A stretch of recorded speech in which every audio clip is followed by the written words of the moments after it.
The young lad woke up with a breathing mask on his sweat-damp face. Confusion clouding his consciousness, making it impossible to comprehend what was happening around him. The helpless young man chained to the bed heard Kim Dong-gyu's address, but his muscles wouldn't listen to him, and he couldn't utter a word. The medical officer reported the successful salvage of the damaged liver, mentioning a sister whose existence caused the patient only bewilderment.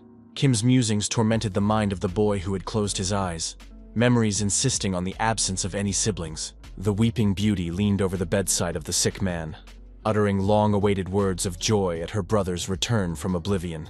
The disobedient body is covered with treacherous vapor. The inner voice persistently beats in the exhausted mind with the question about the reality of what is happening. A bright flash of insight recalled Yoon-suk's former personality, a successful director of a large company immersed in business matters. Memory resurrected an episode of a conversation with his superiors, where a balding man tried to retain a valued employee by mentioning a personal request from the chairman. Polite apologies to higher management were followed by a determined attitude from the departing employee, despite entreaties to stay. A firm intention to stop the exhausting work sounded in the words of a young man dreaming of finally having a rest from his overwhelming duties. The last moments of his former life were cut short by a blinding flash of light that pierced his eyes mercilessly, like a sharp blade cutting through the darkness. The young man's consciousness returned in an unfamiliar heavy body, resembling nothing of the former slender shell of a successful businessman. The young man's face contorted with deep disgust, the realization of the loss of his luxurious life intensifying his aversion to the repulsive new reality. Clarified thoughts brought forth a painful realization of the difficulty of accepting one's own situation.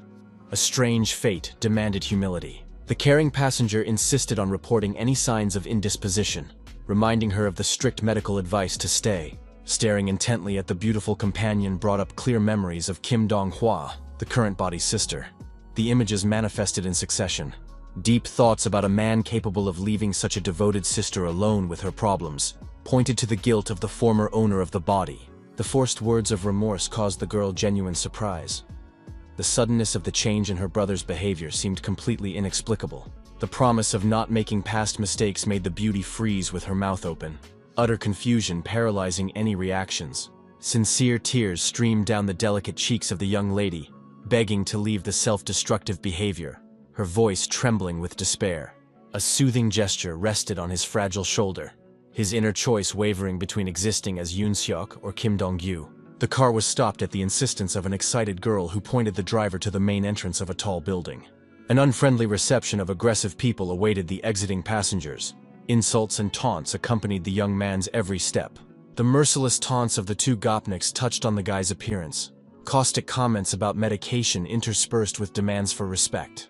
The determined girl immediately stood up for her sibling, threatening to immediately call the police if the offenders did not disappear. Kim Dong-hwa's incredible bravery was shown in his decisive step towards the aggressors, his willingness to sacrifice himself for his brother. The men's dismissive laughter sounded the answer to the girl's desperate threats, a complete lack of seriousness in the words. The continued mockery of the idea of police intervention was increasingly disturbing, fear gradually taking over the mind. Dong-gyu's unexpected act caused his sister to panic, her surprise at his brother's uncharacteristic boldness mixed with anxiety. The massive back blocked the worried girl's view.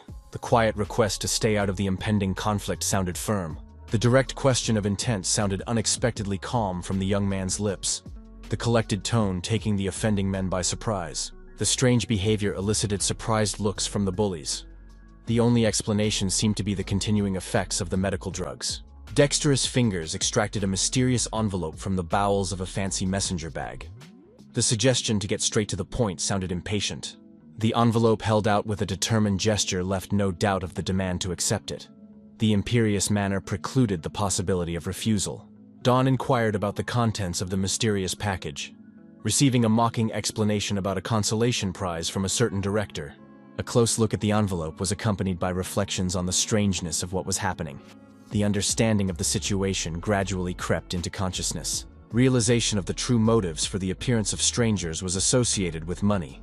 Old scores with the former owner of the body became obvious. Memories of Park Cheon, Seok in a fancy sweater with a heart surfaced from the depths of consciousness, the details of the mysterious situation becoming clearer. As I looked at the big man holding the envelope, my memory prompted the name Song Dae-young, a name associated with the unpleasant events of the past few days. Donggyu's gaze studied the unpleasant faces of the pursuers, the realization of their role in the family's suffering filling his thoughts. Song Dae-young rushed in with nervous exclamations, a show of superiority accompanied by a shift to personal insults and threats. A sharp movement of the hand ended in the acceptance of the ill-fated envelope, the palpable weight of the contents resting on the young man's ladon. Sung's mocking remark about understanding the situation after the taste of life returned sounded mockingly ambiguous and unpleasant. The frightened sister tugged at her brother's clothes, trying to steer him away from the impending conflict, sensing the imminent danger of the situation. Desperate pleas not to accept the ill-fated money resounded in the girl's trembling voice. The foreboding of the consequences was depressing. The determined lad didn't even turn to his pleading sister. The request to leave was accompanied by an explanation of the irreversibility of the decision. The last threats came from the lips of the departing bullies, the ominous warning of a quiet life containing a hint of a past attempt. The two sturdy silhouettes slowly moved away from the entryway, leaving the shocked brother and sister to watch the disappearing figures. The household exploded with shouts of accusations of recklessness. The acceptance of money was considered payment for the life of a dead father. The loud rebukes of Kim Yeon-suk's discontent sounded especially poignant amid reminders of the impossibility of resurrecting a dead father. The familiar features of this man in the memories echoed strangely from his former life, recognition preceding the retrieval of the body's memory. Agonizing attempts to connect the death in the office to current events flitted through the mind, the disparate pieces of memory coming together slowly. The heavy envelope was a reminder of the systematic persecution of the entire family. The realization of the magnitude of the problem depressed the unfortunate young man. A suffocating heaviness pressed down on the unfortunate young man's heart, transmitting Kim Dong-gyu's own emotional pain from the depths of his consciousness. The bitter regrets of Yoon Seok's past hesitations tormented his soul. The missed opportunity to save his suffering family seemed unbearable. Strange movement into someone else's body seemed an inexplicable phenomenon. The impossibility of understanding the causes and mechanism of such a phenomenon was frightening. The kneeling figure froze before the portrait of the deceased head of the family, the mental recognition of the strange transformation sounding sincere. The firm promise of taking care of the family against all possible odds was becoming the basis of a new meaning of existence for the young man. Responsibility for the new body and the well-being of the sister became an integral part of the vows that determined the direction of life's journey. A resolute reflection in the mirror evoked thoughts of revenge.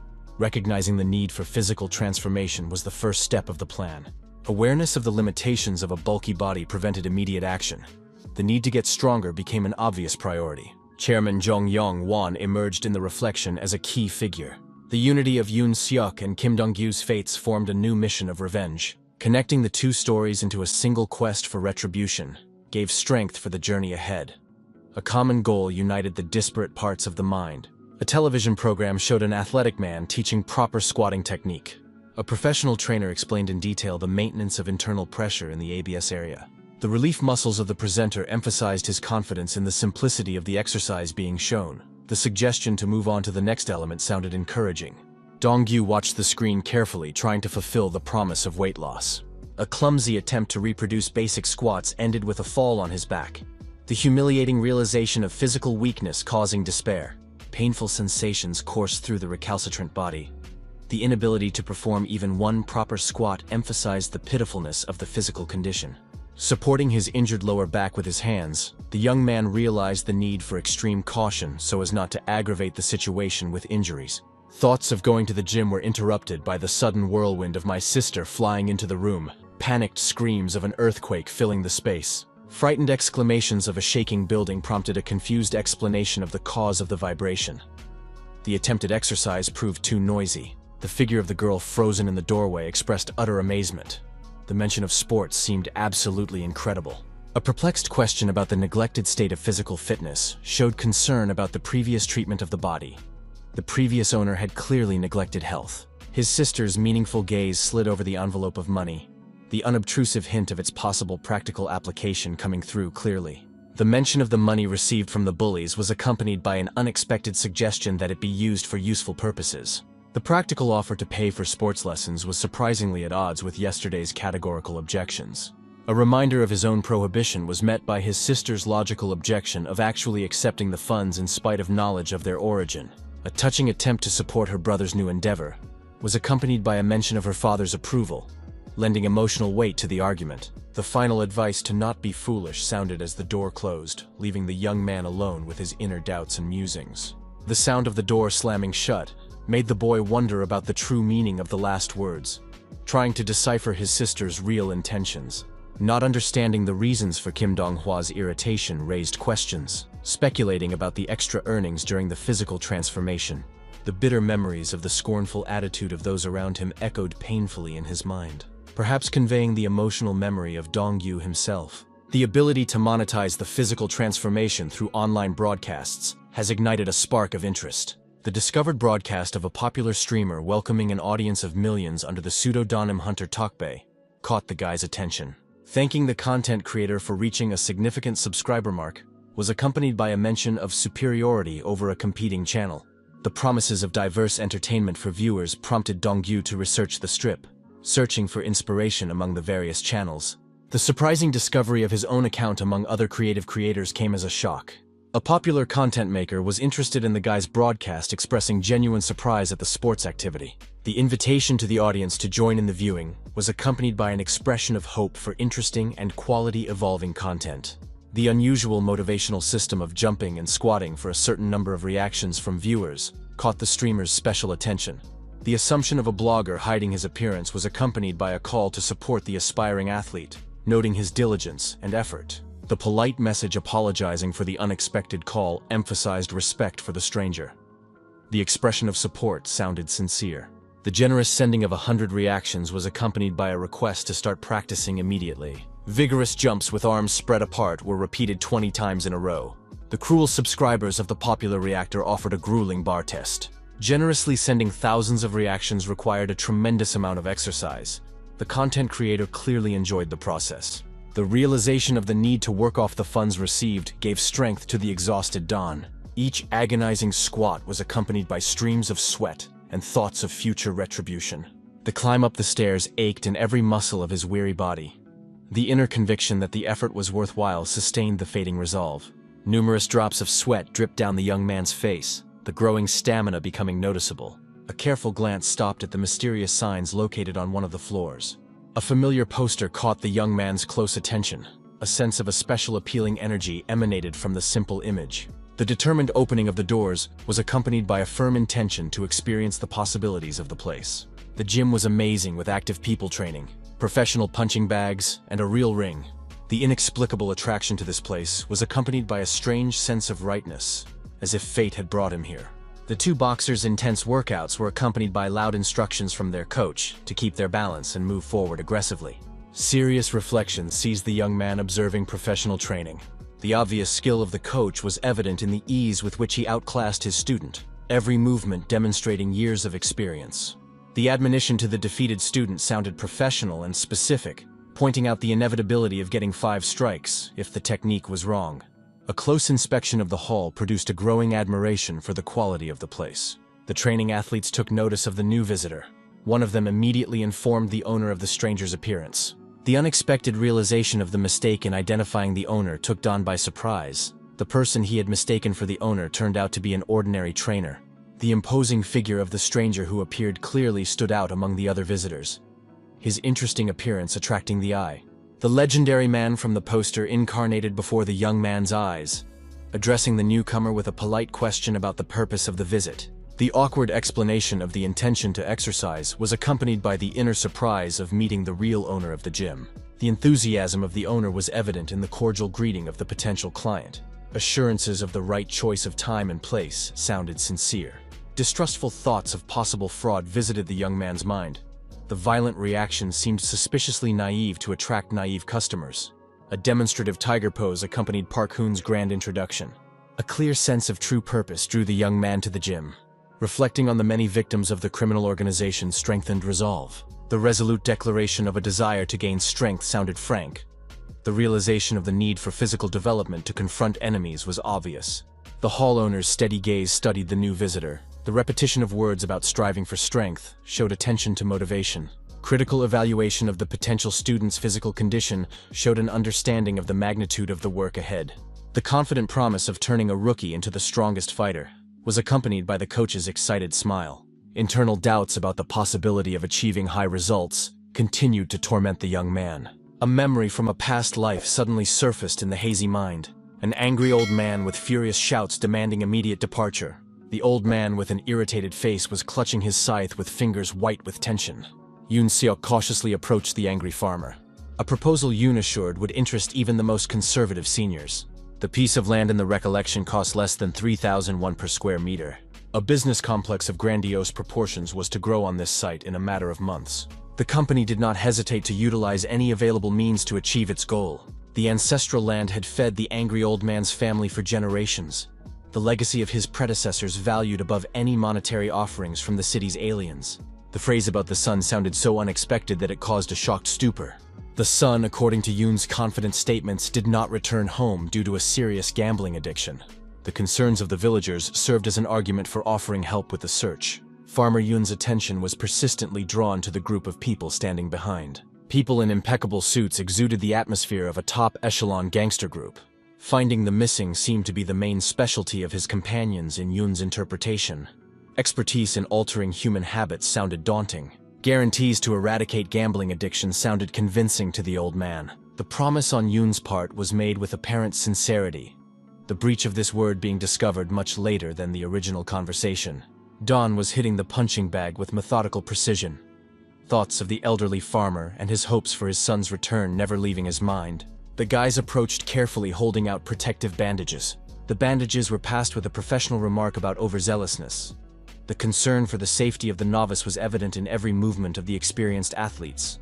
Sweat ran in large drops down the heated face of the confessedly pleasant difficulty. The suggestion that the formalities should be set aside was justified by the work to be done.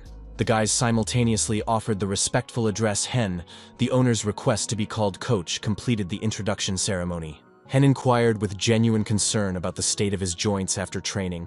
The answer about feeling good sounded unexpectedly optimistic. The exercises, according to Don, were practiced by him for only 2 weeks at home. The interlocutor interjected with genuine surprise about previous classes. The memories in his mind were successively analyzed with the thoroughness of a detective. The hall had never been visited by the original owner of the body according to the manifested memories.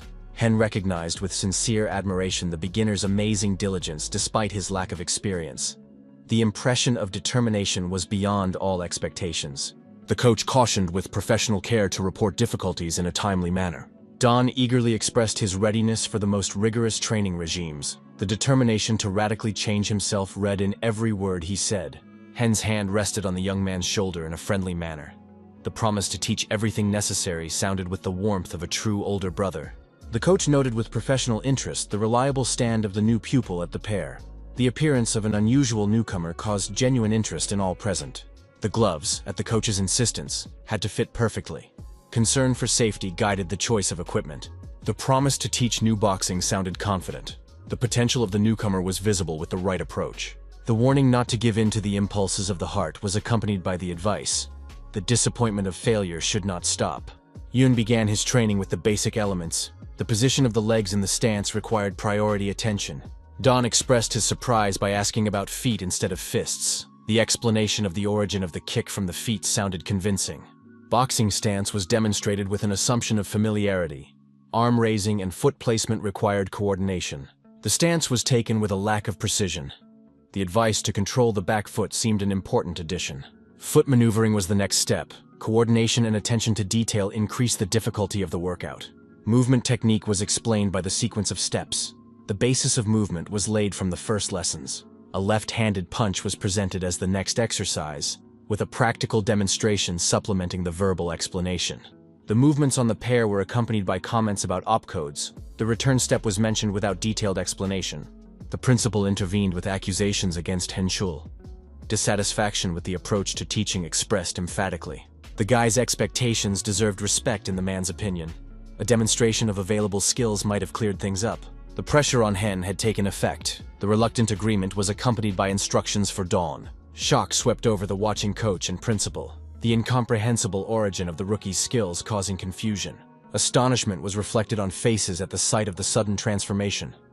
The precision of the movements seemed inexplicable. The pair shuddered with the powerful blows of a seasoned fighter, the technique showing considerable training experience. The rookie's transformation was extremely surprising to the guys who had previously observed his starting form. Reflection on next steps engulfed Dawn after the demonstration. A choice between continuing and waiting for a reaction. Shock accompanied the discussion of the skills seen. Flaws required correction while recognizing strength and technique. The man's squint betrayed an understanding of the unusualness of the situation.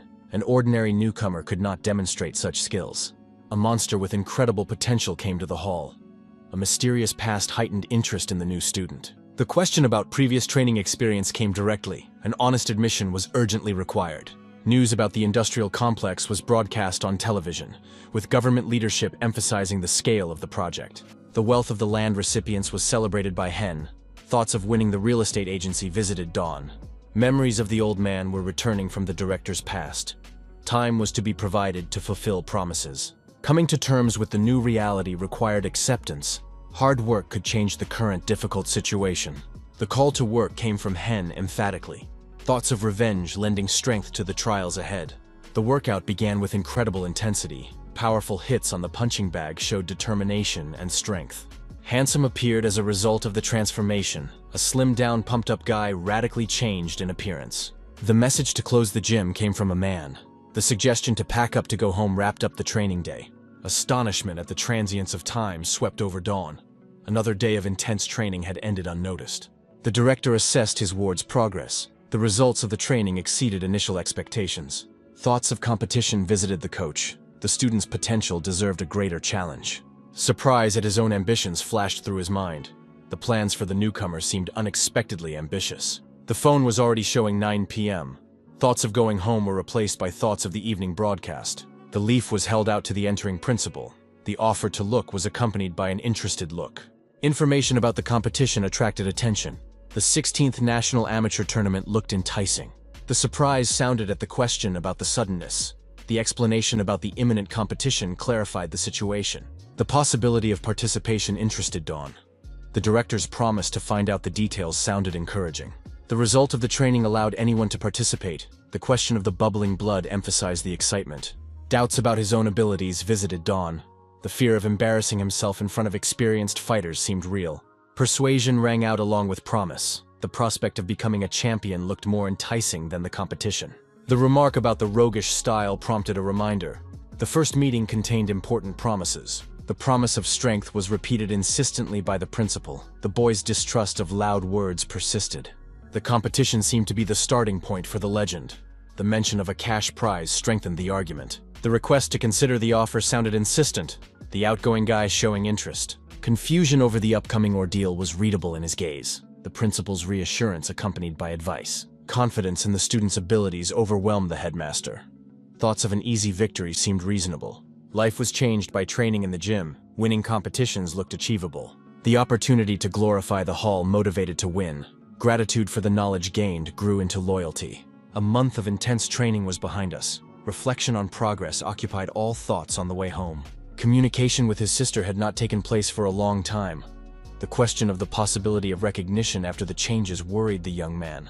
Fatigue was taking its toll on the fighter returning home, and strength remained only for the minimal functions of life. Dinner was prepared by the caring sister daily. An unexpected sight caught the attention of the training-weary lad. The oculus didn't reach the girl immersed in her phone. Her sister's attention remained focused on the gadget screen.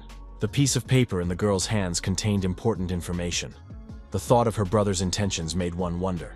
Memories of hospital fears were coming back to the girl. Fears of losing her brother forever lingered in her mind.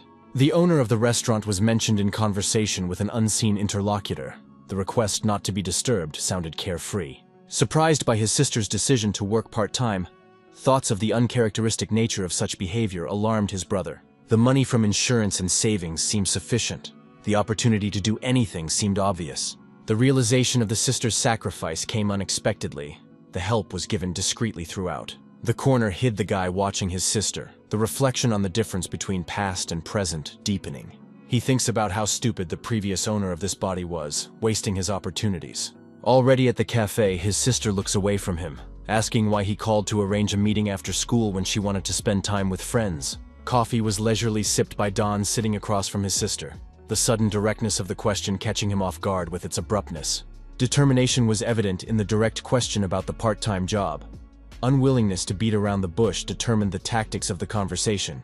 Nervousness gripped the girl instantly. Her gaze darted away, avoiding direct contact. Not understanding the source of the information increased the anxiety.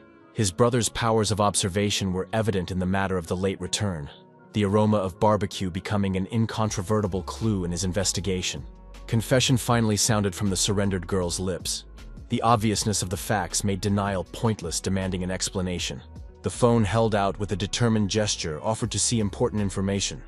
The seriousness of the upcoming conversation felt in every movement. The history of bank transfers stunned the girl with impressive sums. Disbelief reflected in the wide-open eyes staring at the screen. The exclamation of 600,000 came out involuntarily. The shock of seeing the figures robbed of the ability to think rationally. A shout accompanied the question about the source of such money, her brother's calmness emphasizing the contrast with her emotionality when explaining about her earnings. Tears sprang from the eyes of the cowardly brother, who did not believe in the honest earnings of her brother, and her emotions overflowed without finding an outlet in words. The reminder about room training sounded meaningful. The hint of training broadcasts should have made it clearer. The question about the reasonableness of paying to watch training sounded with feigned incomprehension, a slight bewilderment masking knowledge of the situation. The example of mukbang was cited by my sister as proof of possibility. The rhetorical question about the gloriousness of watching training sounded convincing. 70,000 subscribers were mentioned with pride, the generosity of the celebrities among them being emphasized as a special achievement. The offer to ask for anything sounded generous and open. The needlessness of overwork at work was emphasized by concern for well-being. Insistence on asserting his own desires was met only with snorts. The suddenness of the change in his brother's character met with disbelief. The desire to be a true big brother was expressed in a desire to spare his sister from early adulthood. The promise of care sounded genuine. An apology for past omissions was accompanied by an attentive stare. The tears that came from the unexpected care touched her heart. Surprise squeaked through the interjection of the offer of entertainment. Disbelief at such a significant change seemed natural. An explanation about the best age for entertainment was met with a remark about old man's reasoning, the brother's young age emphasizing the ridiculousness of the comparison. Wrinkles of resentment appeared on his face at the comparison to the old man. The reminder of his poor schooling was an answering jab in the discussion. The protest sounded in assurances of diligent study. The offer to pump his body at the gym showed a new side of brotherhood. Knowing all the grades was mentioned with a slight sneer. The smile of watching his sister's anger gave away the pleasure of the teasing. Memories of Yoon Seok's past life without family were replaced by the realization of his current sister's value. The possibility of carrying filled existence with meaning. Sister's defense required even more effort and diligence. The successes achieved became only a stage on the way to perfection. The broadcast launched upon his return home caused surprise among subscribers. The unusual greeting at the table instead of Matt's breaking tradition. The announcement was received with concern by the chat room, with a wave of questions about the discontinuation of the broadcasts demonstrating the attachment of the audience. The thank you to subscribers came after an internal struggle, with surprised comments about the alleged departure filling the screen. Appeasement of viewers was accompanied by an explanation about the new content. Participation in amateur competitions seemed to be the next stage of development. In training, a guy in boxing gloves reflects the numerous blows that come at him, showing resilience. Hen turns to him surprised that he continues to just take the blows instead of counterattacking or dodging. He reminds us to duck and hit back, recognizing that persistence is good but not enough to win. Don, hearing this, chuckles that the word persistence sounds like something out of the army period, wondering who speaks such words now. He thinks about the fact that it turns out Dong-gyu was also in the army, though he was clearly unfit for obvious reasons due to weight issues. He volunteered for the army because he wanted to change, but the reality turned out to be completely different. There he was only traumatized and humiliated. Because of his large body and cowardice, his elders treated him harshly, kicking him and insulting him by calling him a pig and making him squeal. Guy recalls that the past owner tried to tolerate the bullying, which didn't stop even when he got younger soldiers. He eventually managed to get out of there, only after he literally broke his heart, unable to bear the constant humiliation. Hen continues to throw punches at him and warns that he has opened up, revealing a vulnerability in his defenses.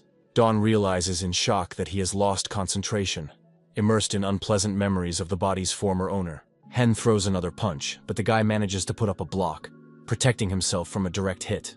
My arm begins to shake with pain.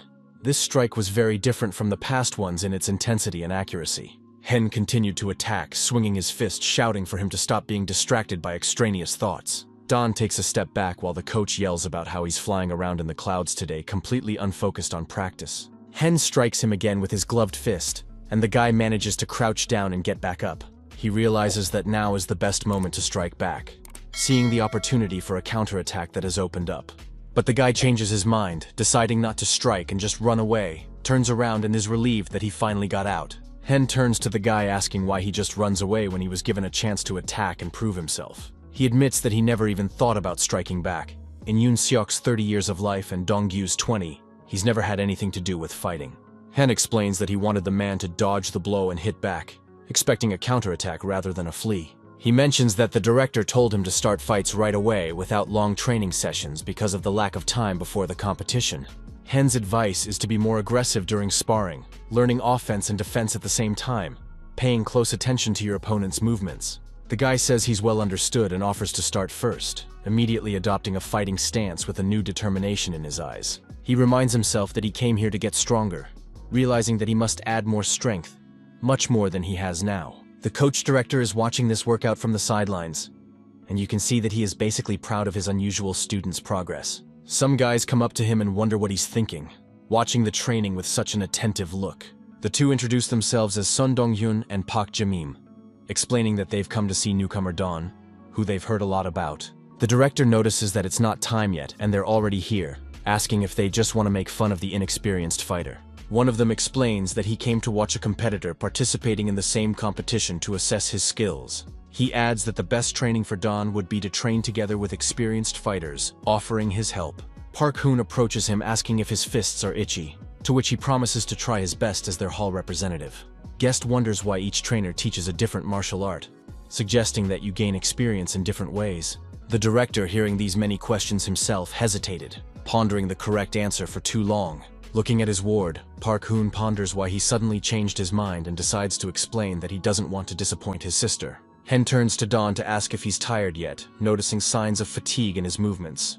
The guy confidently replies that he's fine and ready to continue practicing, not wanting to show weakness. Hyun interjects whether Dongyu is sure and continues to attack with his punches, which the guy still blocks with difficulty. Dawn notices that the henna technique has changed. The punches are much faster and more sprawling than before. After another hard hit, the guy just takes it on the block, realizing he's doing better now. He feels a surge of determination and realizes that the time has come for him to finally attack on his own. Hen didn't expect the attack, seeing the guy's fist move and deliver a side kick right to the side of his chin, showing the first initiative. The coach puts up a block with ease and the punch still doesn't go through him, showing the difference in experience despite the rookie's efforts. Once again, they split up on opposite sides of the ring, standing opposite each other, preparing for the next exchange of blows.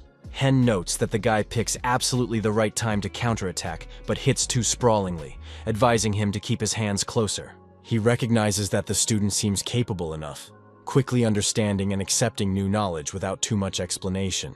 The guy only thanked his coach for the compliment, modestly noting that it was the merit of a good mentor and not his talent. Amazement was read on the faces of the two arriving observers. The guy's impressive abilities recognized without hesitation. The winner of the sports festival met worthy opposition at a simple training session. The natural talent of the rookie was evident in every movement. The reaction for a trainee of only 3 months was genuinely admirable. The steadiness in avoiding direct blows showed unusual ability. The guy's potential was rated highly even by experienced fighters, and continued training promised to turn him into an exceptional athlete in the future. Rest was offered by Hen, recognizing his own fatigue. The intensity of the training was taking its toll on even the experienced trainer. Uncertainty sounded in the question about the actual fatigue of the coach. Concern for the student who had taken many blows manifested itself in the insistent suggestion of rest. The guy maintained his stance despite the blows he received. His persistence to continue training was backed up by an unprecedented inner confidence. The order to give a student a good beating for playing childish games sounded shocking. The principal who came up surprised even a coach who had seen the sights. A talented monster was called a talented monster by the headmaster, a student born to train. The superiority in speed, strength, and stamina made him exceptional. The call to see the real winner appealed to visitors. The peculiarity of memorizing techniques with the body rather than the mind was emphasized as a unique trait. The progression from initial evasions to completely ignoring blows was celebrated with pride. Practice continued with an attempt to punch the coach in the face. Falling onto his back started slowly from the powerful impact. Blood from his shattered mouth emphasized the seriousness of the collision taking place. The ground took the stunned body of the fighter lying on his back, the unexpected force of the blow from the experienced trainer sending the newcomer into a knockout. A confession of the principal's rightness sounded from the mouth of an impressed hen. The guy's definition of a true monster was confirmed by the performance he saw. The computer screen illuminated the focused face of Don sitting in the room. The awkwardness was felt throughout his body even as he sat at the table. Thoughts of the length of time he had been in the alien shell never leaving his mind. Youth was remembered by endless hours of studying until exhaustion. Sacrifices for a career in a prestigious company seemed justified then. The chairman's interest was the result of the professionalism of a young professional. The years since graduation have brought many life changes. My sister suddenly appeared in the doorway with a question about classes. A brief answer about studying sounded without looking away from the monitor. Surprise sounded in the interjection about the validity of the studies. The advice to do your own lessons instead of asking around sounded a little irritated. The observation about the change from training to study was accompanied by mild bewilderment. Concern about the difficulty of combining competition with study was read in the girl's question. Self-confidence resounded in the statement of an unprecedented burst of energy. A new sense of power radically different from previous states. The request not to overexert herself expressed nursing concern. The promise not to disappoint demonstrated an understanding of her worries and concerns. Memories of the former morning fatigue from the simplest of activities contrasted with the present stamina. Thoughts of the past were resolutely put aside. The promise of future reckoning gave purpose to present actions. The books on the table caught the eye of the observant sister. The lack of markings and underlining raised doubts about the reading of the material. The explanation about the variety of teaching methods sounded calm and judicious. The barb about the girl's logic caused righteous indignation. The reminder of his own efforts serving as a defense against his brother's attacks. The suggestion to drop out for the gym sounded provocative. The objection to exhausting classes showed a difference in preferences. Memory supposedly retained no recollection of her sister's occupation. The deliberate provocation accomplishing its purpose of titillating the girl. The future, according to the sister, required special thought at times. Defending one's own position from brotherly criticism sounded quite reasonable. Suddenly rising from his chair, there was a surprised question of intent. The answer about a simple walk sounded too casual. The causticity of the parting words contained an accusation of unwillingness to study. The suggestion of excuses showed disbelief in his brother's sincerity. Resentment rang through the question about the perception of him being lazy. His sister's assumptions titillating, showing vulnerability. The request to throw away the garbage was accompanied by a sharp toss of the bag. The sister's irritation evident in every movement and intonation. The trash was thrown out obediently despite the preceding conflict. The sister's errand was carried out without reservation, showing respect. Her leg felt the pain of her sister's blow. Reflections on her proud character mixed with surprise at the force of the impact. The Gopniks appeared suddenly like ghosts of the past, the transformation of the guy's body making it difficult for his former acquaintances to recognize him. The name spoken aloud made him turn around warily. The attentive looks of those who recognized him did not bode well. Laughter accompanied the disbelief in the changes seen. Mockery of the former appearance demonstrated the lowliness of the characters of the speakers. Analyzing the reasons for the appearance of the two pursuers occupied his thoughts. Taunts about the transformation of a pig into a man sounded particularly offensive. The curse of meeting people like this seemed inevitable. The comparison to serving rude customers gave away the experience of dealing with people. Song Dae-eun came close with a question about the lack of greeting. The assumption of arrogance due to weight loss sounded provocative. Anger reflected on the face of the guy who answered. The lack of intimacy of the relationship for greetings showed a new confidence and independence. Park Cheon-seok's indignation was aroused by the unexpected audacity. The confirmation of the former pig's recognition expressing unpleasant surprise at the change. The reminder of good relations with his father contained an implicit threat. The hint of past agreements implied the need to honor commitments. The guy wonders if they haven't solved everything with money, wondering why those have reappeared, causing only laughter and ridicule. Don notices the grip of the thug putting his palm on his shoulder, but realizes that this grip is nothing compared to that of his coach. Suddenly he remembers what he's learned in training, deciding to wait for the most opportune moment to act instead of reacting hastily. So Don realizes he needs to wait a little while, applying the lessons of endurance learned at the gym. Suddenly some car appears. The two thugs spot it turning around and wondering why drive through the alley. The guy recognized the car, thinking that in all likelihood it was Principal Jong Eunwang, a key figure in his revenge plans. Some guy comes out of the car yelling at the thugs, asking why they didn't answer the phone. It's Chairman Cho Gyuhek's brother. The gangsters immediately began to apologize to the chairman's brother, and he graciously forgave them, explaining that he was now in a good mood. The director informs them that he has already arrived at the location, and they can head downtown, giving them new instructions. They bowed again to the car in which the man was sitting, and the man gave a final warning that Gray had been found there. Don heard Gray's name and felt something begin to manifest in his memory. Wondering if this was the Gray he knew, the bandits say goodbye to the guy, promising to come back next time for a proper greeting, clearly not intending to leave him alone. As they leave, they add that he's been very lucky today, promising to be sure to meet again with a clear threat in their voices. Back home, his sister asks where he's been and why there's no sweat on him if he went for a walk, suspecting something amiss. The guy makes the excuse that it's cold outside, so he went back to get a jacket, and the sister ironically remarks that it's a good excuse. Going into his room, he picked up his phone and started dialing someone's number, clearly having a plan of action based on the information he had heard. The call made the man wary. The question about the source of knowledge of his name sounded anxious and suspicious. The warning about Cho Gyuhek finding him at the center sounded alarming. The advice to flee for his own life, accompanied by a promise to reveal his identity when we met. Distrust was audible in Gray's question about reasons to believe. The lighthouse offered as a safe meeting place for a detailed conversation. The hoodie was pulled over his head in a concentrated motion. Thoughts of starting a long-awaited plan of revenge filling his mind with determination. Alleyways flashed beneath the fast feet of the hooded Gray running, the danger of pursuit forcing maximum acceleration.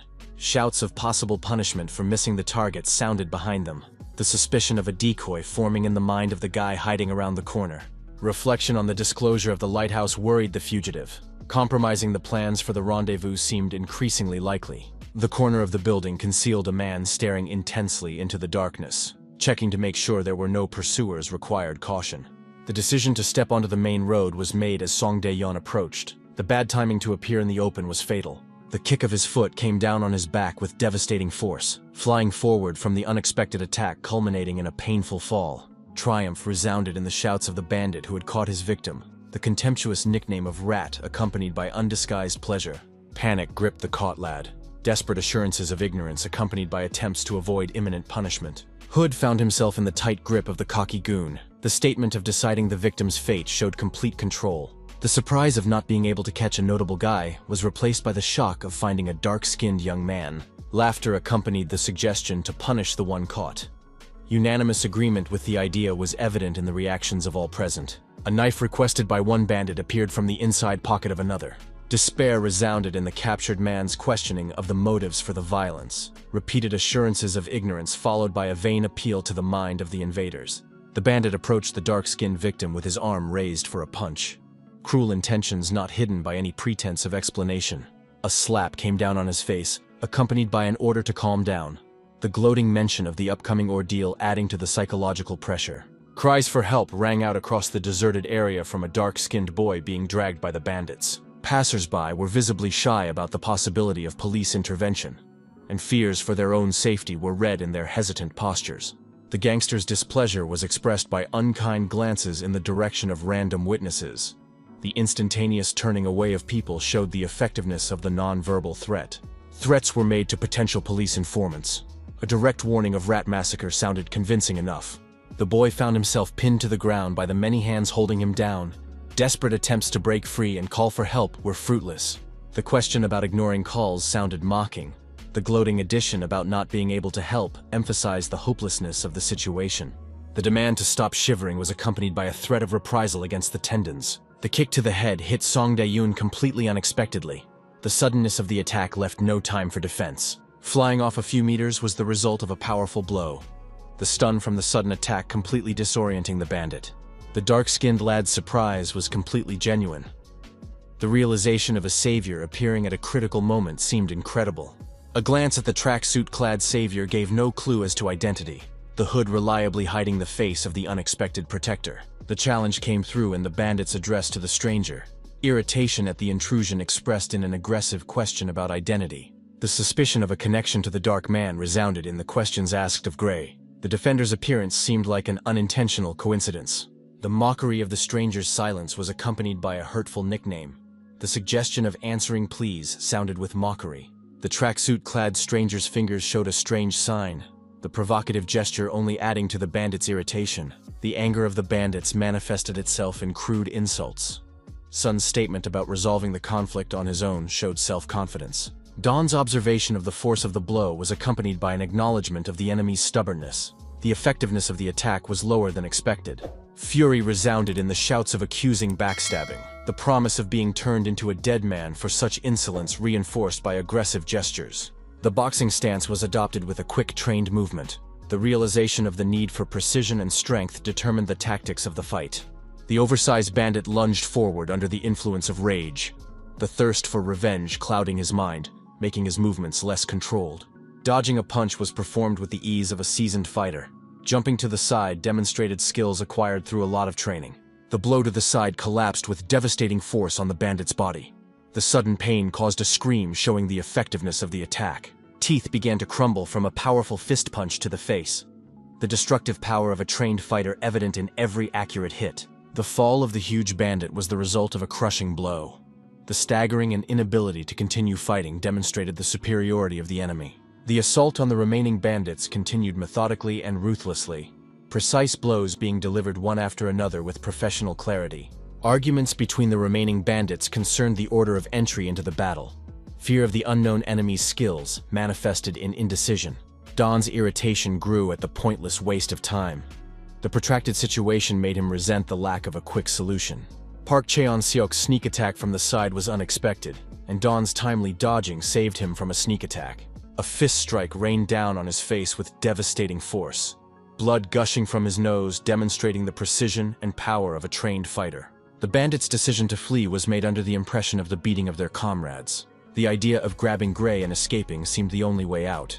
Recognizing the idea as reasonable did not meet with Dawn's approval.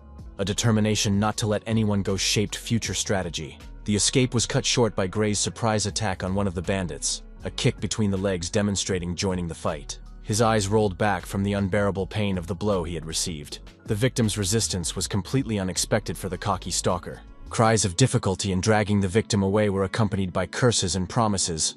The threat of a thousand-fold regret sounded with impotent rage. Dawn's approach was slow and menacing, the methodical striking of the remaining bandits showing a ruthless consistency. Teeth shattered from a powerful blow to the mouth of the next opponent, the whipping blood showing the destructive power of the precise hit. The victors stood among their defeated foes with a sense of accomplishment, the conclusion of the bout demonstrating their superiority over their attackers. The sound of flashing lights made me tense up and turn around. The confirmation of police arrival demanded immediate action and decisions. The backpack was grabbed in a swift motion, the suggestion to head for the lighthouse accompanied by an indication of police presence. Coffee was leisurely sipped by the conversationalists sitting on the couch in the trailer. Mutual studying glances accompanying the first few minutes of conversation. The question of knowledge of the secluded place sounded with natural suspicion. The identity of the unexpected savior aroused a legitimate interest. The hood remained unremoved, hiding the speaker's face. The explanation about the lighthouse being the only lighted place sounded logical. Anxiety was audible in the clarifying question about a way to know the place. Concern about revealing the secret hideout seemed well-founded. Hatsune Miko's photo and unfortunate tattoo were mentioned with knowledgeable detail. The comparison to a chewed bone showed an awareness of personal characteristics. Terror sounded in Gray's cries of begging to wait. Trying to comprehend the unexpected information required extra time. The denial of the possibility was based on the death of Yoon Suk, the only person who knew the details mentioned. The cap came off in a decisive motion, the question of understanding the true identity of the interlocutor hanging in the air waiting for a reaction. The statement about returning from the other world sounded straightforward and uncompromising. Choi Kaidan's greeting was shockingly knowing his real name.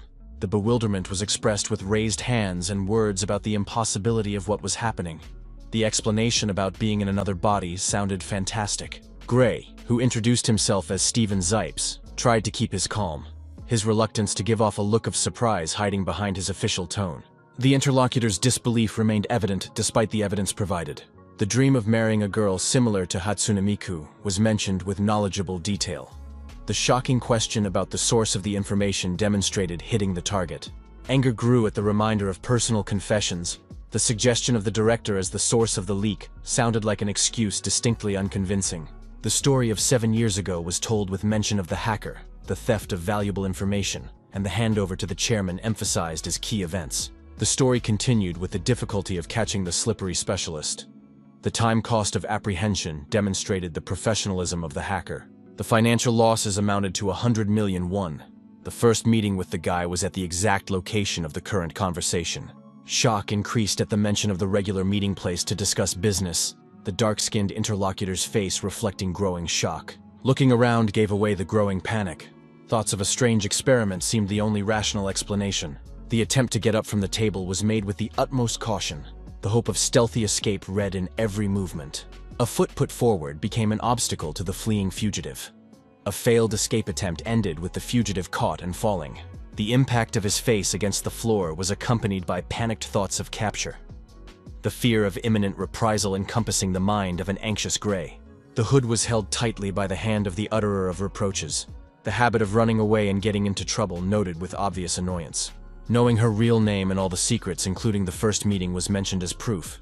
The offer to tell their shared story sounded final. The reaction was somewhere between gasps and nervous laughter, the tension of the situation causing physiological manifestations of stress. Doubting the dead man's resurrection sounded logical. Accusing him of bullshit showed an attempt to rationalize what was going on. Tears accompanied the complaints of a failed attempt to get rid of his pursuers. The crazy pseudo-shaman seemed a ridiculous alternative to reality. The throw on the couch was performed with all available force and anger.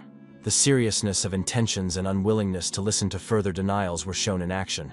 The table became a barrier between the speaker of the meaninglessness of the situation and the listener. The suspiciousness of the abundance of detail was recognized even when Gray was exposed. The proposal to simplify a complex concept was visualized as a backup for director Yoon Seok. It was suggested that assistance be requested similar to past collaborations. The defensive stance manifested itself in the question of the motivation for the aid. Getting rid of Cho Guhek sounded like a valid argument for cooperation. The question about the director's knowledge went unanswered. Silence and tense looks replaced verbal communication, demonstrating the seriousness of the moment. The request not to look so intently was accompanied by an explanation about his inability to gather his thoughts. The admission of computer hacking was coupled with a statement of not understanding the information. The surprise at Principal Yoon's non-involvement sounded in response to the question about memories. Dragging in an innocent seemed illogical and strange. Don wonders why he did it all for him, stipulating that he meant Yoon juice, to which Gray agrees. Sportsman reflects that he thought their relationship was more of a partnership than a friendship, but apparently he was the only one who thought so. Gray starts yelling that the real Principal Yoon was cold and didn't know how to say soaring words, stating that he was almost fooled. The guy, tired of listening, orders him to shut up and directly asks him if he kept everything he left him, getting to the heart of the matter. There is silence between them again. Gray not sure whether to share any further information with this strange man. The young man says he knows what this is about, so he shouldn't play dumb, suggesting he get to the point instead of stalling. Gray admits to being very stressed out, reporting that he really just lost everything and no longer has access to the information. The atmosphere between the two of them begins to build up in earnest, becoming more tense with every second of conversation. Don says he's sure of Gray's knowledge of the stock he got his hands on, to which he replies that after the director's death he sold it and invested it somewhere. Yorosha is shocked to realize that he sold the land, which was a real gold mine, which could easily bring huge profits. He asks the comrade how much money is even now left after these rash actions. Gray begins to sweat very heavily, looking away and looking extremely worried, realizing the consequences of his actions. He tries to escape again, getting up from his seat with the clear intention of sneaking out of an unpleasant conversation. Don stops him again by grabbing his leg, which makes Gray scream in pain. He threatens to break it if he doesn't stop. Gray begs him to listen, reminding him that the stock was his property, trying to justify his actions. There's a workout going on in the gym where a guy is standing against their gym rep coming to watch him show off his skills. Blows were struck and deflected with varying success. Reflections on the guilt of leaving stock to such a man occupied Don's thoughts. The strange behavior of a timid guy who decided to sell shares was perplexing.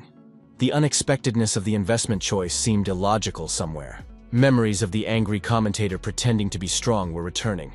The misunderstanding of the motives behind the act remained unanswered. The hall director's cry of non-seriousness sounded demanding, the call for concentration and focus emphasizing displeasure. Concentration was mentioned somewhere in the periphery of consciousness. The position lying on the floor after the blow foreshadowed the coming knockout. The sister appeared in the hall unexpectedly. The attempt to cheer up her brother looked touching and out of place in a sports setting. Addressing his sister contained an ironic question about coaching promises. The answer about pumping muscles sounded determined and purposeful. The question of strength addressed to the director repeated a familiar pattern. The test of promises followed a pattern already established. The coach's reassurances sounded with the usual conviction. Recognizing the phrase caused the lad to become thoughtful and feel a sense of déjà vu. Documents for the strongest girl required some time to find. The suggestion to wait sounded reasonable. The coach's warning compliments were delivered with experienced intonation. The advice about endurance demonstrated knowledge of the subject. The irony about the ability to not get tired lying down all day contained a subtle jab. The comparison to doing difficult tasks sounded mocking. His reply about his brother's prodigious abilities contained a clear preparation for a verbal attack, and the readiness to strike was evident in his gaze. Decisiveness was shown in the demand for payment for classes. Not waiting for a response demonstrated confidence in the fulfillment of the condition. The observation about the similarities of all the siblings was accompanied by a smile. The recognizable family dynamics elicited an understanding response. The question about having younger relatives received a negative response. Interest in the experience of family relationships demonstrated a desire to compare. Sister Henschel was mentioned as an example of similar behavior. The recollection of the reaction to the comparison contained a humorous story. Talent was noticed in Sister Dawn's punching. The fists were described figuratively blazing with energy and power, emphasizing their effectiveness. The office doors ajar for Dawn's invitation. The summons to the principal's office created anxiety and uncertainty as to the reason. The question about the reasons for the summons sounded with obvious bewilderment. The lack of understanding of the situation required further clarification. The presumption of conversation regarding Donhan was accompanied by a willingness to apologize, a proactive tactic demonstrating experience in communication. Offering to voice concerns was encouraged by the principal. The promise to listen created an atmosphere of trust for candid conversation. The interest in events outside the room sounded unexpectedly concrete. The transition to the topic seemed suspiciously purposeful. The unexpectedness of the question was reflected on Don's face. The thought of possibly discovering the recent brawl brought up disturbing assumptions. Guesses about possible sources of information included complaints or witnesses. Attempts to understand the situation required analyzing possibilities. Self-conviction in the play of imagination calmed a little. Rationalization about the impossibility of knowing the details soothed the anxiety. The decision not to hide was made deliberately and sensibly. The confession of the street fight attracted the principal's attentive gaze. The addition about the possibility of settling the situation sounded soothing. An inexplicable chill on his neck contrasting with the rationality of the words. The explanation of the primacy of the sense of danger emphasized the intuitive nature of the response, the early sense of threat being singled out as key. The comparison to the instinct of a mouse before a tsunami illustrated the nature of anxiety. The advanced flight from danger was used as a metaphor. Sensitivity was noted by the director as a useful quality for boxing. Endorsement of such a feature sounded supportive. The advice not to cling to a painful past was offered with the wisdom of a mentor. The need to move forward emphasized as an important principle. The principal says that the guy noticed those who called him fat, and of course he's angry. But he can't move on clinging to the past, and Don agrees even though it's not his case. The director reminds them that the competition is a month away, urging them to stay focused, and asks them to get Donghua to sign the papers. The guy mentions his good feeling about the competition and the future, noting that this is no ordinary bragging. As the guy turned around to leave, the principal suddenly asked why he wasn't leaving, raising even more questions. As he walked out of the office, he saw Donhan standing by the door, who immediately asked why he was doing this. The coach asked if he was preparing for the competition, to which the guy confirmed that he was indeed. He remarks that the guy is too careless about the broadcasts, pointing to unsubscribes. Don asks in surprise how the man knows about his broadcasts, not expecting such awareness. Coach replies that he is a big fan of Tokebe TV, and his favorite streamer mentions something about him. He regrets the shorter broadcasts, explaining that his favorite streamer liked it, so he decided to find out who it was. Dongyun admits that he realized the resemblance even despite the mask, recognizing familiar features. The guy notices that the mask wasn't enough even though he wasn't trying to hide, and the coach wonders the reason for the short broadcasts. That one's eyes light up at the thought of collaborating. He puts his hand over his heart, asking if Don would like him to get involved. The guy doesn't understand the sentence, and the coach explains the idea of a joint broadcast where they teach self-defense techniques. Don likes the idea, and agrees to make an appointment, promising to make arrangements with the coach for the use of the gym. Donghyun asks only not to make his favorite streamer Tokbai cry, showing concern for the one. The guy is surprised by this affection for the streamer, admitting that he regrets not being able to broadcast workouts at the gym.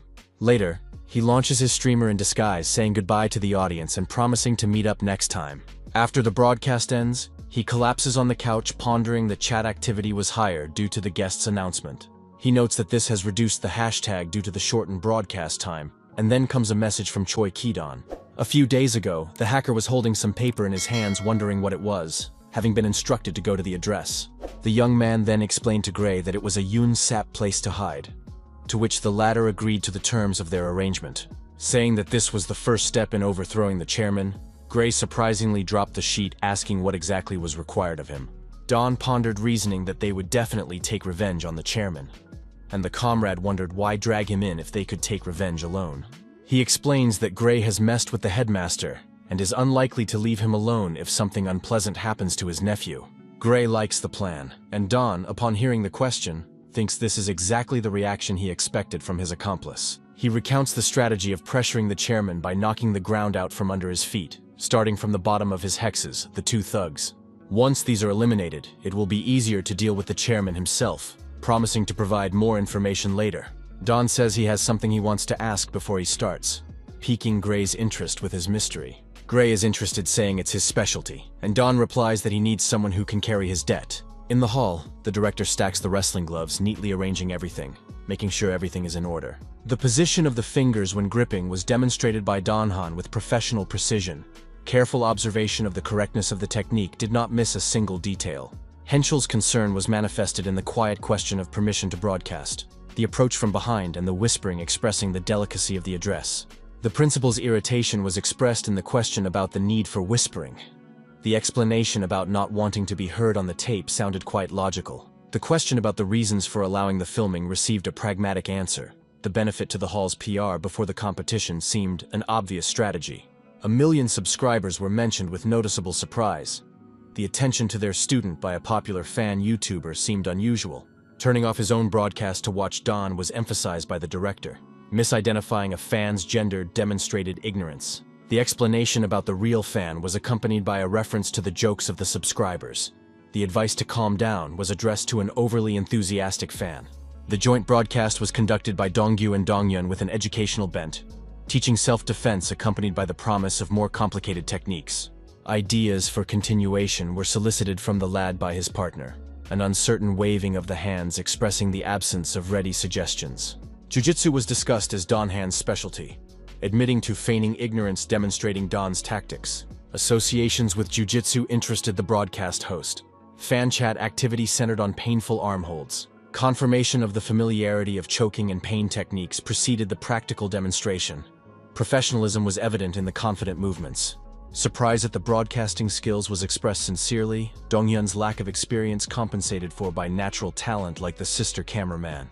The stability of the hands and smooth following movements were noted as signs of professionalism, and the quality of the shooting exceeded expectations. Sister's talent was recognized as innate and worthy of development, abilities in her chosen field deserving support and encouragement.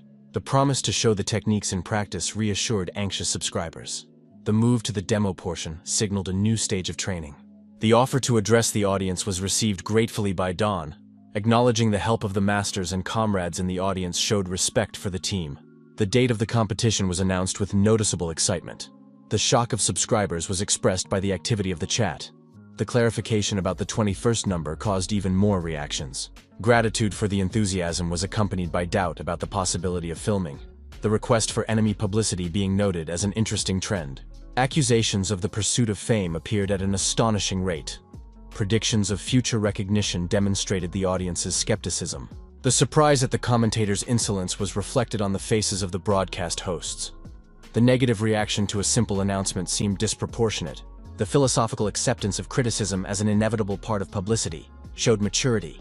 The universality of the presence of critics was calmly accepted. The wager was offered as an answer to the doubts of the skeptics. The willingness to defend the reputation was shown in a determined challenge. Proof of attendance at other halls was requested with confidence in its validity. The promise to give the earnings from the broadcasts emphasized the seriousness of the intentions. Promises to ring the halls filled the chat instantly. The shock of a comrade accompanied by a warning about baiting the haters. The suggestion to make the claim in person sounded like a direct challenge. The certainty of rightness gave the words a special persuasiveness. Threats of exposure were read with undisguised concern by the sister, Statements of personal experience and promises to get to the truth sounded threatening. Returning to the jujitsu theme was offered by Dong Yun as a way to restore the atmosphere. Apologizing for ruining the moment showed an awareness of the situation. Reflections on ignoring the haters were accompanied by reading a book in the car. Memories of my last concentration on my studies seemed distant. The prohibitions of dangerous techniques were explained in detail by Hen. Thoughts of the interlocutor's volume distracted from hearing the important information. Explanations of the rules of the competition continued during the trip. The realization of the impossibility of reading quietly came gradually. The mechanical repetition of prohibitions demonstrated formal assimilation. The memorized enumeration of rules sounded without true understanding. Hen's patience ran out, expressing itself in a light blow. The question of mindfulness accompanied by a rebuke of the need to repeat the same thing. The book was withdrawn with an insistence on listening. The remark about the need for repetition to memorize sounded with experienced wisdom. The nervous state of the coach was noticed by the pupil with surprising perspicuity. Confirmation of the excitement was accompanied by surprise at Don's calmness. The explanation of confidence was based on the quality of training. The reminder of equal training conditions for all participants sounded sobering. The boasting of the best teacher was interrupted by a decisive order. The demand to stop chattering and approach was not allowed to be objected to. Information about the opponent was presented with emphasis on specialization. Yang Hyun-soo's fame in boxing circles was emphasized as an important factor. The strength of the opponent was noted with relief at the lack of even more dangerous opponents. The mention of Choi Yoon-ho and Park Moon-soo sounded a cautionary note. The surprise at the coach's words was expressed in the context of previous assurances. The contradiction between past statements and current doubts seemed unexpected. The seriousness of the moment was emphasized by the lack of time for jokes. Drawing attention to the phone indicated the importance of the information being demonstrated. The recording of the fight showed the versatility of Yang Hyun-soo's technique. The use of not only his fists, but also his feet expanded the view of his opponent. Additional kickboxing skills were mentioned as a risk factor. Special caution was recommended given the opponent's combination of techniques. The call to the ring interrupted the final admonitions. The advice to be ready for surprises sounded like a final warning before the fight. The coach's reassurance was accompanied by a promise of a favorable outcome. A request not to worry showed concern for the mentor. Entering the ring was accompanied by an encounter with a giant opponent. The referee's announcement to prepare for the fight marked the beginning of the decisive moment. Don extends his hand in a sporting manner, saying he is pleased to meet and get in the ring with such a worthy opponent. His opponent, Yang Hen-soo, didn't even blink or show the slightest note of friendliness, completely ignoring the gesture. The referee reminds that biting, attacking unexpectedly, using weapons or hitting in the eyes is forbidden. Raising his hand to announce the start of the fight, they quickly get into a stance, and the audience begins to cheer the fighters, creating a tense atmosphere of anticipation. The fight begins, both standing carefully opposite each other, preparing to take their first steps, assessing each other. Yang Hen-soo suddenly asks if his opponent is really that streamer day, showing awareness. Immediately after that question, he goes on the attack with a powerful right punch, but Don manages to duck to avoid getting hit. The opponent goes on to say that he realized this immediately upon seeing the list of participants, never stopping swinging his fists while talking. Don put both hands on the block without missing a beat, and his opponent yells that he's been wanting to see him for a long time, expressing a strange interest. While in a defensive stance, the guy asks his opponent if he is the famous Gae Mokjang. Trying to understand the reason for the aggression, his opponent yells that it's not him and swings again, but the guy easily dodges the attack, showing good reactions. His opponent asks if there is anyone else willing to kick his ass as he continues to throw a steady stream of punches. He rebukes the guy for showing off and bragging after only a few months of training, clearly despising the rookie.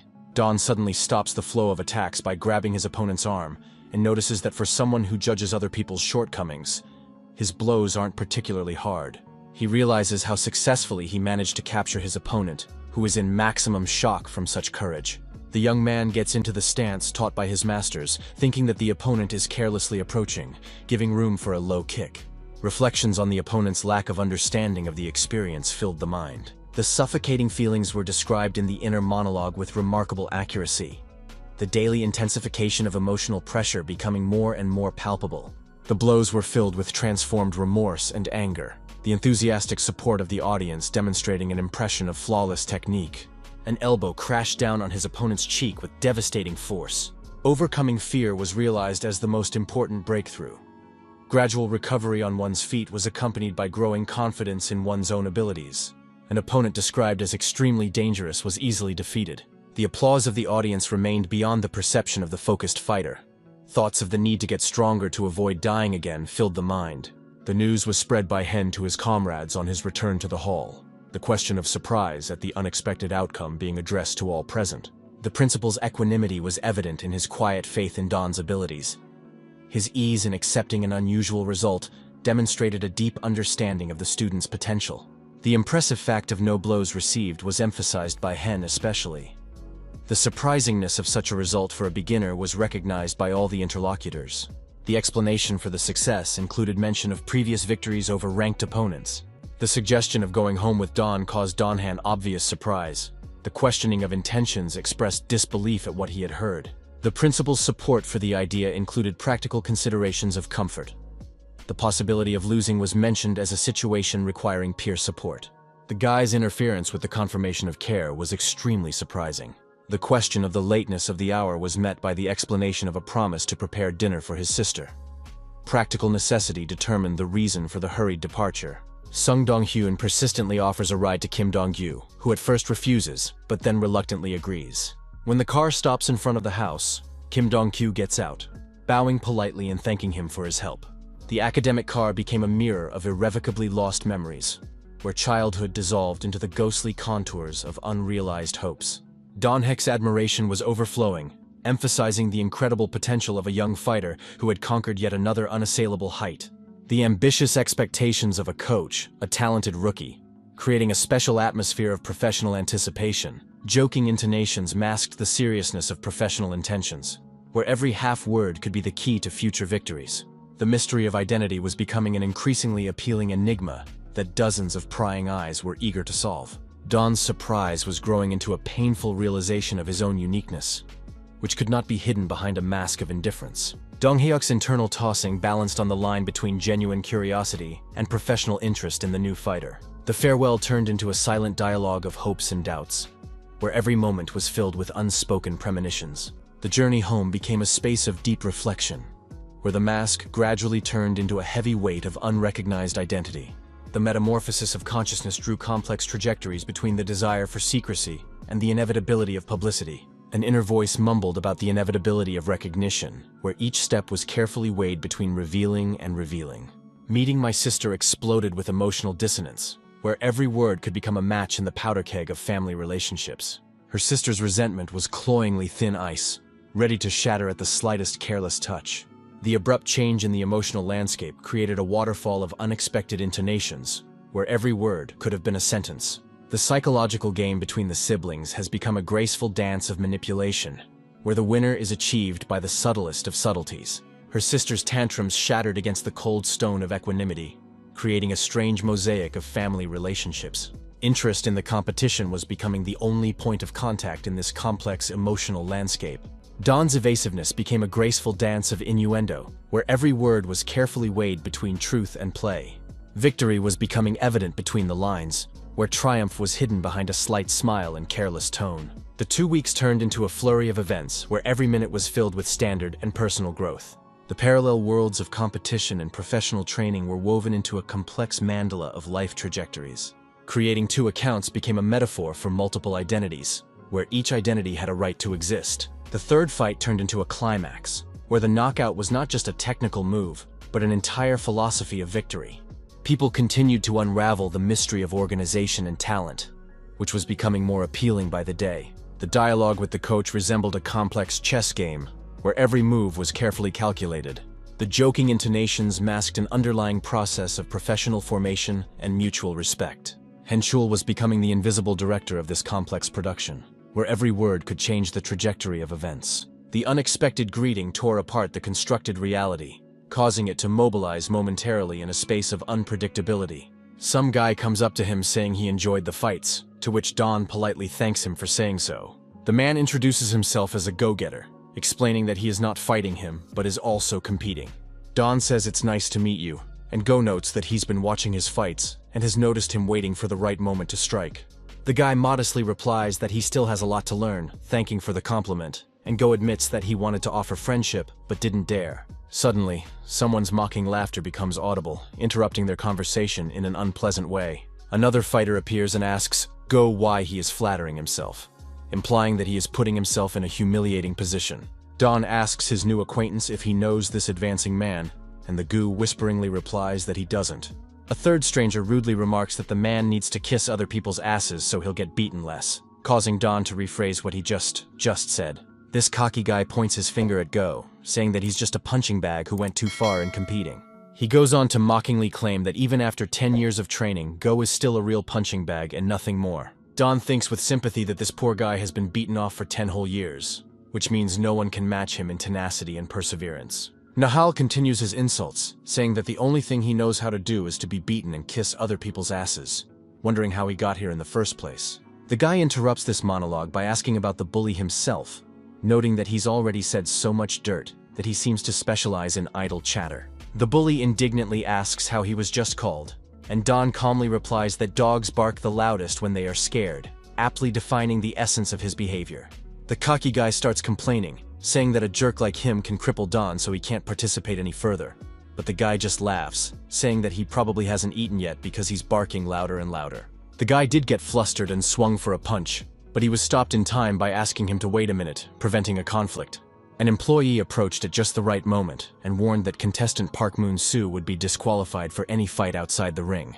Moon-soo resents being provoked, giving the young man a final peck on the cheek and promising that he will regret it. Don remarks that he hasn't even made it to the semi-finals and is already so cocky, to which his new friend thanks him for his support, admitting that he couldn't object because the cocky guy was telling the truth.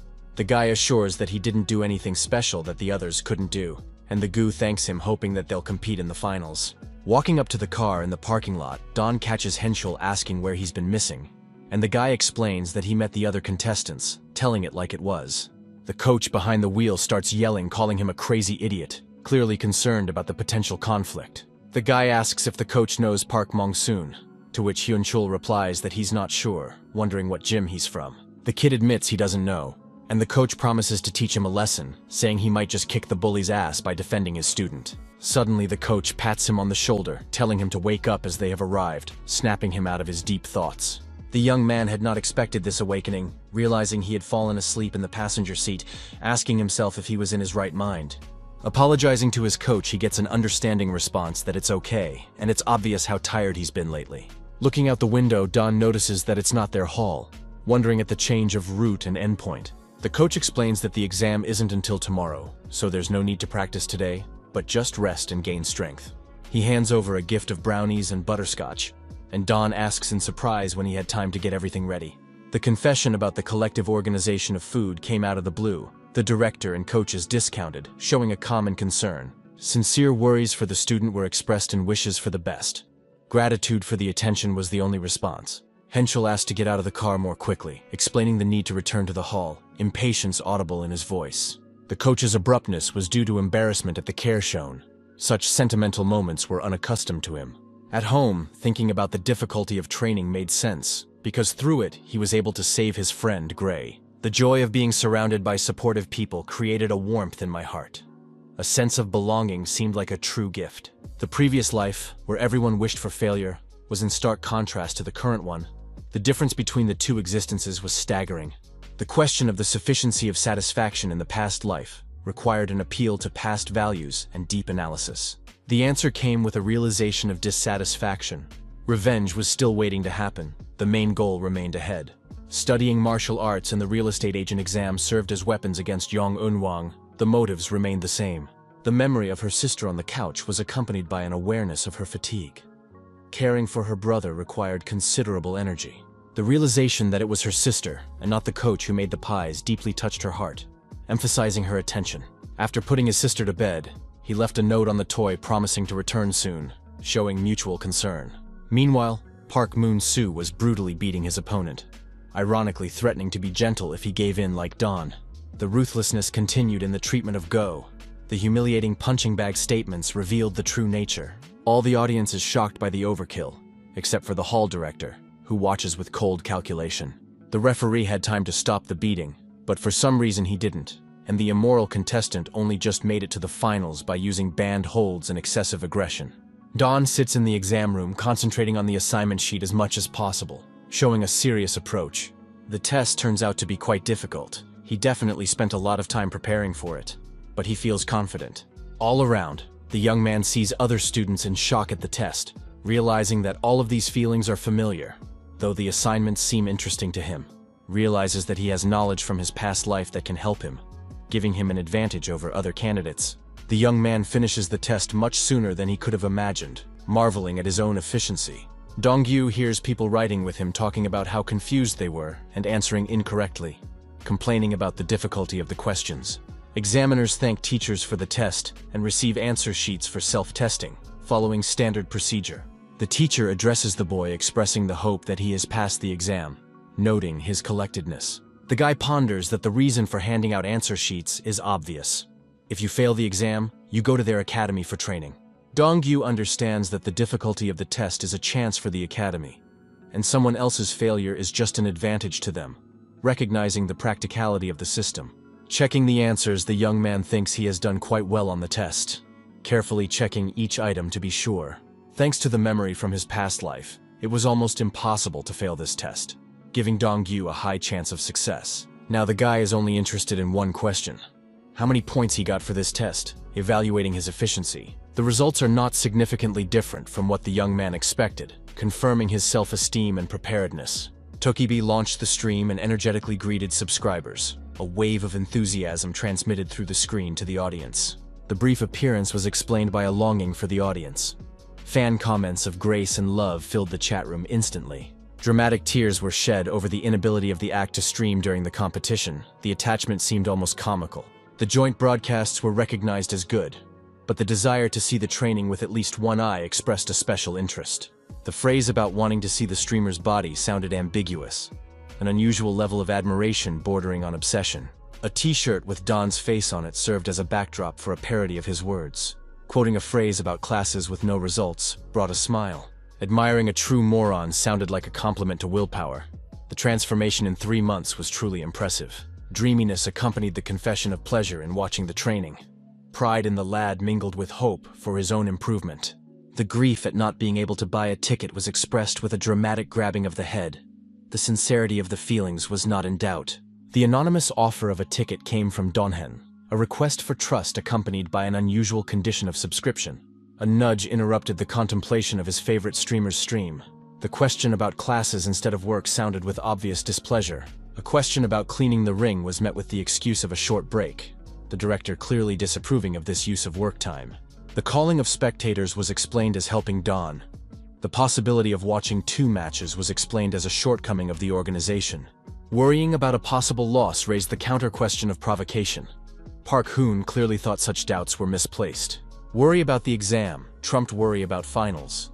Genuine affection for the student manifested itself in concern for their future. The discussion of the hope of a successful test was accompanied by a remark about provocation, the kid's independence being emphasized as an important trait. Dong Haeun tried to temper the man's enthusiasm for the sportsman, trying to lower his inflated expectations. The principal's shout of Don's superiority over the likes of Coach sounded irritated. The demand to get back to cleaning up allowed no objection. Don's sister sat at home visibly unhappy. Her brother's absence after the exam was causing growing unease. The irritation was heightened by the lack of calls and messages. The unknown of the exam results only fueled the emotions. The impatient shouts toward the telephone expressed an extreme degree of anxiety. The question of return went unanswered. Boredom mingled with impatience to know the results. Resentment at the lack of news for her favorite little sister sounded genuine. The sound of the door opening elicited an instant reaction. The question of a late return accompanied by a willingness to hear the results. The lack of expression on the face of the guy who entered was alarming. The obvious frustration readable even without words. A question about the results was met with a request to wait just a second. Delaying the conversation increased anxiety. The lack of understanding of the need to wait was reinforced by the long prior wait. Impatience reaching a breaking point. The silent retreat to the room brought on thoughts of failing the exam. The lack of information filled with worse assumptions. The call through the door was accompanied by a desire for reassurance, genuine concern shown even in the absence of accurate information. The lack of a lock gave hope of openness. The fear of reverting back to her previous state due to failure worried the girl. Self-confidence and the impossibility of regression helped to maintain optimism. Belief in the irreversibility of positive changes kept the spirit alive. Slaps on the cheeks accompanied the determination to act, the need to help her distraught brother becoming a top priority. The The shock of her brother's unexpected proximity at the door elicited a startled shriek, the ajar door revealing him just beyond the threshold. The examination form was held in his hands with deliberate carelessness. The mention of the results sounded deliberately mundane. Handing over the sheets was accompanied by strong inner excitement. Studying what was written required attentiveness and understanding of the situation. Viewing the results reinforced thoughts of failure. His brother's strange behavior seemed to confirm the negative outcome. The marks on the sheet were taken as evidence of failure, frustration, and disappointment were read in every gesture. The emotion on his face seemed decidedly negative, the supposed frustration with the result demanding immediate support. A burst of hugs accompanied by words about frequent failures even after a year of preparation. The recognition of effort sounded comforting. The abrupt request to stop was surprisingly sudden. The reaction to the attempted consolation seemed inadequately harsh. The question of rudeness sounded with incomprehension. The desire to support in a difficult moment met with unexpected resistance. The explanation of only 2 wrong answers contrasted with the sister's reaction to the supposed total failure. Disbelief was supported by pointing to the marks on the sheet. Certainty of one's interpretation allowed no other interpretation. The reproach of a depressed homecoming highlighted the contradiction between words and behavior. Nervousness seemed evident. The explanation about misreading and miscounting of answers clarified the misunderstanding by clearing up the situation. Repeated questioning about passing the test was replaced by a joyful smile. The confirmation of success evoked genuine joy. A fact check on the 2 wrong answers led to a final belief in success. Doubts finally dissipated. Flopping on the couch was accompanied by a confession of overexcitement. The relief of good news felt physically. The guy ironically reflects on himself as the perfect brother. Handsome, smart, and athletic, inwardly laughing at the situation. The admission of wrongdoing is accompanied by an offer of a chicken treat in the evening, combining congratulations with an apology. Gratitude is replaced by an offer to reschedule. The sister's bewilderment expresses her incomprehension of the holiday's abandonment. The explanation about the final fight and diet is sound. The suggestion to make an exception for a special occasion goes unapproved. The refusal to eat a hearty meal upsets his sister. The question of weed pressure instead of a celebratory dinner sounds a mild rebuke. Assurances about the flavorful qualities of vegetables are met with disbelief. The ironic preference for salad over fried chicken sounds unconvincing. The question of broadcasting exam results gets a favorable response. The promise to tell after the final results sounds reasonable. The intention to share with friends in the audience is affirmed with appreciation for the support. Gratitude is expressed sincerely. A request to be allowed to tell the story herself is accompanied by an acknowledgement of a desire to boast. Pride in her brother is shown openly. The observation of the sister's good mood is astonishing. Unusual excitement and a desire to show off are noted as new. The call to the coaches is made with the express intention of bragging. The pride and joy for his brother is not hidden for a second. The tale of proven results with 2 errors sounds impressive. The first attempt emphasizing the special significance of the achievement.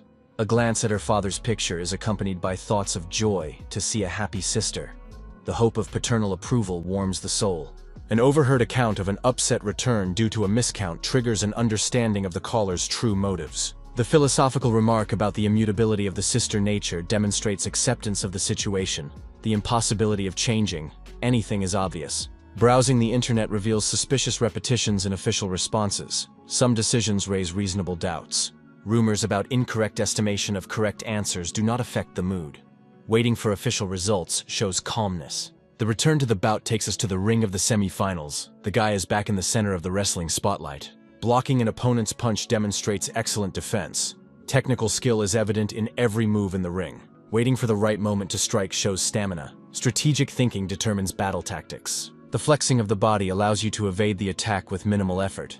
The swing of the opponent's fist meets only emptiness instead of a target. A precise kick to the opponent's shoulder demonstrates perfect technique, the swing preceding the flawless execution of the hold. A knockout elicits rapturous screams from the audience. A confident passage to the finals of the competition confirms skill and superiority. Takbei's presence at the fight is expressed with rapturous shouts, his surprise at his victories through leg kicks resounding with undisguised admiration. Discussion of the finals coming up in 2 hours is accompanied by remarks about the advantage of the rested finalists over Dawn. The organizer of the event appears to be a powerful figure with a dubious reputation, and rumors of gangster connections add to the tension. The strangeness of the organization is confirmed by the hard availability of tickets. The unusual hype around amateur competitions raises questions. Exiting the ring is met with cheers and cheer posters. Shouts of belief in victory demonstrate the fans' devotion. An unexpected number of people are surprised. Gratitude mixed with slight embarrassment at the increased attention to the persona. The grandstand filled with fans carrying posters was astonishing. The scale of the unexpected popularity seemed unreal. The confusion about the spread of information was resolved by the director appearing, reporting Dongyun's ticket given to streamer Talkbay. The comment about the reason for Park Hoon's presence was met with an explanation about regular visits on days like this, emphasizing tradition. Coaches with a living weapon placard for Park Hoon and a sister with a sign for the best-behaved pupil were spotted in the cheering crowd. The sister's hug was accompanied by admiring words about her brother's awesomeness. The question about the strange poster expressed mild bewilderment. The explanation of being present at both fights emphasized support. The role of a good sister was defined by participation in all endeavors. The playful pinching and threats were interrupted by the announcement of her friend's presence. The attempted conflict dissolving into new information. The appearance of the insanely beautiful girl attracted the guy's attention. The greeting was accompanied by an appreciation of her impressive looks. The respectful address adult oppa was used by the beauty, emphasizing the status of an older brother in the traditional sense. A remark about a long absence of meetings hinted at past acquaintance. The context of previous relationships remained a mystery. The position directly in front of the guy allowed one to notice the reaction. The understanding of familiarity with Kim Dong-kyu's past read in the gaze. Searching for memories of the girl was hampered by someone else's memory. Going through the memories of the previous owner required concentration. Excitement grew at the sight of the incomprehensive reaction. The girl's lack of recognition seen as odd and anomalous. A nudge of the elbow was followed by a questioning stare. The need for a greeting was recognized in the reciprocal agreement. The joke about the shock of having a sister friend elicited a surprised what? The surprise of the comment read in the reaction. The teasing about lying on the couch and having no friends continued the humorous line. The comparison to scratching your belly button sounded provocative. Her sister's friend steps in to comfort the guy and tell him that their sweetheart actually has a lot of friends. The sister turns to her brother, noticing that he didn't even look at her being a recluse. How would he know about her friends? The surprised sister says he should have been pissed, asking why he agreed so quickly. And the guy just replies that it's true. Dong-gyu greets his friend saying that he remembered her from middle school, trying to hide his ignorance. The guy assumes that the girl often came to visit them. They even tiggled together a couple times, looking for confirmation of his hunch. His sister notices that Ji-hee used to say hello to him and her dear brother just ignored him. The guy apologizes for it. Her sister praises Ji-ha, saying that she is the best and will definitely become popular in the future, being proud of her friend. The guy asks if Ji-hee will become an idol or actress, but his sister says he didn't guess and he guffaws that he might next time.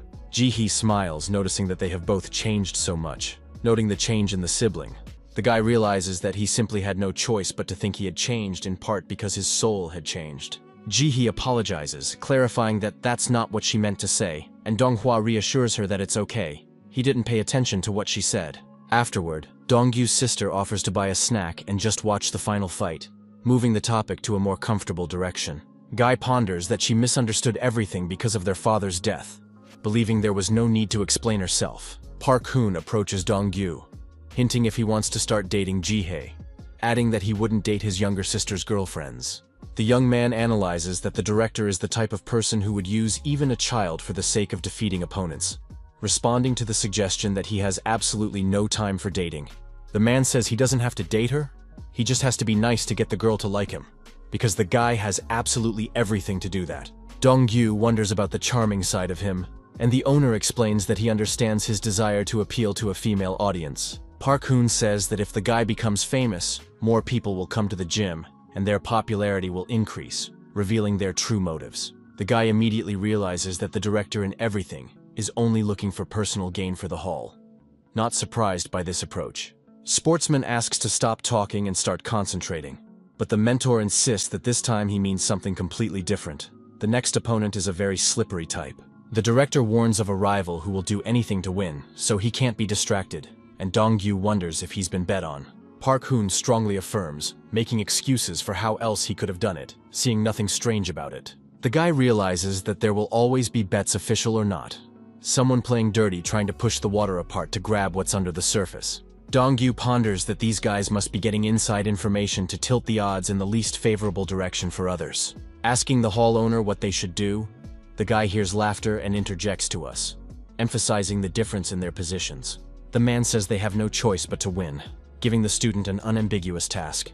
Don remarks that it looks like the odds have only just decreased, causing the director to wonder what he means. The guy wonders if the man has read about his opponents, to which he replies that the opponent came to the gym directly. Park Hoon brags that he told his opponent that he would tear him up like a real tiger if he came back again, trying to intimidate his rival. After that, he did not even try to call again, allegedly obeying the threats of the director, who prides himself on his influence. Mujina concludes that they are all amateurs, so that the guy needs to go and flog them all, to which he promises to make sure to do so. Time for the next bout comes, and the guy reappears in the ring ready for the final battle. Talkbai cheers him on with a smile on his face, happy that the long-awaited finale is finally beginning. The referee once again explains the rules. No biting, no surprise attacks, and no weapons, repeating the standard set before each fight. The opponent turns out to be Park Moon-soo, the same guy with whom there was an altercation in the hallway. Don notices that he can't stand still for a second, aggressive before the fight. The referee explains the format: 5 minutes per round, 3 rounds total with no extra time, setting the time limit for the fight. Dong-gyu thought about his opponent. He heard that he won most of his fights by knockout. He has a similar story as himself. Pak has been kickboxing for a while now, so one must definitely avoid his punches when he attacks, carefully choosing the moment to counterattack. Park yells out to the guy, wondering what Dong-gyu is waiting for, or if he wants Park to start this fight, provoking him to act rashly. Still, Puck starts first, with his hand strikes, but the guy manages to dodge, showing great reactions. Don analyzes the situation, thinking that surprisingly for such brazen behavior, his opponent's movements are easy enough to read. But of course the opponent's biggest advantage is that he's incredibly fast, making up for predictability with speed. The guy barely has time to turn around, avoiding a powerful kicking attack to the head, feeling the air split millimeters from his face. Puck looks at him with a crazy look and turns to the guy to try to attack him, continuing the psychological pressure.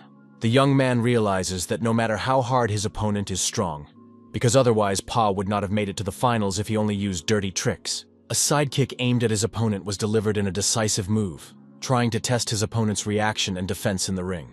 Amazement swept over Don when he saw his opponent dodge at the last moment. His opponent's flexibility seemed incredible. The retaliatory blow to the head came instantly, and without warning, the suddenness of the attack deprived the guy of the opportunity to react.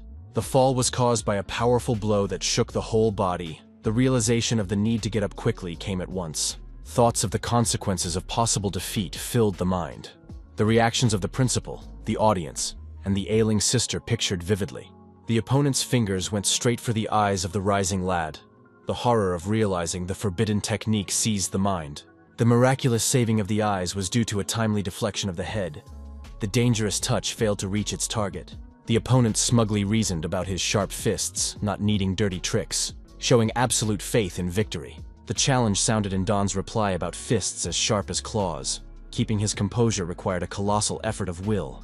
The referee was clearly ignoring all the irregularities going on in the ring. Speculation of willful or accidental ignorance plagued the mind. Puck's fist swung threateningly with a warning not to be distracted. The use of every second of advantage looked masterful. The bout resumed with renewed vigor and ferocity, his opponent's movements methodically preventing focus and planning. The need to dodge and be ready to attack was clearly realized. The sudden sensation of blood running down his brow was a distraction. The distraction of blood pouring down his face was worth the concentration.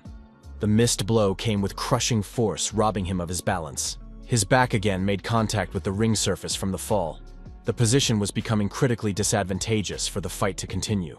Puck sits on top of him with his whole body, as is customary in no-holds-barred fights, in complete control. The opponent begins to beat him mercilessly with his fists, demanding a laugh and threatening that he will no longer be able to show his face. The guy's sister, watching from the bleachers, can't hold back tears as she sees her brother being beaten. The girl turns away and tells the principal standing next to her that she can't look at it, her voice shaking with despair. Park Hoon calls out her name Donghua. The girl turns around hoping to hear something positive, looking for encouragement. The man, though he seemed so cheerful before, now seriously notices that her brother is not as simple as he seems, instilling a grain of hope. As if on cue, at this very moment, Dong-gyu abruptly slams his knee into the back of the opponent sitting on top of him, finding a vulnerable spot. Puck clearly didn't expect such a turn. He's surprised at this kind of trickery from a guy he thought he'd already defeated. Literally a second later, the situation changes completely. Now Puck has his back to the ground and Don is on top of him. Puck didn't even fully realize what had happened, his face expressing sheer surprise at such a rapid change of positions. The referee starts counting down to 4, approaching the decisive moment of the fight. Don suddenly stands up and steps away from the guy, preventing the referee from crediting the knockout and ending the count at 5. Puck, rising, addresses the guy with rage, calling him a freak and promising that he will regret his decision to let him go, completely unaware of the motives behind such an act. The athlete talks about going too far and needing to win by knockout just this once, so he let his opponent go, explaining his strange act. Puck, brimming with anger, very quickly starts moving towards the guy, ready to resume his attack with renewed vigor. Don, at this point, recalls a recent conversation he had with the director, telling him that he was becoming even more impressive, but still hadn't gotten far enough to truly become the strongest. Park Hoon then said that he noticed something important while watching the guy's recent fight, sparking his interest in that observation. The man pointed out that the guy gets excited too easily in battle, adding that it's always fun to learn something new in his technique. As he continued to explain, the mentor said that he understood Dongyu's condition because he himself felt the same way when he was overflowing with energy in his youth. The main problem is that when people get excited, their horizons narrow and they become overly thoughtless, which is also the case with Dongyu. The guy obviously thought about these words of his mentor, starting to analyze the situation and realizing that he should fight with a cold mind, avoiding difficult situations. Recalls the director's advice: if it suddenly becomes difficult, just make the opponent lose patience, which would be the most correct option in such a situation. After the guy remembered this conversation, he managed to keep his cool and landed an impressive punch on his opponent's cheek. Dongyu realizes that the next step is to take the opponent by force, and so this blow was so strong that the opponent's teeth fell out. The guy's fans watching this fight started crying with delight, being in shock at how powerful he had become. My sister and her friend couldn't believe their eyes either, madly happy for their brother and his incredible progress. Meanwhile, Tokibe launched the stream, addressing his subscribers and asking if they could believe where he is now, standing outside the gym doors. Streamer assures that when he tells you exactly where he is, his viewers will just go crazy with envy and admiration. After a long buildup of intrigue, Tokbe finally announces that he is now in the hall where Day himself, his idol, is training. The streamer is insanely excited, saying that today he will finally make a joint video with his favorite streamer, fulfilling a long-time dream. The guy opens the doors of the hall, commenting that it's a place they've only seen during the broadcasts, but now he's there himself, and is greeted with a friendly welcome. Tokbe was met by director Park Hoon. The streamer expresses gratitude for the permission to broadcast, showing respect. The principal started laughing hard, saying that for the sake of his student, he would always give permission, showing his friendliness. The director offers to follow him, noting that the hall is so clean, which would definitely be comfortable to practice in. The director continues the tour, showing the room for learning new techniques with trainers, the gym and the ring for fights supervised by professionals. The people in the chat room watching the stream wonder what the coach or peddler is doing here, whereupon they walk up to the men's locker room and the director announces the guests, motioning for them to come out. Don is in the men's locker room after the last fight. He's still a little battered, and the people in the chat room are posting just wondering why he's so wrinkled. Don walks up to the streamer, extends his hand, and the streamer gets excited, talking about how long he's been waiting for this meeting, to which the guy responds by thanking him for supporting him all this time. The streamer recalls promoting his channel, emphasizing that Dongyu should be well aware of this, and brags to his subscribers about his influence. They set up a camera in the ring for broadcast and talk about fighters first learning how to fall properly from the beginning of training. Tokbe congratulates Don on winning the amateur competition, adding that for him he is far from an amateur, but a true professional.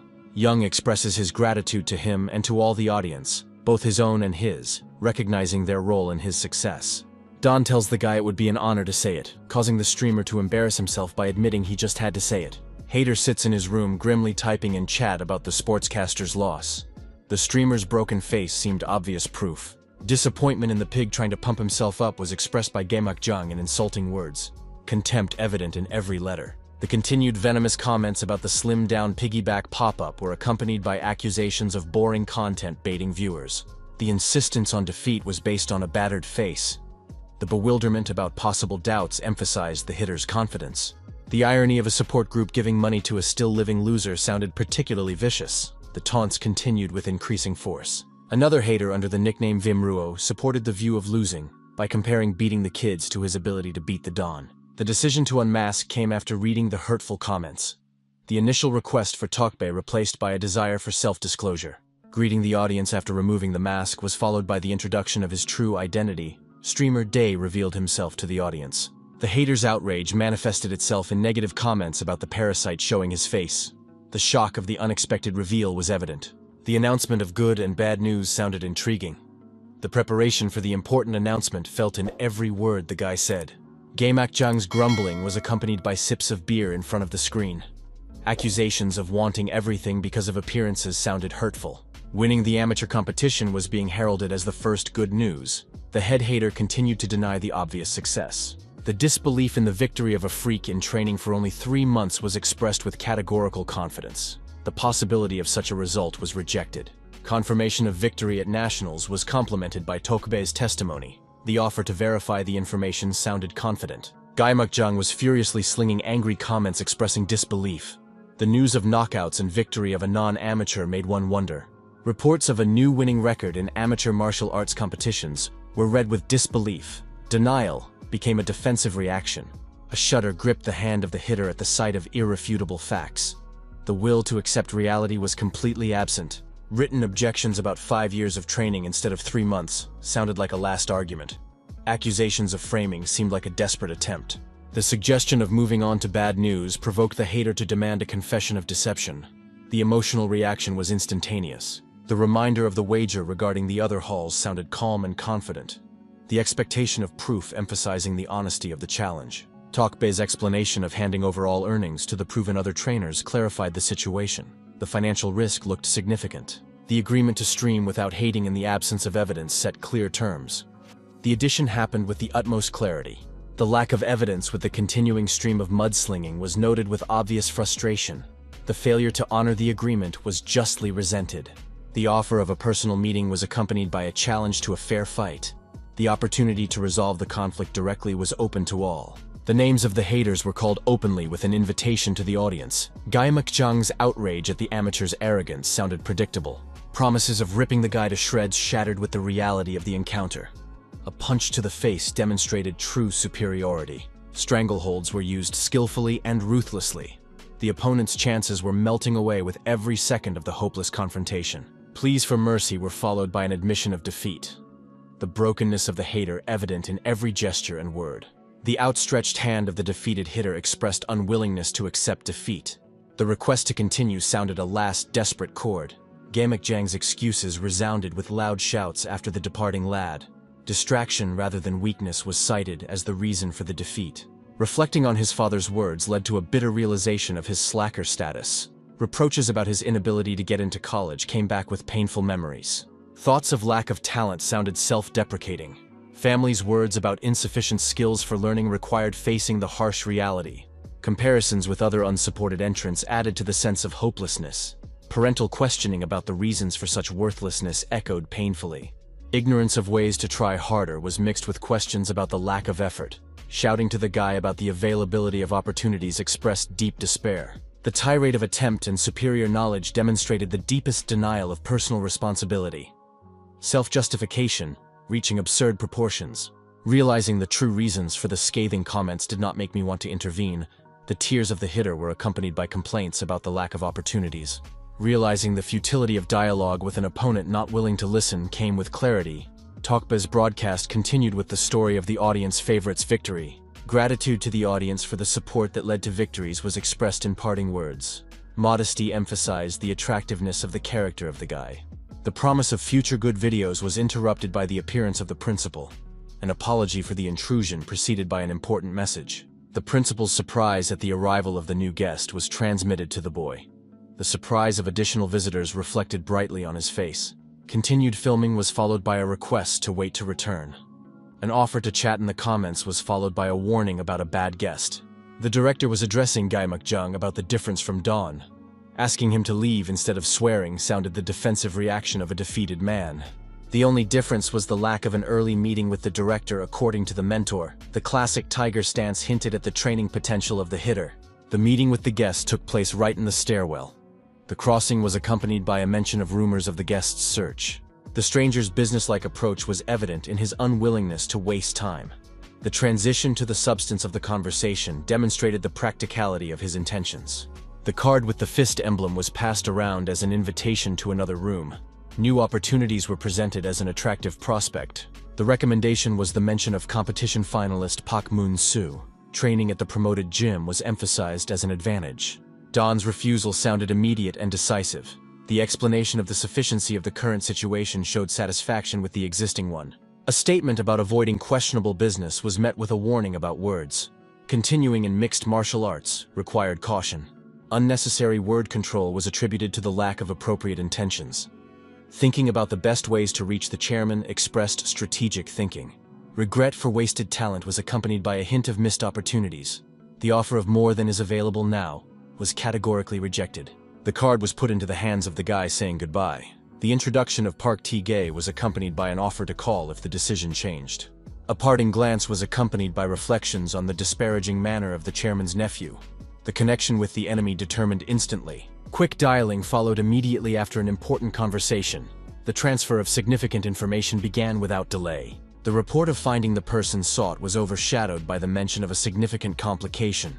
Details deliberately omitted from the conversation. The appearance of an unknown bushy-tailed car drew attention to the found man. The car pulled up behind him, creating a potentially dangerous situation.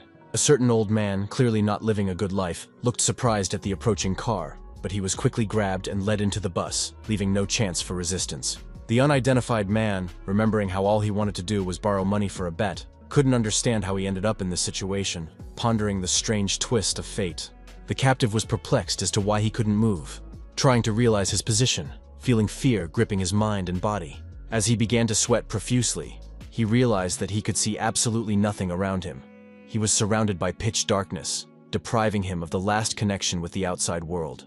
The man's body was completely buried in the ground, with only his head sticking out, and that with a bandage over his eyes, making the situation even more hopeless. The captive tried to scream through the bandage, begging for help, but the man who buried him coldly noticed that their captive was finally awake. The buried man screamed desperately, promising to pay all his debts, begging to be released. Realizing he was trapped with no way out, Seo Yoon-do, standing next to him, asked if he had fun losing money gambling, reminding him of the debt over half the amount. The kidnappers discussed his family, wondering if he had children or other relatives, planning how to use this to their advantage. The captive cried out in terror, demanding that his family not be touched, but he was urged to silence, mentioning his 20-year-old daughter, as if knowing everything about her.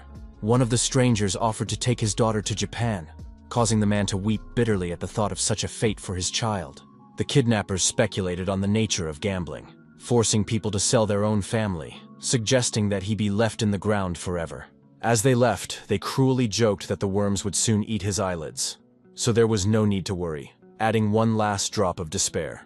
The man buried in the ground realized that everything that had happened was the result of his addiction, thinking of his wife and daughter, whom he called a princess. The captive agonized over what would happen to his family, what these people might do if only he had stopped playing earlier. The captive thinks he could have paid off his debts if he hadn't sought out new games, but then realizes that the root of the problem is in the beginning, if he had never started playing.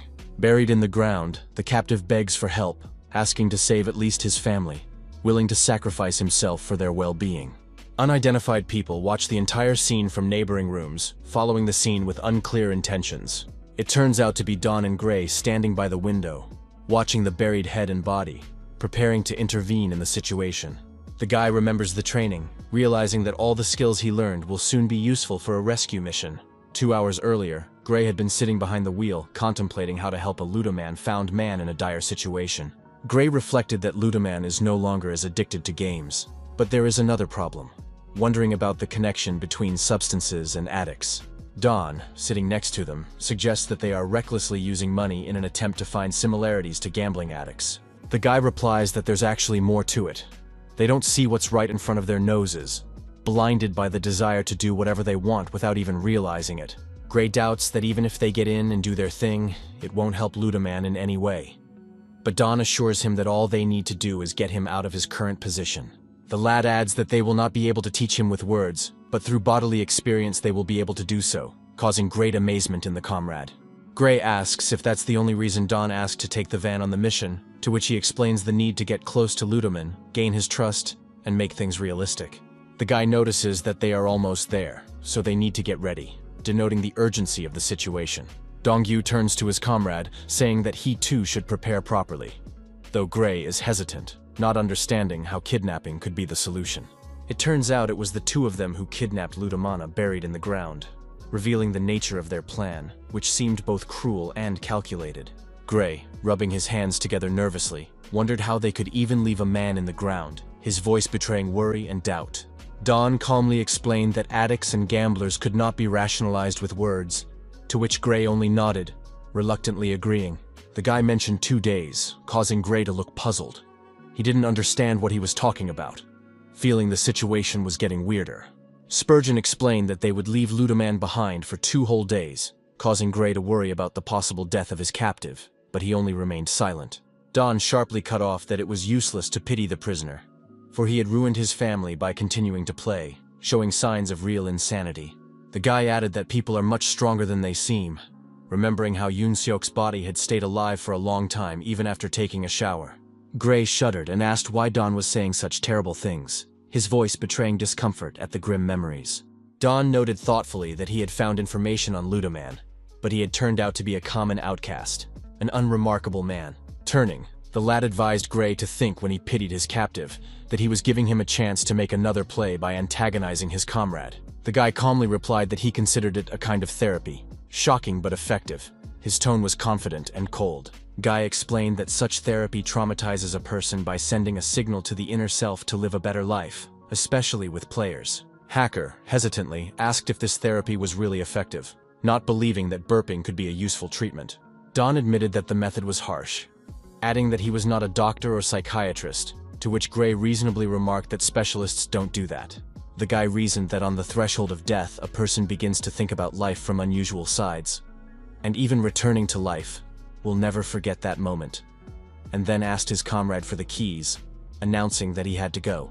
Eurosha warned the hacker that he would come tomorrow to check on the situation, and if he helped the prisoner, the consequences would be unpredictable, his voice sounding cold and confident. The boy added threateningly that he would then bury Gray himself in Ludamana's place if he decided to interfere with their plan, his words hanging in the air like a sentence. Gray, snapping out of it, started to call Dawn a violent freak, but immediately stopped himself and apologized, realizing he had gone too far in his words. Dawn reassured his comrade, saying he would just check to see if the prisoner was alive, and remarked that they promised rain tomorrow, so it would get warmer and a light drizzle wouldn't kill him. Sitting in the car, the guy thought about Ludoman, realizing that he had to survive not only for himself, but also for his wife, daughter, and father, who were waiting for his return. Gray looked at Dawn and asked if he had a driver's license, to which the guy honestly admitted his lack of one, not seeing it as a problem. The comrade started laughing, offering to call a cab, and advising me not to drive without a license, showing concern for safety, albeit with a dose of irony. Meanwhile, the chairman sat in his office, scrutinizing the important papers that had been brought to him, his face expressing concentration. The man turned to his nephew Guhek, starting a serious conversation, his voice sounding stern but with a tinge of interest. The nephew in the study listened attentively to his uncle, ready to discuss, his posture betraying respect and willingness to dialogue. The chairman asked if the nephew had mentioned the need for an assistant, to which the latter complained of old men only scratching their tongues and mentioned General Manager Puck. The CEO shared the information, and the chairman began looking at the data on the amateur winner, discovering an interesting coincidence. The man asked if this was the same guy who tried to kill himself to avenge his father. Realizing there might be an important connection here, the chairman reasoned that the lad needed a new family to fill a mental void, offering to bait him with money, and if he refused, to take care of the rest of his family in a display of cold-blooded calculation. Meanwhile, Don came home and brought his sister a chicken, making the girl jump madly with joy, creating a contrast to the chairman's gloomy plans. The guy passed all the safety training, exams in just one morning, will soon get his license, and tomorrow will be functional training, planning to handle all the formalities in 2 weeks. The young man reflected that he couldn't rely on Choi Kaidon, known as Gray, all the time, striving for autonomy and independence. The lad decided that by getting his license, he could close another debt to Gray by keeping his promise and proving his trustworthiness. Before meeting Gray, Don had thought it was worth a preliminary visit to the gym to prepare himself mentally and gather his thoughts. The guy understood the need to look around and focus on the fight first, prioritizing properly to be ready for anything. Upon arriving at his gym and opening the doors, Dawn informed everyone present of his arrival, expecting to see the usual training environment. But in front of him, the guy saw something strange. A huge crowd of people, distinguishing only their backs that filled the entire space of the hall. The athlete was perplexed, because it was not a break, wondering who all these people were, who had gathered in the hall at an unusual time, and what they were doing here. Dongyun approached the guy, expressing his joy at seeing him, and Dawn immediately asked what was going on, looking for an explanation for the strange situation. The guy wondered if it was him that all these people were looking for, getting confirmation from his comrade that indeed it was. The comrade stepped aside, promising to look into the situation and clarify the details of what was going on, leaving Dawn slightly confused. The guy was worried that those gathered intended to pick a fight with him, trying to understand the reason for such a gathering of people and their possible intentions. Dawn Hen's mysterious warning hung in the air, creating a complex mosaic of premonitions and internal contradictions. The fan crowd became a mirror of hidden desires, where each face reflected deep aspirations and professional ambitions. Donhen's attentive gaze drew invisible lines of communication between those gathered, exposing hidden patterns of human behavior. The crowd's physique became a metaphor for personal transformation, where each body bore the imprint of past and present. The director's gaze became a symbol of professional predation, where every move was carefully calculated between business interests and human desires. The influx of new students created a complex ecosystem of professional growth, where each participant was a potential carrier of unique energy. The desire to become a streamer turned into an underlying desire for self-actualization and professional transformation. The basics of streaming have become a metaphorical key to new horizons of professional communication. The joking advice turned into a complex psychological game where every word was weighed between support and mild irony. The coach's indignation exposed the thin margins of these professionals, where every word was calculated. Reflecting on potential content became a metaphor for professional formation and mutual support. Supporting a comrade turned into a real anthem of friendship and professional solidarity. Natural talent became the invisible engine of professional transformation, where the secret joke was carefully weighed. Donhen's gratitude was transformed into a symbolic gesture of professional recognition and mutual respect. At that moment, the principal appears, calling loudly for Don, letting him know that people want to see him. Everyone in the hall turns around, noticing the young man, clearly not expecting him to appear at this time, their faces expressing surprise and delight.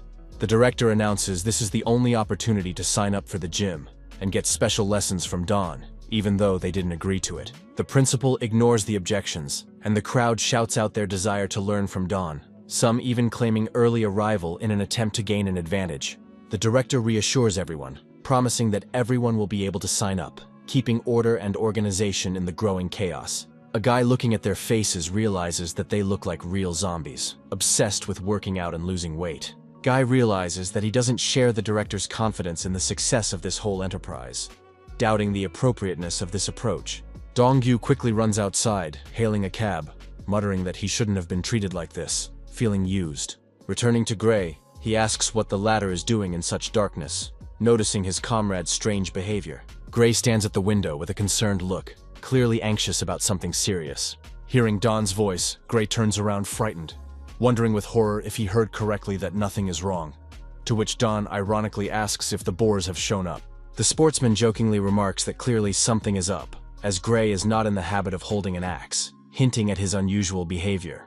Dongyu wonders about the guy they buried, to which Gray asks in surprise, "Can't you tell from his face what's going on?" Gray cries out in horror, asking if Don thinks the buried man is dead, showing extreme concern.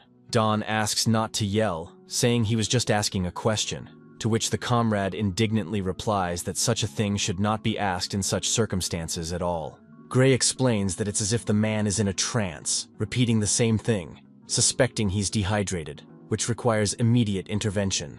The guy reasons that maybe this isn't the end, he has to decide his own fate. We need to crack him psychologically to achieve the goal of therapy. Don walks over to the man buried in the ground and stands directly in front of him, observing his condition carefully. The man is constantly screaming, begging for his family not to be touched and for his release, in a state of extreme desperation. The athlete turns to his comrade, asking to fetch water for the captive, showing basic concern.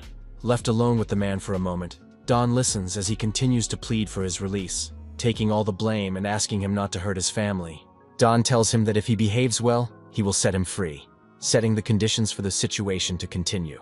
The man begins to cry at these words, saying he would do anything to actually be set free. The buried man promises to fulfill any demand no matter what he is told, showing complete desperation and willingness to cooperate. The guy says he'll make him do something bad, thinking to himself that Seo Yun-do better answer right for his own good. The guy explains that a man just needs to be told where to look for a certain person, getting to the heart of his interests. Don realizes he's going to ask a very simple question, and asks where the man's daughter ran off to, suddenly changing the direction of the conversation. The man obviously did not expect this question, and Don repeats it, wondering where his daughter has run off to, whom he has looked everywhere, but has not found anywhere. To which the captive replies that he does not understand what he is talking about. The young man claims he knows about giving his daughter half of the winnings, so she now has a lot of money and is hiding well, hinting at a conspiracy. Dong-gyu offers a deal. If the man tells him where his daughter is, the guy will forgive him absolutely all his debts and give him another 5,000 won to settle up, offering a way out of the situation. Seo Yun-do, buried in the ground, just quietly remains silent, not answering anything to this sentence, showing unexpected resilience. Don asks again, suggesting that maybe the man can win this time too, demanding the correct answer. Guy reminds him of the need to return to a normal life and family, suggesting that the man hasn't seen his daughter in a long time, who may no longer recognize him as her father, trying to press the hurt. But the man still won't give up, just continuing to remain silent, surprising his captors. Gray, watching this, wonders if the man is really considering whether or not to set his daughter up, choosing between her and the play money. The young man, watching the man's reaction, realizes with horror that in all likelihood the player has not changed a bit, despite the traumatic experience. Dong-gyu says he'll give the man until tomorrow, suggesting he think hard about the proposal, giving him one last chance. As he leaves, Don realizes that the buried man has absolutely no choice in the situation. Guy reflects that the nearness of death does not guarantee a revised outlook on life, recognizing that his therapy is apparently not as effective as he thought it would be. Gray seems disappointed in this man, especially considering his own orphan childhood. It pains him to watch his father choose between his daughter and money. Suddenly, Seo Yun-do quietly tells them to just shut up, breaking their silence. The two guys were extremely surprised by this man's reaction, not expecting such a display of character. But the man repeats himself, saying they should shut up, calling them real freaks, showing unexpected resistance. The man screams for them to just kill him, calling him bastards, refusing to be tortured in the ground, resenting how he can turn in his daughter. Continuing to scream, the captive declares that he won't think twice and can't give her to such bastards, and the two guys are happy with this reaction. It's exactly what they wanted to hear. Don sits down, saying he understands the man wants to die, to which the man responds by asking if he didn't hear him say just kill him.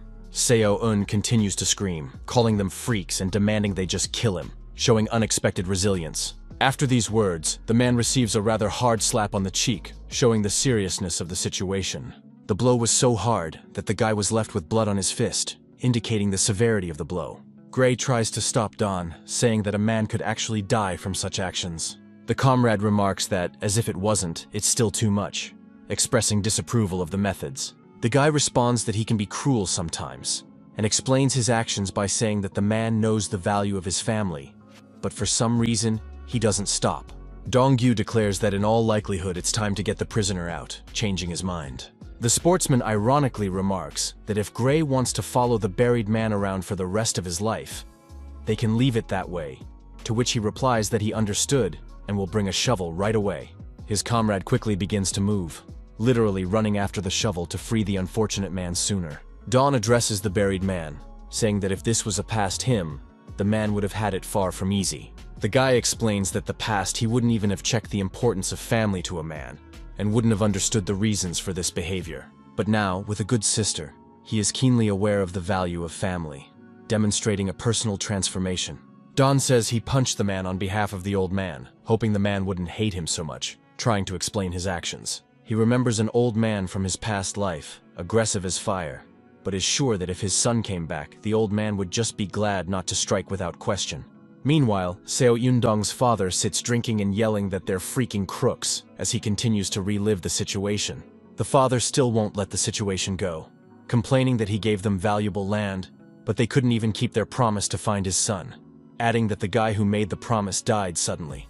The old man resents the damn company for pretending like they didn't even know the guy was dead, calling himself an idiot for believing them. Ludoman's father thinks this life is driving him crazy, showing how deeply he has been hurt by the loss of his son and the deception of the corporation. The old man looks at the picture of his dead wife, wondering why she is smiling when everything is going downhill, pondering the fate of his only son, whose whereabouts are unknown. He says the son may have died a long time ago, asking why his wife left him alone to deal with this grief. The old man reflects that if his son had been around, none of this would have happened, placing many hopes on his return. The man thinks about his losses, his son, the land, how everything is ruined. But suddenly he hears some noise at the door. He angrily asks who is even visiting at this hour, annoyed by the unexpected visit. Suddenly the old man sees someone's body in front of his feet, at first not even realizing who is lying there in the darkness. Turns out it's Seo Yun-do lying under the door, muttering requests not to touch his family, clearly in a fever after the stress he's been through. The father leans over to his son, seeing how sick he is, how he repeats the same thing without realizing where he is. The old man cannot believe his own eyes that he sees before him the son who has been missing for so long. The man starts screaming, asking who did this to him and why he feels so bad, showing paternal concern. Seo Yun-do's eyes immediately fill with tears and he starts to apologize to his father. But he says that he should be the one apologizing. The old man notices an envelope lying next to his son's body, thinking it was left by those who beat his child. Opening the envelope, he reads a threat that if he doesn't pay his debts, he will never see his son again, taking it as a warning. The letter actually said something completely different, a guide to the rehab process, and a phrase that said, "I kept my promise." The old man will now mean that he has kept his promise. Don, who is next to the car, listens to these words with inner joy. Later, Don sits in his kitchen at home eating breakfast, immersed in his thoughts about what happened. The sister sitting next to me asks if this rice is really good, but the guy just keeps quiet, thinking about something of his own. The guy suddenly asks if she cooked it, noting the flavor and assuring her husband-to-be that he would love it, eliciting cries of embarrassment from her sister. The girl wonders what Dongyu was doing yesterday after coming home at 3 in the morning, reproaching that he didn't even call her. The guy ironically responds by asking what she was doing waiting instead of going to bed, calling it stupid. The young man recalls treating his buddy to soup for helping him yesterday, noticing that although it was a surprise, he ate 4 whole bowls, showing a real appetite. Afterward, he tells his sister about the 20,000 won, and she asks in bewilderment what he's even talking about. The guy explains that it's a plus to her pocket money, which the sister clearly didn't expect to hear, surprised by such generosity. But the girl pretends not to be interested, asking who he even thinks she is, and the brother keeps upping the ante to 30,000, then 40,000. Donghua understands his game, saying that her brother doesn't seem to want to tell her who he was with and what he was doing, offering to pay her 50,000 for her silence in that case. Though the boy rolled his eyes, he still told his sister that they had a deal, agreeing to her terms. Then suddenly, my sister realized that she was late for school and quickly began to dress, hurrying to get out of the house. The girl said goodbye without even looking at her brother, letting him know that she had to go, showing a typical morning rush. But suddenly the sister realized she had forgotten to say something and stopped for a second before exiting. Donghua reminded him that his exam results are due today, congratulating him in advance for passing, showing concern. The girl says goodbye, saying she'll see you in the evening, leaving her brother in a good mood. The boy smiled, realizing that his sister remembered this important date for him, realizing that he was important to her, even if she pretended as if he wasn't. The young man goes to his room and sits down in front of his computer, scrutinizing some information, completely immersed in his work. The guy decides to check the results of the exam, madly happy that despite the fear of making a mistake or incorrectly marking answers, everything went well and the exam is passed. While contemplating whether to start a stream to share this news, Dongyu makes a decision and greets his viewers. Thanking them for joining at such an early hour, subscribers are getting worried, thinking that something has happened since the broadcast started at an unusual time. The guy reassures them by saying he has exciting news, recalling how last time one of his subscribers, seemingly Sanu, asked about his project. A young man announces that he has passed his real estate exam after 3 months of studying, sharing his accomplishment with supportive people. The young man was simultaneously preparing for a martial arts competition and real estate agent exams, admitting that he wanted to tell his subscribers about it. Dongyu feared failing and pondered what it would be like if he just blurted out everything to everyone, and then didn't live up to expectations. Therefore, emphasizes that all his achievements were only possible because of the support of the audience, bowing to them in gratitude. Guy sees comments from people telling how inspired they are by him and is clearly surprised by this response, not expecting such a strong impact on others. The athlete tells fans they did a good job, promising to share more good news on the stream tonight, creating intrigue.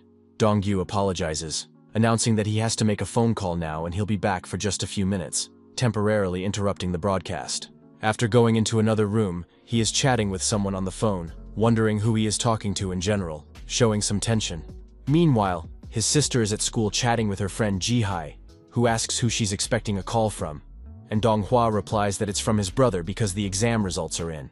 Jihee wonders why she doesn't call herself, to which the girl explains that she congratulated him in advance in the morning, so he should call first. But then the guy's sister gets the idea to check the list of gifted students, where her brother's results might be. Donghua notices the information about the 2 flawless tests, thinking the exam is valid, but it's all bullshit, starting to get indignant.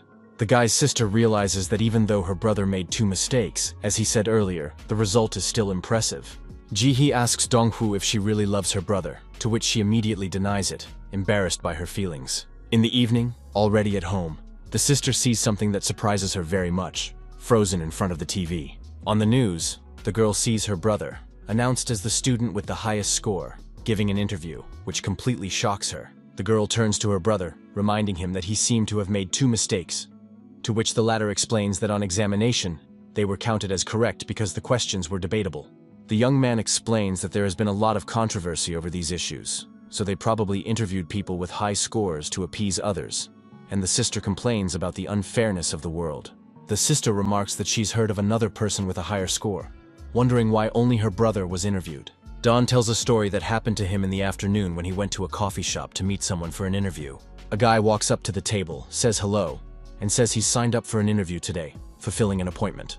The reporter greets him, confirming that he was the one invited to the interview today, beginning the official conversation. Park Jin-seol, scrutinizing Kim Dong-gyu sitting across from him, confessed that he never thought he would meet someone who had passed the exam so perfectly. The guy replied that he didn't expect to ever get an invitation for an interview either, especially so soon after the results were announced. The reporter offered to sit down while waiting for the second excellent student who also passed the exam perfectly, creating an atmosphere of intrigue and importance. The waitress came to their table. The young man, gathering his thoughts before the important conversation, ordered an Americano on the rocks. Park Jin-seol remarked that he's seen many people in this field, but this is the first time he's met someone like Kim Dong-gyu, not hiding his studying gaze. The young man noticed this stare from the reporter, which created a palpable discomfort and made him more nervous. The athlete asked if he looked too relaxed, trying to understand the reason for such intense attention to his person. The reporter explained that few people can maintain that kind of composure in an interview, setting him apart from other candidates. Kim Dong-gyu pondered about who Park Jin-seol had met before. Perhaps someone who was too uptight or shy. The reporter, noticing his doubts, advised him to behave naturally, emphasizing that this would be the best way to have a successful conversation. As he watched Park Jin-seol, Kim Dong-gyu noted his keen eye for detail and emotion. The young man decided to compliment her, noting that the reporter looked pretty good too, trying to smooth over the resulting awkwardness. Park Jin-seol wore glasses that seemed to cover his penetrating gaze, making communication more comfortable and less stressful. The guy clarified that he was talking about the rimmed glasses, instantly piquing his interlocutor's interest in this observation. The reporter remarked that Kim Dong-gyu has a honeyed look, hinting that he should have been invited for interviews more often due to his pleasant demeanor. The waitress approached the reporter, informing her that Choi Gang-hyun had already arrived, interrupting their budding, meaningful conversation. Park Jin-seol stepped back to greet the second participant, and the young man hesitated as he watched his professional movements. The young man noted to himself that the reporter had clearly faced similar situations more than once, showing experience and confidence. Park Jin-seol approached the newcomer, politely introducing himself and reminding him of the phone call, observing all etiquette. Choi Gang-hyun, ignoring the outstretched hand, coldly stated that the reporter should choose better places to conduct interviews. The reporter patiently replied that they had been picking this cafe for a long time, but it clearly didn't suit Choi Gang-hyun's taste, maintaining a professional calmness. This guy just sat down next to me, indifferently saying, "Okay, whatever, we can just get started," showing a complete lack of interest in formalities. When the waitress came with the order, this other guy also ordered, choosing the same iced Americano, as if not even wanting to take the time to choose. He did so rudely that the waitress became visibly uncomfortable, though she tried to maintain a professional smile and quickly withdrew. Kim Dong-gyu analyzed that this guy is acting so rude that it's probably not the waitress's first time encountering a customer like this. He clearly wants to be treated well, although he has no manners himself, and from the first minute he shows his true character without hiding. Choi Gang-hyun loudly stated that it was said as if the exam was difficult, but to him it was complete nonsense, as if he was bragging about his abilities in front of everyone. He added that even cows and dogs could write this exam with excellence, downplaying the significance of their overall achievement. Kim Dong-gyu calmly replied that he would rather be a beef then than Choi Gang-hyun, clearly causing his interlocutor to be displeased. The young man pointed at Choi Gang-hyun, ironically noting that if you followed his logic, he was a dog, twisting his own comparison. And the guy jokingly called himself a cow, since they both managed to write this exam equally well, enjoying the resulting verbal duel. Choi sharply asked what he was trying to say by calling him a freak, to which Kim Dong-gyu calmly introduced himself by his full name, suggesting that they call him that. The young man remarked that he thought it was better to have a name than to respond to insults by politely interjecting if it wasn't true. Choi was indignant, asking if the man really thought he could compete with him even a little bit, wondering if he even knew who he was. Reporter Park Jin-seol, sensing the rising tension, intervened, saying that they knew Mr. Choi very well, trying to defuse the situation. He noted that Choi is currently teaching at a university, reporting this information as something worthy of respect and recognition. The reporter added that his interlocutor is also the head of a real estate investment company, which clearly interested Kim Dong-gyu. He remarked that in Korea, only Yash can be compared to this DK company, showing an unexpected knowledge of the market. DK was a place he knew very well, and Choi was surprised to ask how he knew it, clearly not expecting such familiarity. Choi asked the reporter how he got such good sources, to which Park Jin-seol replied that his boss just compiled some impressive information. Choi turned to Kim Dong-gyu, asking if the latter had heard of him and knew who he was, emphasizing his own importance. Choi was perplexed and asked why he should even know someone who got the highest score by chance, continuing to belittle his interlocutor's accomplishments. Kim Dong-kyu calmly replied that he was just reading his mind, ironically agreeing with the assumption and showing his equanimity. The waitress brought Choi Gang-hyun's order, casting such a judgmental look at him that a palpable tension hung in the air, making the atmosphere uncomfortable. Choi sharply asked Kim Dong-gyu if he was grinning at him, to which the young man calmly replied that they'd had plenty of time to get to know each other.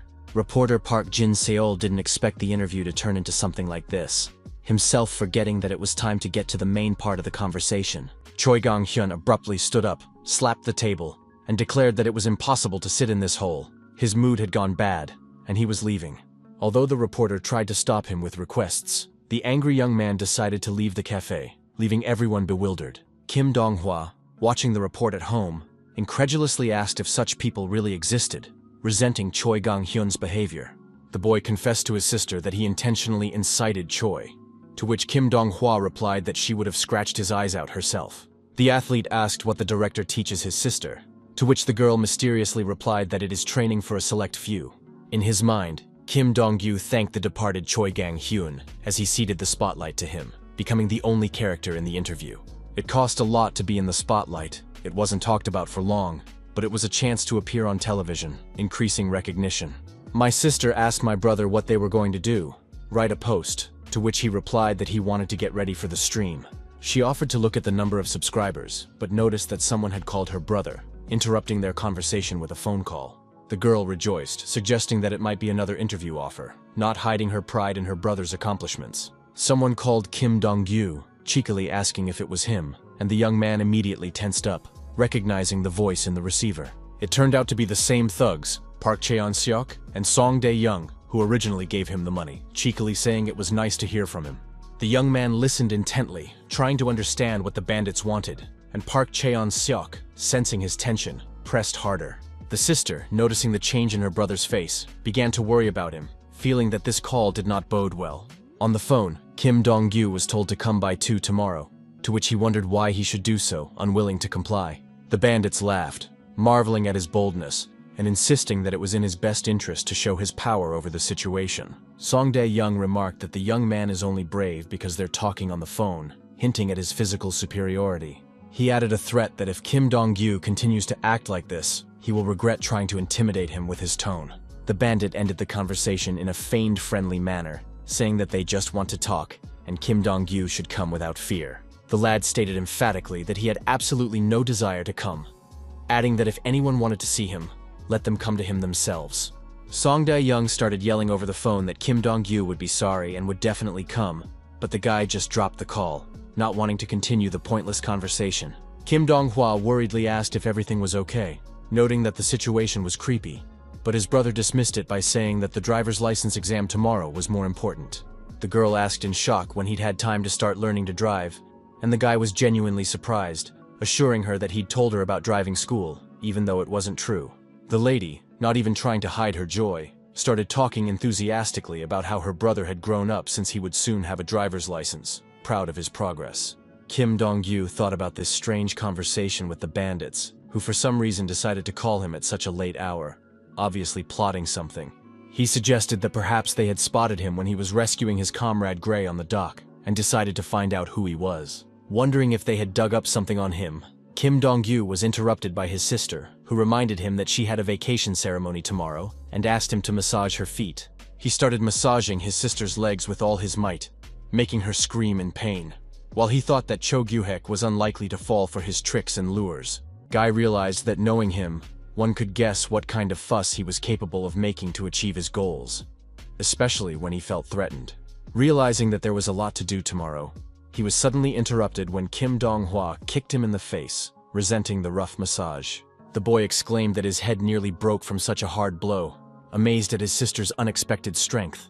The next day, Kim Dong-gyu passed his driver's license exam, and now looked at the new document with satisfaction and a sense of legitimate pride. He felt noticeably better about his accomplishment, though he was surprised that his license had only been issued a week earlier, glad that he had it with him now. There was a message on his phone from the bandits that they would arrive in Pucheon at 2 o'clock and wait for him there, putting the need for a meeting. Kim Dong-kyu suddenly thought that he may have overestimated their persistence, not expecting such an aggressive pursuit. He reasoned that if it was really urgent, they would call back and clarify the meeting time, further demonstrating their interest. Literally after that thought, the phone rang, as if the bandits could read his mind and react to his internal reasoning. It was Song Dae-young reporting that they were already in Bucheon, to which Kim Dong-gyu recalled his offer to drive up to him, not wanting to go along. The bandit insisted that Kim Dong-kyu should be the one to come, to which he replied that he had no desire or time to meet with them, trying to figure out what they were up to. The guy heard a question from the thug asking if he knew a certain coffee shop in that neighborhood, suggesting a specific meeting place. The young man answered in the negative, admitting that he didn't even know which cafeteria the bandit was talking about, trying to avoid the encounter. Song Dae-young explained that the establishment was right in front of Nambuhan School, clearly choosing this location for a reason. Kim Dong-kyu immediately recognized the school he was talking about, the school where his little sister, Kim Dong-hwa, was studying. Realizing the hint, the young man quickly took a cab, and the bandit warned meaningfully that if he was late, something unpleasant might happen. The guy arrived at the said cafe very quickly, realizing that he really has no other choice, especially when it comes to his sister's safety. The bandits greeted the guy with feigned friendliness, offering to order coffee, make themselves comfortable, and chat like old acquaintances. Park Cheon-seok extended his hand to Kim Dong-gyu, noting that they hadn't seen each other in a while, suggesting that they talk properly. The sportsman ironically asked since when they had been in such a close relationship, to which the thugs replied that they could start right away. Inwardly noting that these people really knew how to say the most disgusting things, Kim Dong-gyu suggested getting to the point, seeing no point in idle talk. Park Cheon-seok remarked with feigned offense that they were just trying to be polite, rebuking the interlocutor's arrogance and sharp reactions. The young man asked if they wanted to check what his confidence was based on, to which Song Dae-young called him a jerk, admitting that he was only trying to be polite. The atmosphere in the cafe was getting more and more tense when the bandits warned him that if he continued like this, he would get into serious trouble. One of them remarked that the brash kid had really lost the last shreds of his mind if he dared to talk to them like that. When Song Dae-young grabbed Kim Dong-gyu by his jacket, the young man mentally weighed his options, realizing that they had come to his sister's school on purpose, and he couldn't let it go. Decisively, with one lightning-fast movement of his arm, the athlete freed himself from the grip of the bandit who held him by his jacket. Kim Dong-gyu bluntly asked why they didn't want to call him to a quiet place, but made sure to come to his sister's school, clearly hinting at their low methods. Song Dae-young irritatedly said that the boy had already crossed the line, to which the young man firmly replied that they were the ones who had crossed the line first. The angry big man swung his massive fist at Kim Dong-gyu, ready to move from verbal altercation to direct conflict. Suddenly, the bandit boss intervened, calmly noting that winning the amateur competition was impressive but insufficient, suggesting something more. He approached the young man with a business proposition, an annual salary of 100 million won plus 10% on top for efficiency if he worked for him. Cho Gyuhek, the chairman's nephew, asked how often the lad thought such offers were made, to which the young man admitted that for a recent high school graduate, it was indeed beyond expectation. This boss smugly pronounced that since the guy understood the value of the offer, it would be much easier for them to agree, offering cooperation as something already decided. Kim Dong-kyu, without losing his composure, unexpectedly named his price, 1 billion won and 60% of the transactions. The guy justified the claim by saying that he had defeated everyone by knockouts in amateur competitions, and then passed the real estate agent exam with a perfect score, all in just 3 months. The gang leader began to laugh deafeningly at such words, clearly not expecting such insolence from the young man. His face contorted with anger as he stated that he knew well such upstarts, acting fearless only because of the ability to swing their fists a bit. The man menacingly asked how Kim Dong-kyu thought he could handle guys like that. The boss softens his tone, saying that he doesn't wish any harm, but only wants Kim Dong-kyu to be part of their new family. The man advised the young man to think hard, mentioning that he was aware of his desire to pay for his sister's college tuition, using personal information as leverage. As he left, the boss said that if the guy changed his mind, he could contact one of his people, as if leaving the door open. One of the bandits, leaving the cafe, angrily advised to reduce the requested fee if the guy wanted to live, without hiding the aggression in his voice. Another added that it's best to obey the boss if Kim Dong-kyu values his life, increasing the pressure on the young man. Finishing his tirade of threats, the bandit promised to personally bury the guy if he suddenly decided to refuse their offer. Kim Dong-kyu realized from their reactions that he had behaved correctly, even though he thought these aggressive guys were rather boring opponents. Mentally, he vowed to crush all these freaks, feeling a growing determination to resist their pressure at all costs. The waitress, who had been watching the meeting with concern on her face, came to the table and announced that Kim Dong-kyu's order was ready, trying not to meet the eyes of the remaining bandits. Going over to pick up the order, the guy apologized to the waitress for what she had to see and hear, showing nobility even in such a situation. The boy realized that from the gang boss's point of view, he was just a minority, but he was sure that in the future, he would change his mind. Guy reflected that the remote company style is like hitting the right spot, not dissecting the methods and techniques, noting the similarities in the way things work. Kim Dong-kyu admitted that he's not in a position to criticize the gang boss's methods yet, but it's a temporary situation. He bitterly realized that although their methods were different, the result was the same, forcing people to give up the last thing he himself had ever done in his past life. Kim Dong-kyu bitterly admitted that he was no different from these thugs, knowing this from his own experience from his past life when he himself had been in their shoes. The boy reflected that they had traveled all the way to his sister's school, clearly not just to talk about family, but to press him through his loved ones. Upon calling Gray, the sportscaster heard a surprised question as to why he was calling at such an hour and explained that he needed a favor, to which Gray joked about rehabbing a gambler. The guy assured that he wasn't calling about that, but his request could only be fulfilled by a hacker, emphasizing the importance of the case. The guy bluntly stated that they needed to give Cho Gyuhek a shake, upsetting his comrade with the unexpected suggestion. His friend almost choked with indignation, reminding him that they had already robbed Cho Gyuhek, and now Kim Dong-kyu was forcing him to mess with a dangerous man again. The young man reasonably asked if Gray wanted to spend his life in hiding, to which he replied that no, it was just too sudden an offer. Explaining the situation, Kim Dong-kyu said that he had just met with Cho Gyuhek, who was trying to recruit him into his ranks. The guy added that he had asked for impossible conditions, but Cho Gyuhek offered to think about the offer anyway, leaving the door open. The comrade worriedly remarked that Cho Gyuhek was definitely interested in Kim Dong-kyu because of his competition wins and successful broadcasts, and would make him work like a slave. The guy suggested playing along with Cho Gyuhek and submitting a bit, and the hacker asked if it was worth acting when the outcome was obvious. The young man insisted that they were the first to start, and had grossly underestimated him, and if he got closer, he could learn something useful for their plan. Suddenly, Kim Dong-kyu saw his sister walking home from school, which immediately caught his attention and made him wary. The guy was surprised that it wasn't even 2 o'clock in the afternoon, and she was already walking out of the school, not looking her best, and worried if Cho Gyuhek had made his move in time. Gray was perplexed as to why the boy had gone silent, but he only promised to talk later, abruptly cutting off the conversation. Kim Dong-gyu called out to his sister who was passing by, and she was surprised to see his brother near the school, clearly not expecting him to be here. Kim Dong-hwa asked if she had finished her classes and if she was truant, to which Kim Dong-hwa asked bewilderedly if she hadn't talked about the special day yesterday. His sister recalled what she'd said yesterday about the closing ceremony, adding reproachfully that instead of listening, he'd almost broken her leg during the massage. Kim Dong-gyu was surprised that the ceremony ended so early, and asked why his sister looked tense, to which she explained that she had stayed late talking to the head teacher about the sports club. Kim Dong-hwa's friends remarked in surprise that they had never heard of her brother, not even knowing he existed, which embarrassed the girl. My brother politely introduced himself to the girls by giving his name, and they immediately started flirting, asking if he had a girlfriend and noting his attractiveness. Turning on his charm, the young man jokingly rebuked his sister for not telling her friends about him, adding with the understanding that if she was shy, he understood. All of the girlfriends flat out stated that if they had such a cool brother, they would be sure to brag to everyone. The brother, smoothing things over, explained that he was just joking and suggested that everyone go out to eat, for which his sister quietly elbowed him, promising revenge. On his way home, the young man lingered for a bit, telling Kim Dong-hwa that he had a call to make and asking him to go on without him. The girl suddenly decided to explain herself, saying that she hadn't told her friends about him, not because of shyness, but because she was afraid of blabbing something important if she started to tell.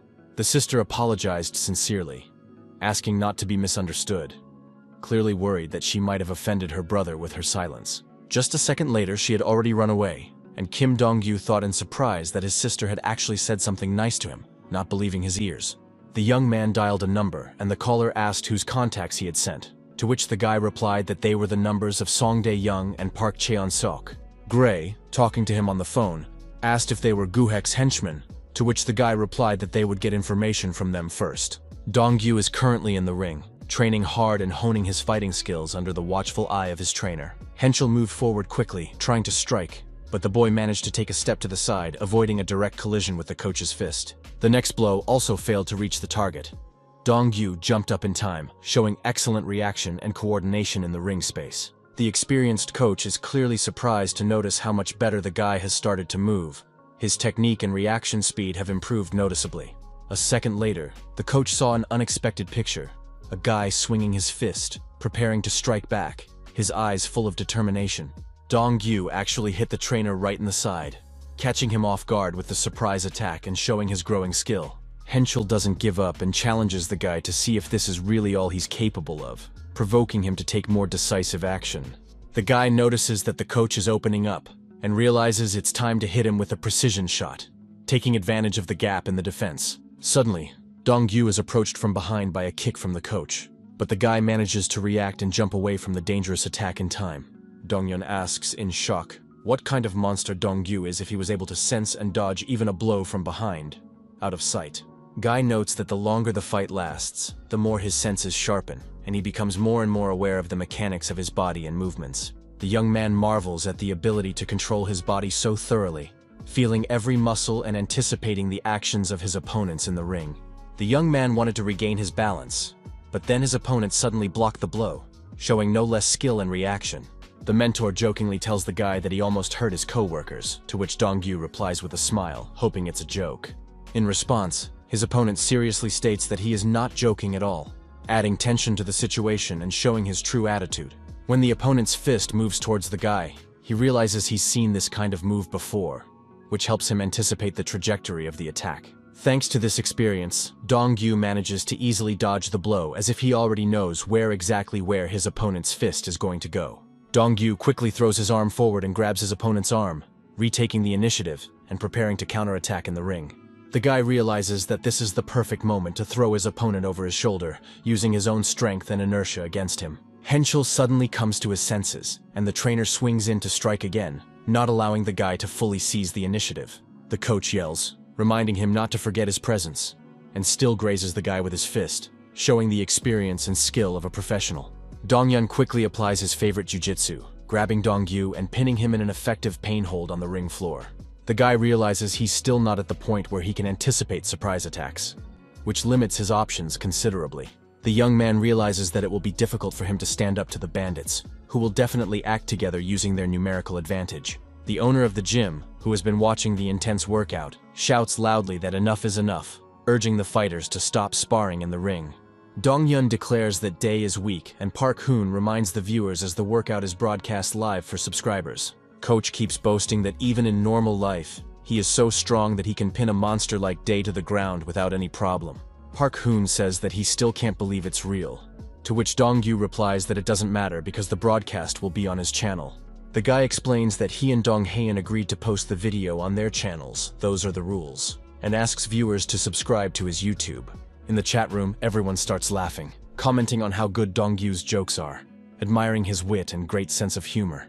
The man turned to the guy and asked him to come into his office, to which the athlete briefly replied that he would do it right away. The guy tells his comrade that he's leaving the broadcast to him, and the guy confidently replies that you don't have to worry about the quality of the stream. A friend promises to run the broadcast as if it were his own, but still admits to a little excitement in front of the audience. Already in the office, Park Hoon bluntly asks the guy why Dong-gyu did it, if not wallowing in boredom, trying to understand his motivation. The guy is shocked, not realizing exactly what the principal is talking about, and starts to get a little anxious from the uncertainty of the situation. Here the young man guesses that the owner of the hall realized the reason for sparring with two masters at once, and once again becomes convinced that the coach is not simple at all. The young man interjects if the principal really wants to know the reason, and the principal responds by asking if the guy won't tell the truth. The guy hesitates before answering, but Park Hoon suddenly changes the subject, saying that he wanted to talk about a completely different matter. The athlete notes to himself that the man is only feigning disinterest, but you can see that he's a little uncomfortable with the topic.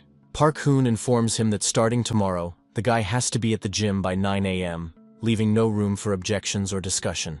Dong-gyu immediately inquired about the reason, but the principal cut off that there was no need for unnecessary questions if he said so, and the guy agreed.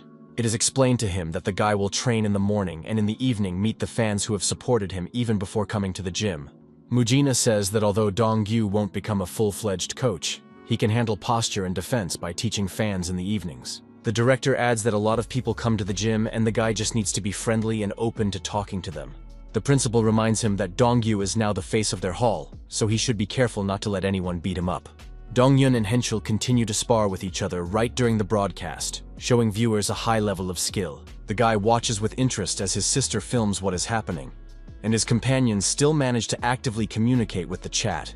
The guy notices that his sister has such a starry expression on her face, as if she's immersed in the filming process herself and enjoying it. Ever since Donghua started filming, her talent is really showing more and more, and she now looks more like a true professional. Looking at his sister, the athlete is confident that she will definitely succeed in the future.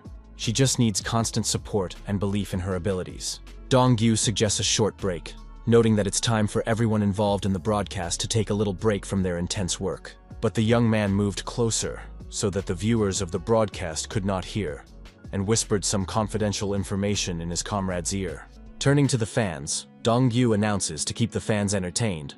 Coach Dong-hyun will continue the practice for another half hour for their entertainment.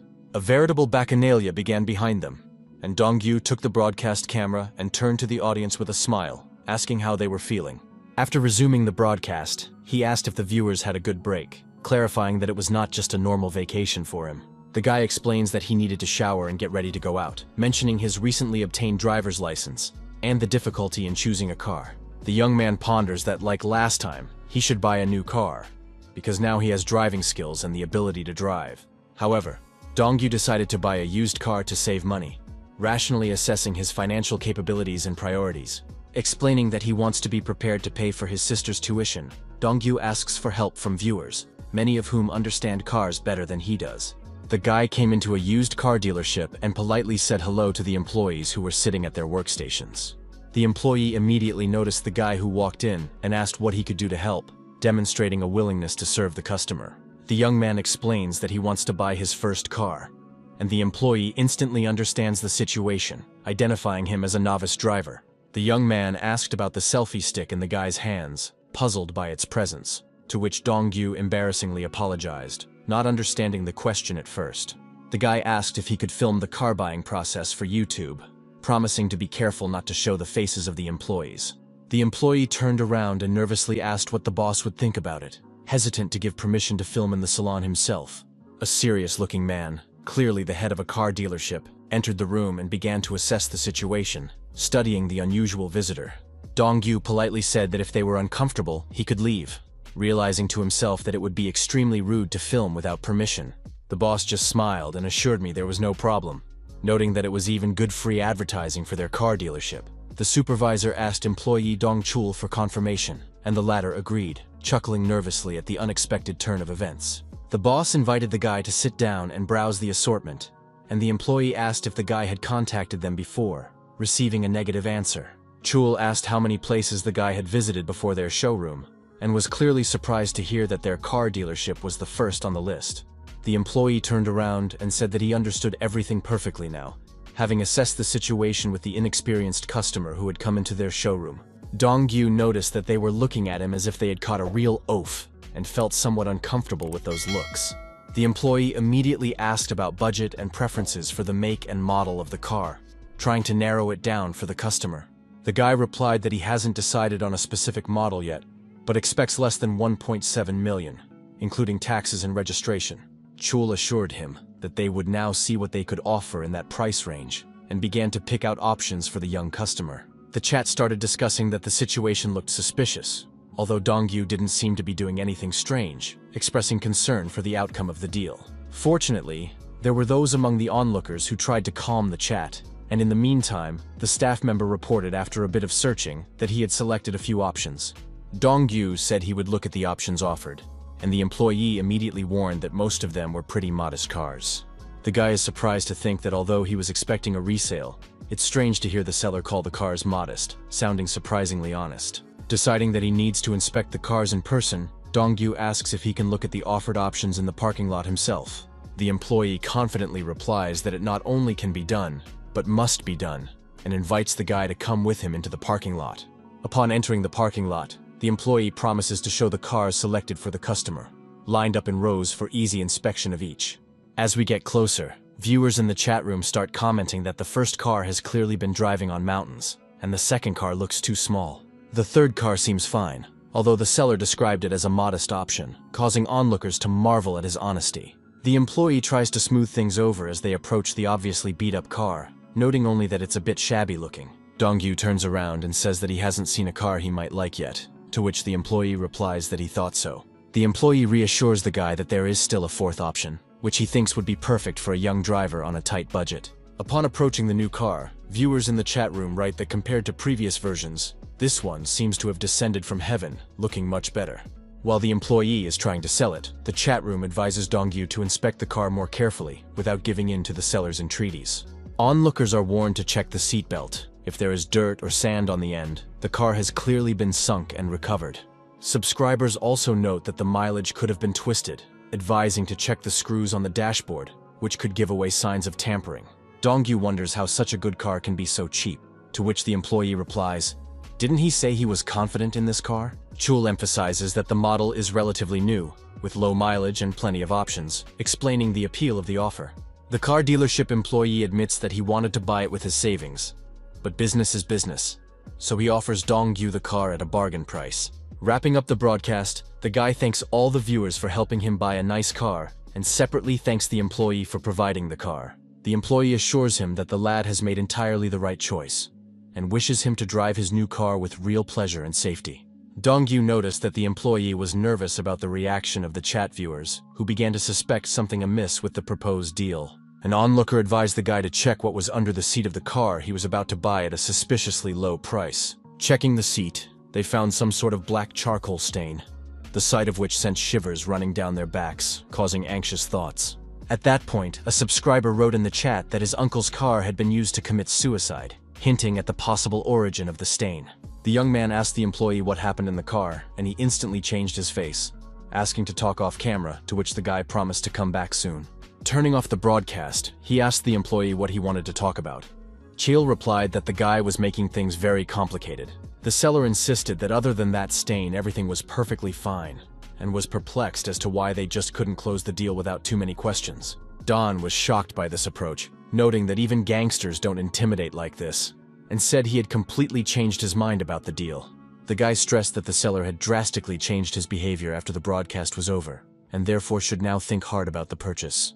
The employee irritatedly remarked that the guy came to pick out a car, not to criticize wasting people's time, and the guy responded by asking if he was concerned about the consequences.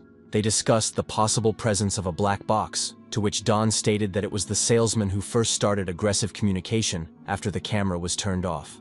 Don mentally noted that the mention of no black box was good news, realizing the ambiguity of the situation. Suddenly, the boss appeared, wondering if the employee was communicating well with the client and creating the proper comfort to complete the transaction.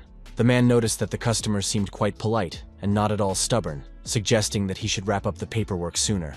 The employee hopefully asked the guy if he would still buy the car, despite the stain he found and the salesman's strange behavior. The boss asked if they had finished discussing the details, clearly wanting to speed things up and finalize the deal as quickly as possible. The employee confidently stated that the customer would now sign a contract and purchase this car, prejudging the young man's choice in advance. Chul emphatically re-interviewed the client, confirming that he was about to sign everything, clearly nervous and in a hurry. The salesman continued to insist that there was no suicide in the car, demanding confirmation of his words, as if trying to convince himself. Don thought the employee now looked just like the chairman's nephew, noting the similarities in their manner of pressure and insistence. Looking resolutely into the eyes of the salesman, Don stated that they could not keep silent about the fact of suicide, because everything was recorded on the stream and seen by thousands of viewers.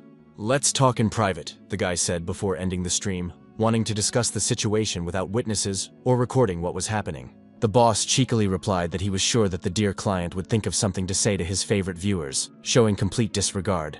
One of the subordinates rudely stated that if the guy didn't want to end up covered in blood, he should quickly buy a car and leave, promising a peaceful resolution. The boss's subordinates began to surround the sportsman, unequivocally showing that they were ready to beat him up if he did not agree to their terms. The guy turned to them indignantly, calling them assholes and asking how many people they had scammed in all their time at the car dealership.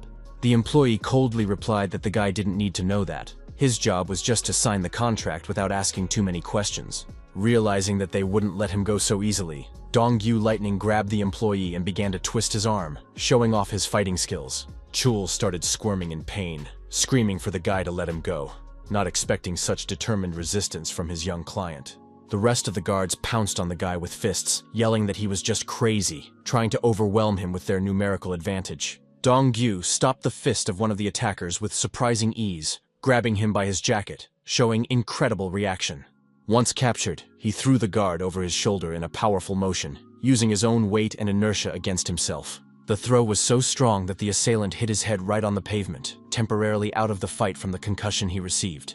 Looking at the remaining opponents, Dongyu thought he realized that there was little chance of things going smoothly, but he hoped to avoid a fight. The guy now realized that the situation was indeed extremely difficult, and would have to use all of his combat skills. The guy took a fighting stance, as he was taught in boxing, and the opponents realized that they were dealing not with an ordinary client, but with an experienced fighter.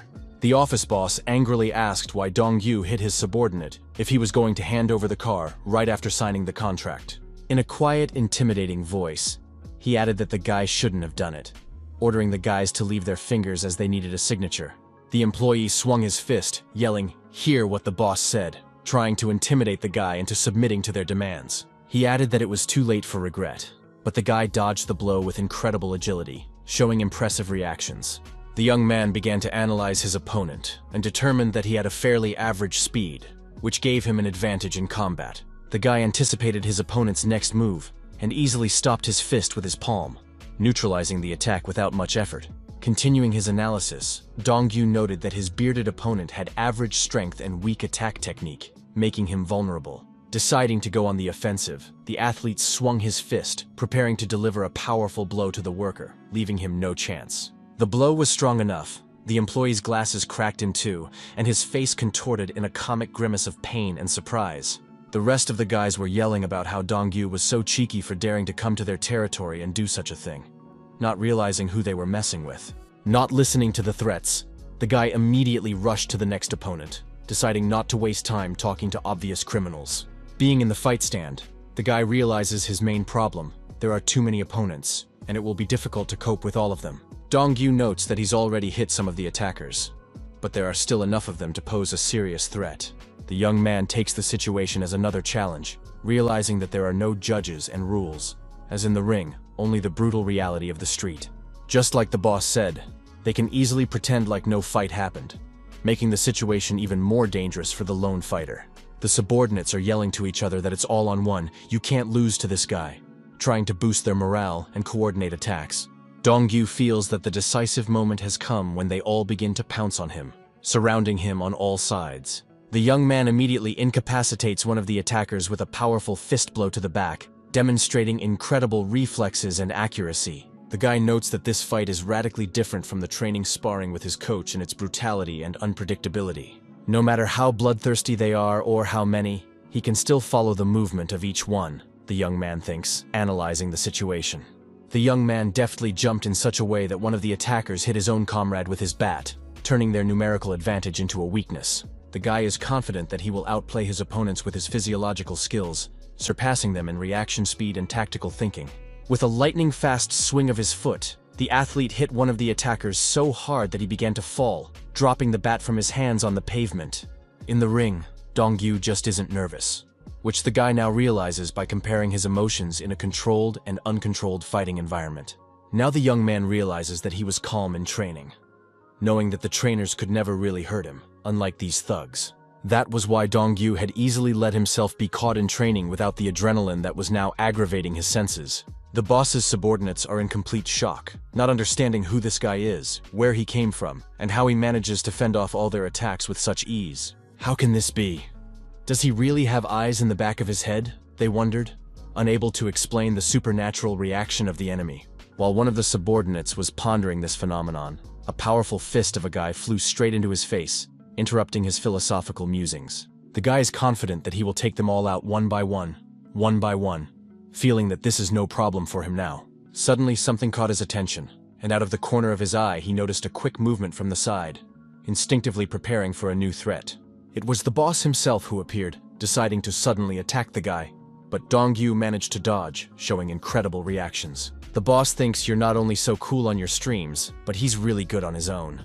The young man realizes that the boss's attack is much different from the attacks of his subordinates. It is more technical, precise, and dangerous. You can tell by the boss's movements that the man has clearly learned to fight before and has a lot of experience in street fighting, unlike the rank and file. The guy starts moving quickly, realizing that he needs to get rid of the rest of the opponents first, before focusing on the boss. But suddenly, like a huge hand, something begins to hover over him and reach for his back, creating a sense of impending danger. The boss suddenly grabbed Dongyu by the collar of his jacket, displaying incredible speed and precision of attack, taking him by surprise. In one powerful motion, he threw the guy in the opposite direction, so that he hit his back on the ground, losing his orientation for a moment.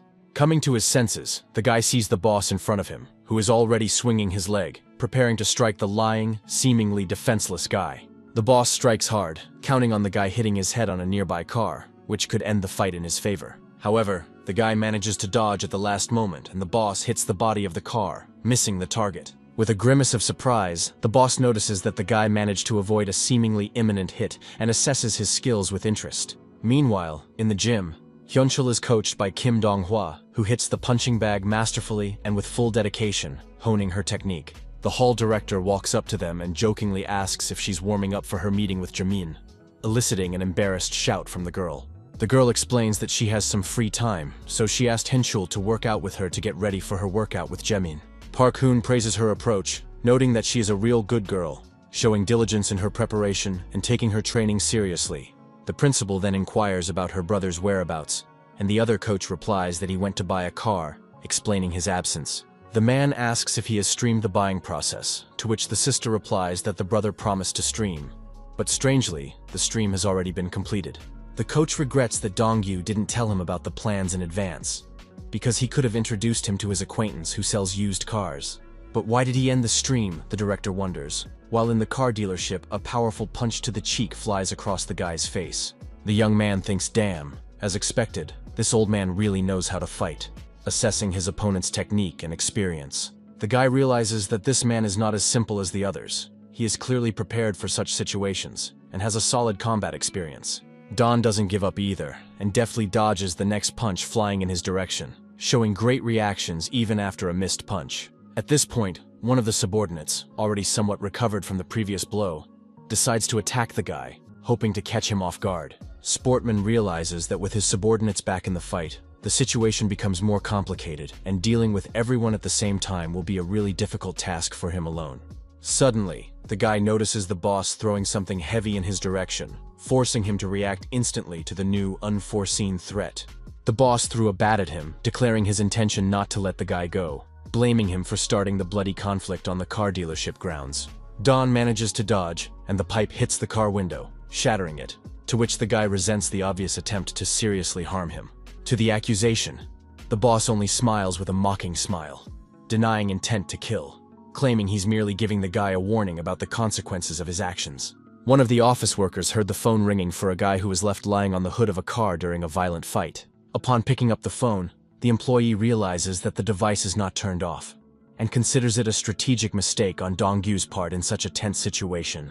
The employee starts manipulating the phone, and is surprised to notice the name of the caller, Director Park Hoon, wondering if the guy can answer at the moment. The boss, upon hearing the name mentioned, interjects with sudden interest about the caller's identity, clearly recognizing a meaningful name for him in this situation.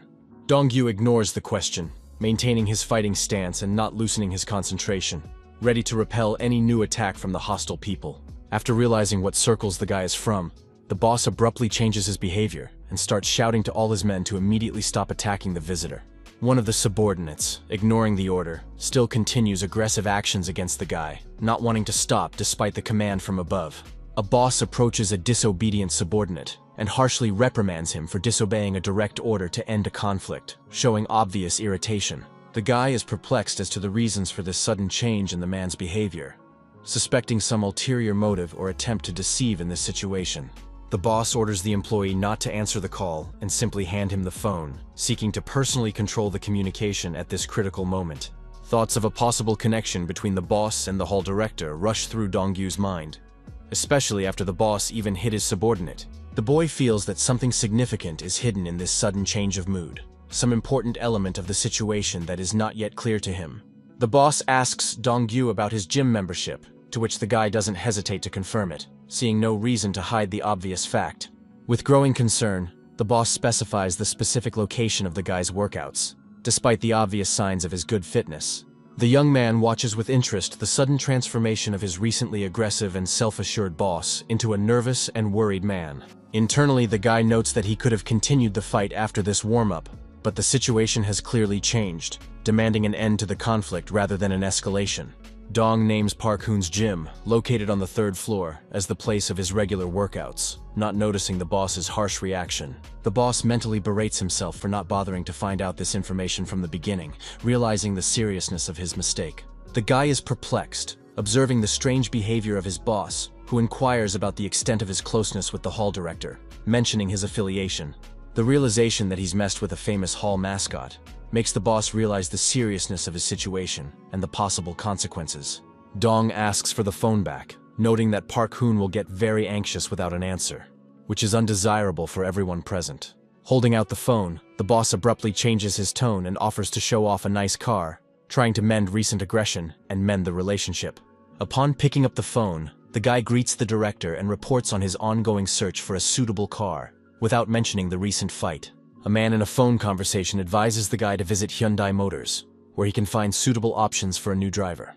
Mentor adds that mentioning his name can secure a good discount from the owner, demonstrating his connections in the car business. The guy informs that he is already in the specified place, which surprises the director, who wonders if he had time to get acquainted with the owner. With obvious concern, the man asks if something unpleasant has happened, as if anticipating a possible conflict between them.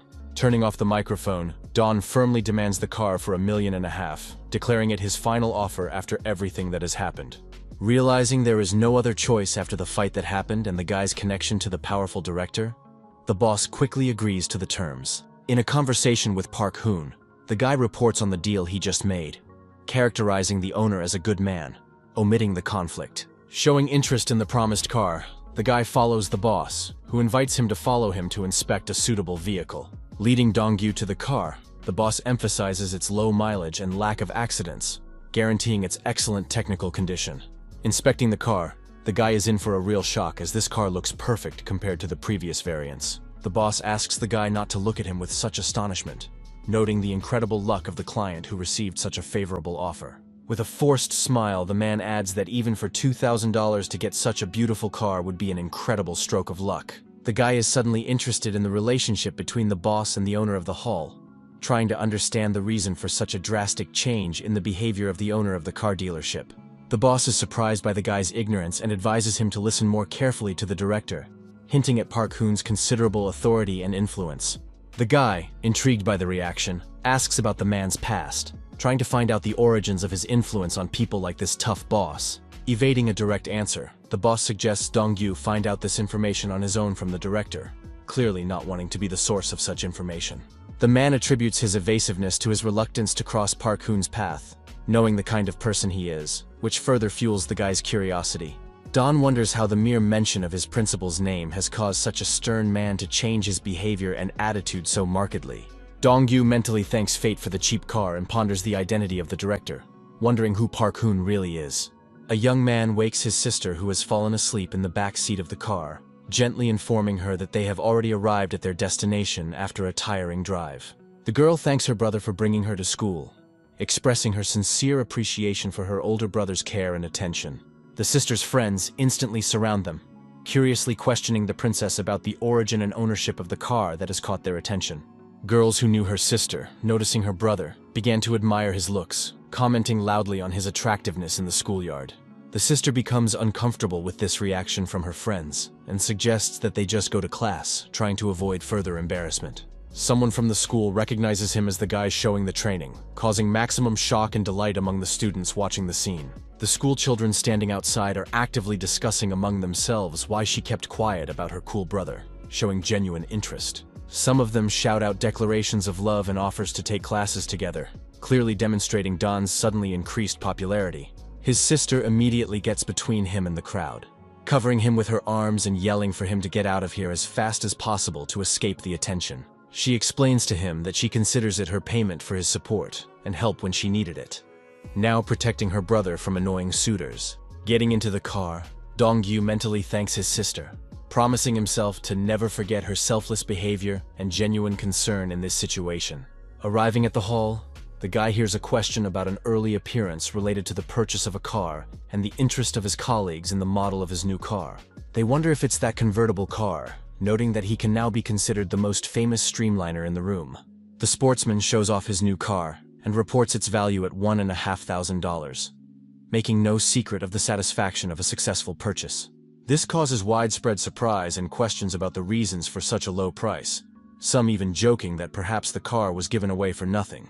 In the midst of their conversation, the owner of the hall suddenly appears and reminds them to prepare for the opening, cutting short the idle pastime of his employees.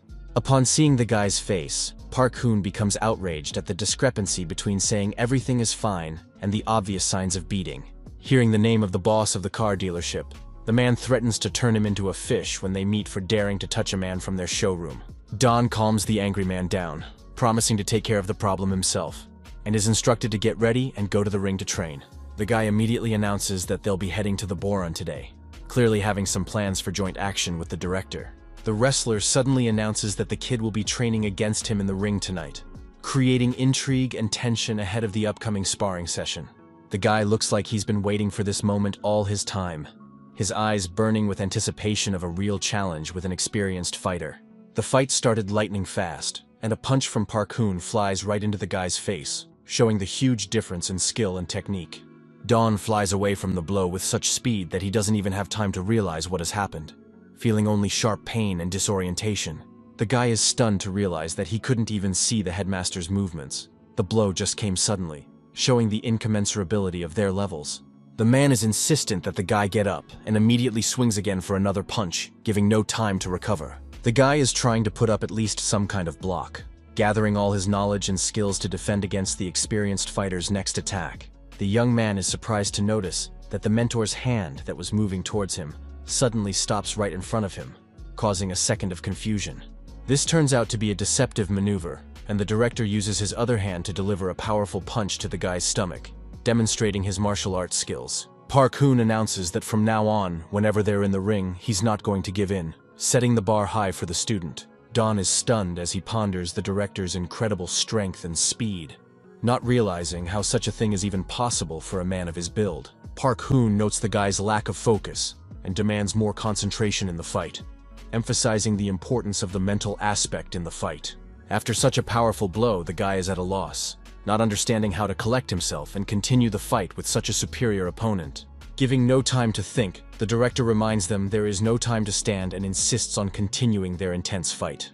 The man rushes forward again to hit the guy with his crowning moves, leaving no chance for respite or preparation. The mentor criticizes the guy's weak defense, making him feel bad about not meeting the mentor's demands in this sparring session. Dong sees Park Hoon's approaching hand, not understanding the nature of this attack, trying to anticipate the trajectory and force of the approaching blow. The boy is horrified to think that his mentor is about to gouge out his eyes, considering such a technique completely wrong in a training fight. Noticing the guy's reaction, the director asks how many similar attacks he'll get in the future if he doesn't learn how to react properly now. Park Hoon explains that real-life fights are different from professional MMA matches where rules are enforced and there are restrictions. The boy takes a more serious look, realizing the truthfulness of the principal's words about real fights being different from regulated bouts. The man announces that he's about to take a new stance and show the guy what real wrestling is all about, preparing to demonstrate a different style. Don realizes the nobility of the intentions of the owner of the hall, who wants the guy to learn dirty tricks himself, while maintaining the limits of decency. The guy understands the difference between this style and silly street fights, recognizing the need to learn all aspects of a true martial art. The talker points out that Dong Yu, being a representative of the audience, was still turned into a cutlet by Park Hoon, showing the huge difference in their levels. Hyungchul and Donghyun discuss among themselves the strange fact that the director beat up his own representative so severely, expressing surprise at such harshness. The coach explains, referring to Dongyu, that the latter will now practice with the principal every morning, despite his busy class schedule. The coach, looking at the guy, admits that he wants to achieve the same impressive results, admiring his tenacity and determination. Henschel reflects on the fact that if he hadn't stopped at the semifinals and gone further, he might have accomplished more. How impressive it all is. The mentor expresses his desire to test his comrade in battle once more, realizing that if he doesn't do it now, the chance will never come again. The fighters discuss the possibility of sparring, noting the director's resistance and obvious desire to test their fists, which are literally itching. One of them remarks that it's impossible to believe, as if looking at Dongyu doesn't make any fighter want to test his skills in a fight. Another explains that this is not the problem at all. He fears overexertion and doubts whether one competition is worth the possible consequences. He mentions his age, noting the length of time it takes to recover from injuries, to which his comrade emotionally inquires about feelings at the sight of the young lad.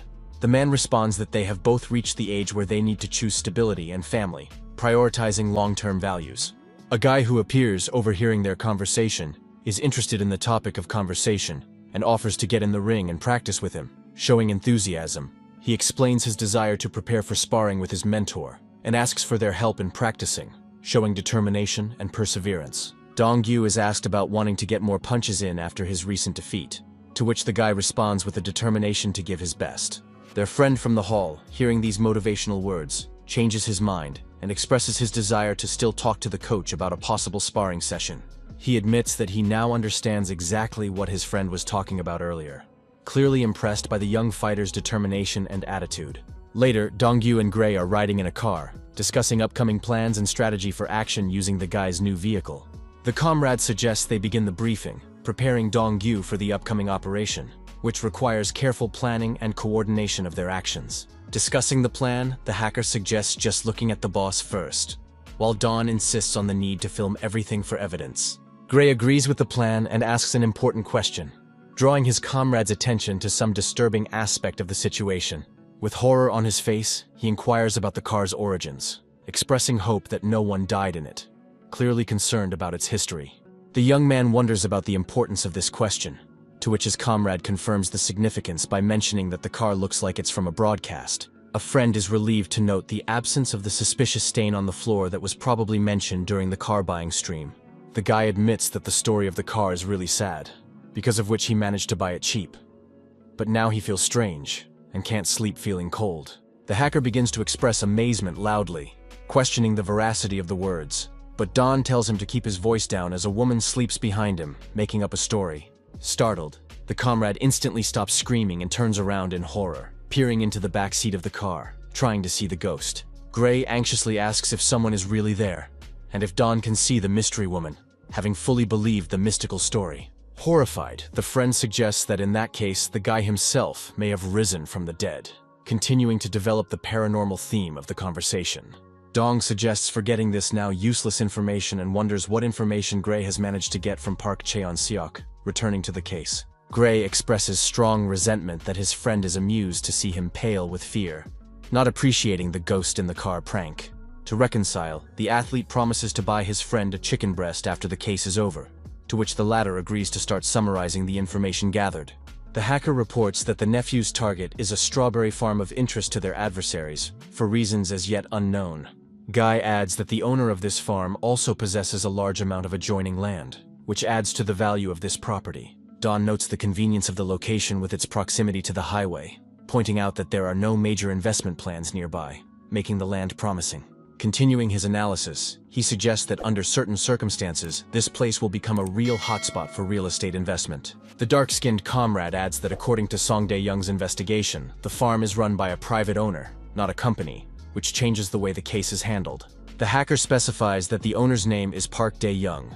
He is 40 years old, has a wife and daughter, to which Dawn notes that family is a weakness for real estate companies. Meanwhile, Cho Gyu-hek and Park Cheon-seok have also arrived at the location, and a subordinate notes that it's a good spot, to which the boss agrees. The bandits walk through the area, discussing the proximity to the city center as a positive factor, deciding that they can start the operation now.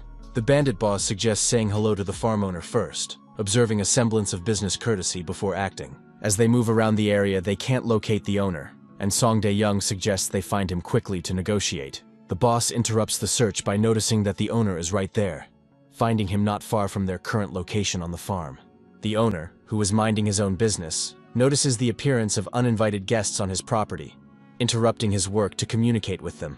The owner politely inquires what he can do to help unexpected visitors, showing hospitality despite their sudden appearance. Cho Gyu-hek introduces himself as an employee of a real estate agency, and clarifies the identity of the person he's talking to, asking if he's really Park Dae-young. The representative explains that they tried calling the owner but were unsuccessful, so they had to come in person. The farm owner recalls that he had previously made clear his position on the non-sale of the firm, and expresses suspicion of intimidation with the help of bandits.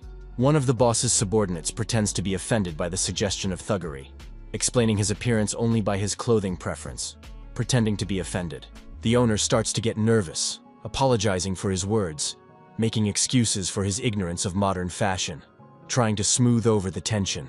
The boss condescendingly notes that no apology to them is required, giving the deceptive impression of understanding before sudden aggression. Just seconds later, the situation changes dramatically when a powerful slap from the boss flies across the owner's face, showing his true intentions. The blow is so hard that the man loses his balance and falls to the ground, not expecting such a sudden display of violence. The bandits then start laughing, confessing their true selves and discarding unnecessary formalities. They explain their preference for a simpler style of communication, to which the man shouts indignantly, refusing to sell the farm because of their behavior. Cho threateningly states the need for a deal, hinting at the possible consequences of refusal, increasing the pressure on the frightened farm owner. The other bandit escalates the threat by mentioning possible problems for the owner's family if he refuses, moving on to explicit intimidation techniques. A shocked man asks about the surveillance of his family, begging his loved ones not to be touched, and threatening to use his connections to punish the thugs. The boss mocks the claim of connections in a man who has worked on a farm for 10 years and delivers another blow, now with his foot. The bandit shouts insults, stating that everything has been calculated in advance, and the farmer has no choice but to sell the firm to them on the terms put forward. Nehal's offer to start the conversation anew, pretending to give the owner a new chance, although in fact they continue the psychological pressure. The gunsters promise to let him go without repercussions, guaranteeing that no one will know what happened today if he agrees to their demands. The owner is handed a land sale contract to sign, clearly prepared in advance, which shows the systematic nature of their criminal actions. The bandits express confidence that the owner needs no explanation of the necessary actions, counting on the effectiveness of their intimidation. The landowner cries foul, pointing out the unfairness of the price offered, which is less than half of the market value of the plot. The bandits increase the pressure, portraying a lack of understanding of the resistance, cynically claiming they are trying to resolve things amicably despite the use of violence. The man begs to get into his position, explaining about the dangling debts for the plot, but the bandits coldly reply that it is absolutely none of their business. The gunsters insist on signing the documents as soon as possible, showing impatience and creating an air of inevitability about what is happening for the intimidated owner. The owner begins to sign the documents, bitterly thinking about the collapse of the dream of a normal life, wanting to escape, but paralyzed by fear for his family. The owner realizes the bitter reality: he is killing his future with his own hands by signing the contract. The boss, having received the freshly signed contract, expresses satisfaction with the result and suggests to stop here, considering the matter successfully completed. At this tense moment, the door to the strawberry greenhouse is suddenly ajar, breaking the atmosphere of the forced deal that has just been made. Dong-gyu enters, appearing by all accounts very timely to intervene and change the course of events in favor of the farm owner. Everyone present notices the guy walking in and starts asking about his identity, but the thugs instantly recognize the uninvited guest from a previous encounter. The bandits note with dismay that this is the same guy who has already defeated their gang once before, displaying impressive fighting skills. The guy, wasting no time talking, immediately attacks the healthiest bandit, kicking him hard on the shoulder with lightning speed. Song De-young manages to partially dodge a punch and tries to counter-strike, but the guy, showing great reactions, successfully dodges it. After the bandit's unsuccessful counterattack, Dong-gyu strikes him with a powerful fist on the cheek, showing his superior speed and fighting technique. The boss inquires of a second subordinate about the identity of the attacker, clarifying if it is the one who stole Gray, receiving confirmation and a warning of danger. Grudgingly, the boss recalls a past failure when a guy caught them off guard, expressing hope that it won't happen again this time. The boss is perplexed by what's going on, not understanding how De-young could have lost to this, from his point of view, insignificant opponent, expressing obvious disappointment. Cheon-seok reassures his boss by assuring him that his level is well above that of a tattooed pig, showing his self-confidence before the fight. He pulls a knife out of his pocket and promptly lunges at the guy with the clear intent to do serious damage. Waving a knife, he shouts threats at the guy, showing his determination to finish him off once and for all, leaving him no chance. Dong-gyu, as always, analyzes his opponent, realizing that attacks are aimed at vital points and maximum concentration is required. The young man realizes that if he doesn't get his act together and defend himself properly, he will simply turn into a corpse. Assessing the real danger of the knife, the guy understands the need for maximum focus in this situation and immediately adopts a fighting stance, preparing to defend himself against an armed opponent. With confidence, Dong-gyu believes he is basically able to anticipate his opponent's actions based on past experience and observation. However, the situation turns out to be more complicated than he anticipated, as the bandit still manages to scratch the guy's arm with his knife, inflicting the first wound. Cheon smugly declares the futility of evasion and defense against his knife, trying to psychologically overwhelm his opponent with false confidence. The young man is well aware of the falsity of these claims, confident in his ability to easily maneuver and avoid attacks even against an armed enemy. The bandit demands an explanation as to why the guy showed up, mockingly asking if the guy came specifically to get beaten up by him. Without waiting for a response, Cheon-seok lunges at Dong-gyu again, stabbing at various points, but the guy easily dodges each attack. Enraged by his failures, the bandit screams, demanding that they stop resisting, threatening that the guy won't get out of here alive anyway. The athlete maintains a perfect sense of timing, biding his time, waiting for the most opportune moment to launch a counter-strike on his overconfident opponent. After another swing of the knife, he instantly delivers a precise blow to the bandit, using the opened window of opportunity to maximum effect. The blow hits right in the nose, causing it to bleed, which enrages the bandit, causing him to shout insults at his opponent. The striker jeeringly comments on the guy's one successful hit, refusing to acknowledge his obvious lapse in skill and training. Continuing to shout about the incompleteness of the fight, he quickly rises and resumes his knife attacks, unwilling to acknowledge his opponent's superiority. Dong-gyu strikes the bandit's right arm at the elbow with a precise blow, causing him to drop the knife and depriving him of his main weapon in this unequal fight. The bandit instantly realizes that power is clearly not on his side, beginning to realize the hopelessness of his position in the face of an experienced fighter. A sharp pain pierces his elbow after Dong-gyu's precise strike, forcing him to recognize his opponent's skill and his own vulnerability in battle. The young man realizes that if he hadn't reached out in time, the blow could have broken the limb completely, marveling at the destructive power of the guy's technique. Suddenly, De-young, having recovered from the previous blow, appears behind the guy's back and swings for a surprise attack, hoping for the surprise effect.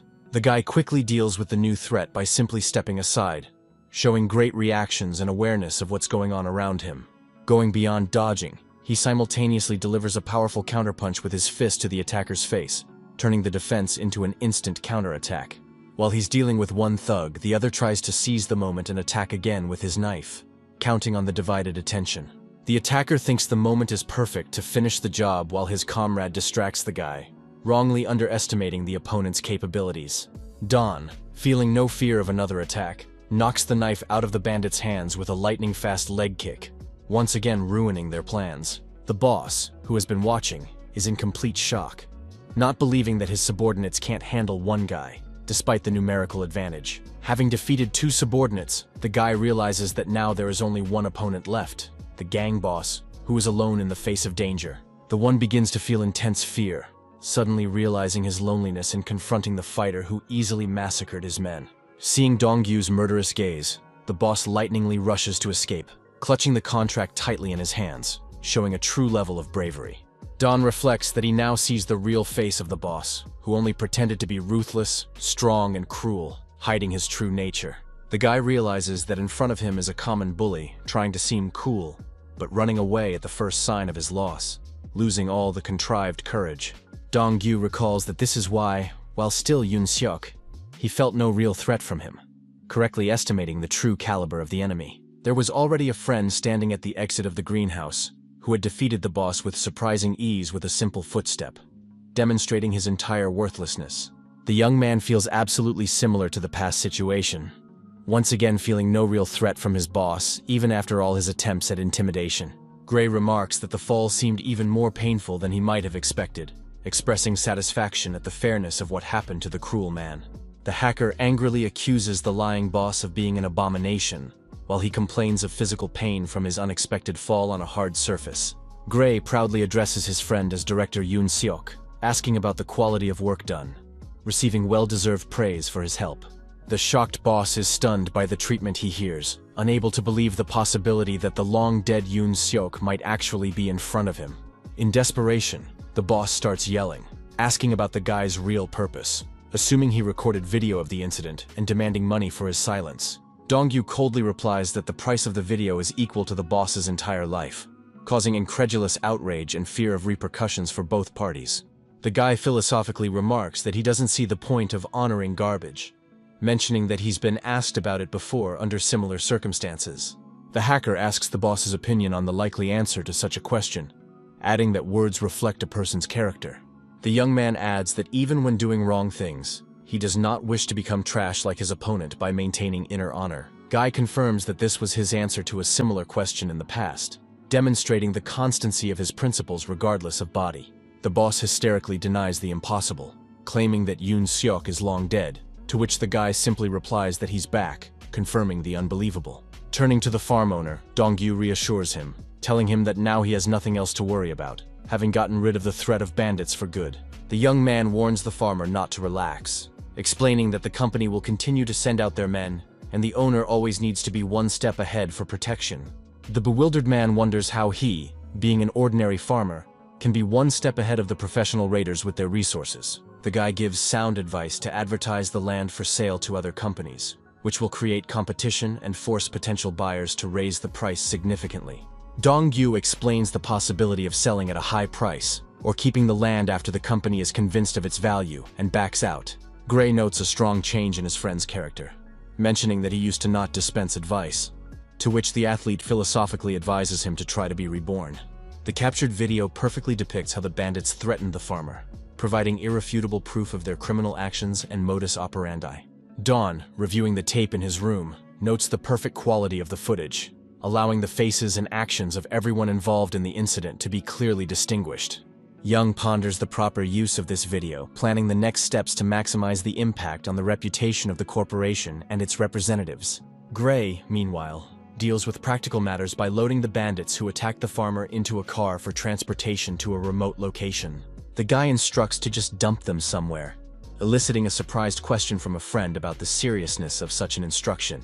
The guy explains that he just needs his car back, and the subordinate is worried about the possibility of the bandits regaining consciousness during the trip. Guy reminds them to tie their hands and feet, and Gray offers to drive Don's car himself, promising not to leave a scratch on it. A curious Guy asks about plans to use the video, to which the guy evasively replies that he's not sure of the final decision himself yet. Young considers distributing it on the internet under the title Unmasking the Chairman's Nephew, but immediately dismisses the idea as ineffective. Dong-gyu explains that such incidents are often smoothed over. The culprits are quickly leaked from their positions, and the public soon forgets what happened. The guy emphasizes his reluctance to take temporary measures in an effort to strike a serious blow against the corporation. Guy postpones the final decision, recognizing the need to first deal with the practical matter of getting rid of the passed-out bandits. In the evening, sitting in his room, the guy continues to ponder the problem, not finding the best solution to utilize the compromise he has. Suddenly, his sister bursts into his room, taking him by surprise and forcing him to quickly minimize his viewing of potentially dangerous material on the monitor. The athlete turns off the screen lightning fast, puzzled as to whether his sister has had time to see the very video of the incident at the farm. Donghua delicately reassures his brother by talking about understanding the need for personal time, clearly making his own assumptions about the nature of the content he's viewing. His sister cautiously warns him against getting into anything illegal, mentioning news reports about penalties for certain types of content. She concludes with a sisterly advice not to get carried away with such too much or it will weaken, clearly misunderstanding the true nature of the material being viewed. Don begins to get very embarrassed, emotionally denying his sister's assumptions, who responds by admitting that his reaction only adds to the embarrassment of them both. The girl quickly runs out of his room, and the boy reflects on the misunderstanding with annoyance, embarrassed by his sister's false conclusions. Guy mentally marvels at her teenage imagination, wondering what exactly her sister watches on the news to come to such strange conclusions. Suddenly, the guy gets the idea that the news could be the key to solving his problem, wondering why he didn't think of it before. The guy reasons that in the case of the corporation, there will surely be people interested in the information, and dials the number of his fellow Choi Kidon Gray. The young man is concerned about his friend's unusual delay in answering, noting the strangeness of the situation, since he usually picks up the phone immediately without keeping him waiting. Finally hearing the voice of a comrade, Don learns the reason for the delay. The friend is busy watching the concert of his favorite performer at the moment.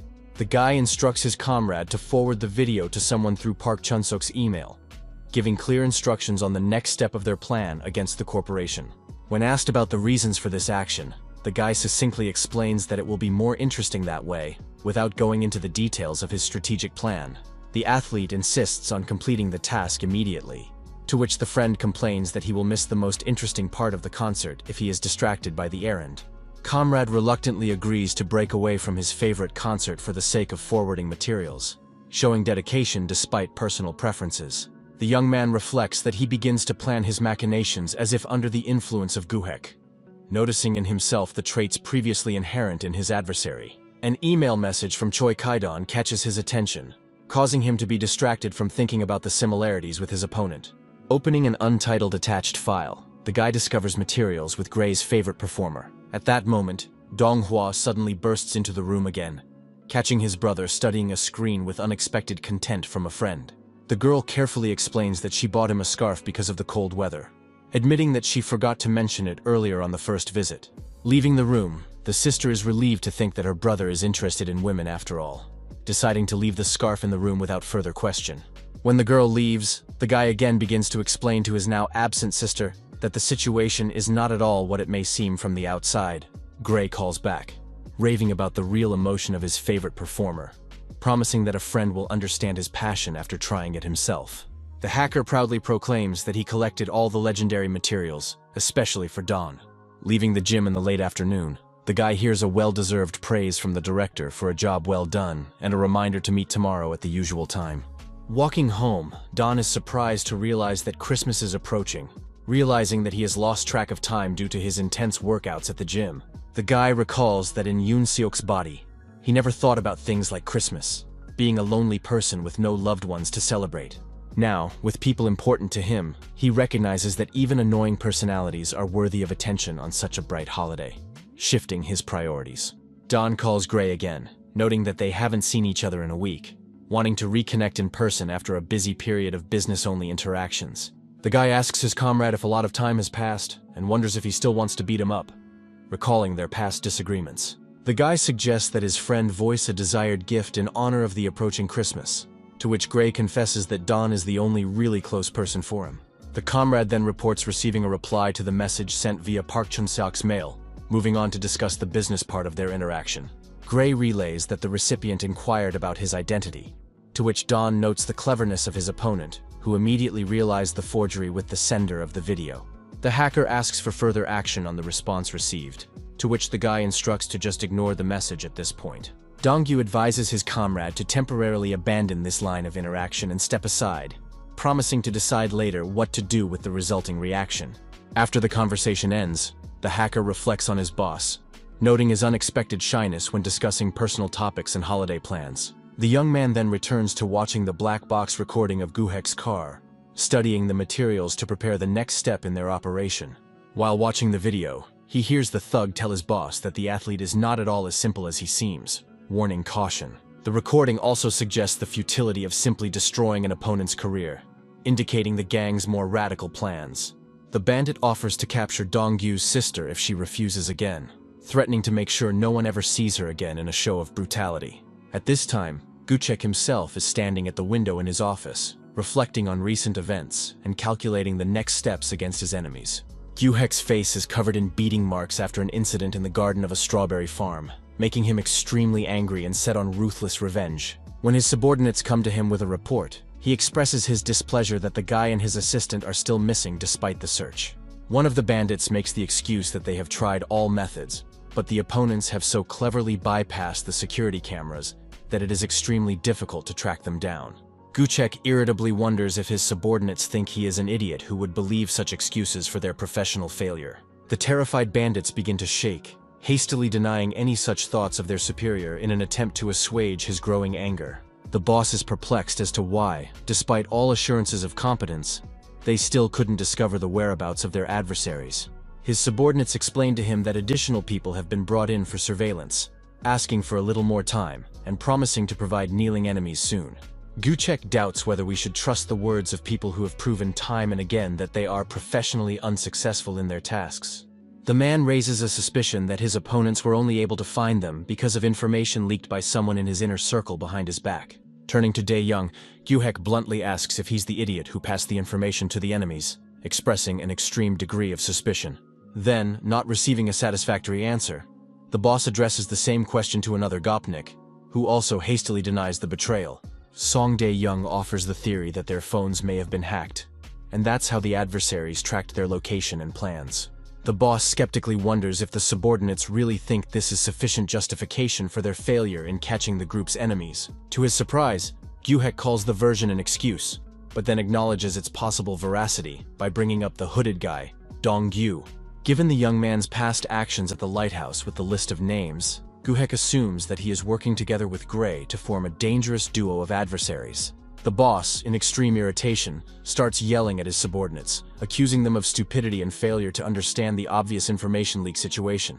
Guhek mentally analyzes the reasons for what is happening, linking everything to the idiot who tripped him and the madman who continued the beating, leading to a humiliating finale. The boss admits to himself that since that day he has never closed his eyes for a second for fear that a ghost-like adversary might show up for him at any moment. Overwhelmed with rage, the boss vows to kill the man, believing the creature should pay for all he has done against them and their organization.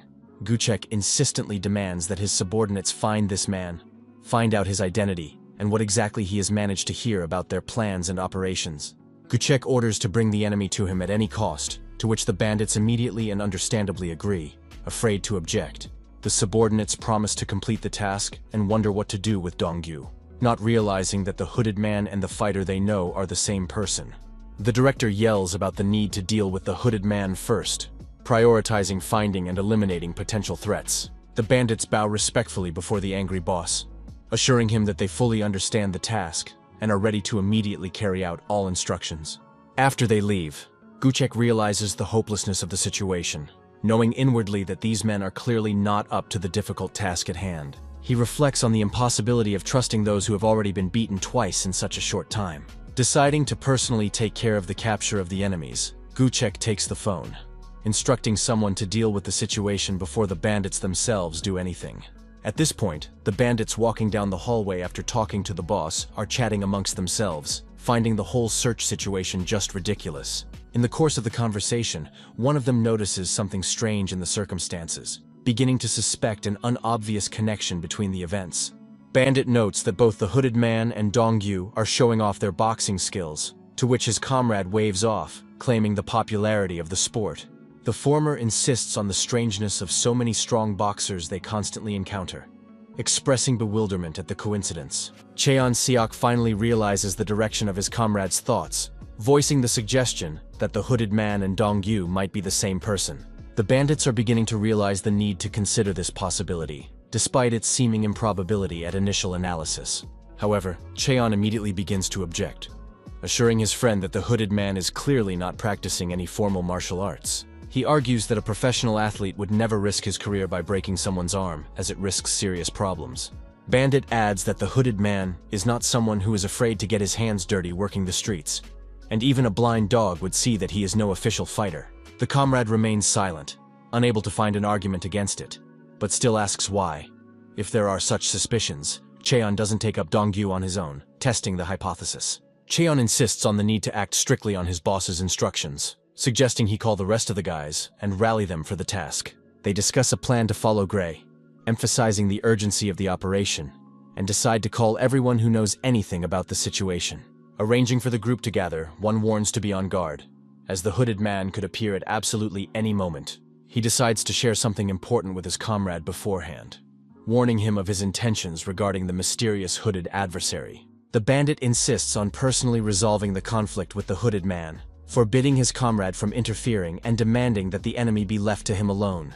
Dae-young hesitantly asks his comrade if he can handle his opponent, given the condition of his injured arm from the last fight. Thoth is angry at the doubt expressed, threatening to demonstrate on the fellow himself exactly what he is going to do to the hated hooded man. Dae-young advises him not to waste time making empty threats to his comrades, but to focus on finding idiots, promising to take on future fights himself. Cheon is incredulous at his partner's plans to go separate even after 2 beatings, expressing doubts about the success of such tactics. He adds that he also wants to personally fight his opponent, not understanding his comrade's problem and his insistence on acting on his own. The bandit assures that he's up to the task, advising his partner to watch himself better, and attributes his persistence to genuine excitement for the outcome of the case. Dae-young invites his comrade to take the elevator down together, shifting the conversation to a calmer tone after a tense argument over tactics. After much talking and arguing about strategy, the 2 thugs do get into the elevator together,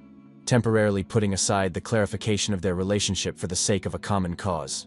At this time, Dongyu, training in the gym, mentally returns to the recording from the black box of the machine, analyzing the information about the opponent's plans. The guy realizes that if they hadn't discovered the tape in time, something terrible could have happened to his sister, causing rage and anxiety. Overflowing with anger, the guy promises himself the next time he meets him to turn the man threatening his sister into a walking corpse, leaving no chance. Parallel to his reflection, he continues his intense workout, performing his 239th pull-up already.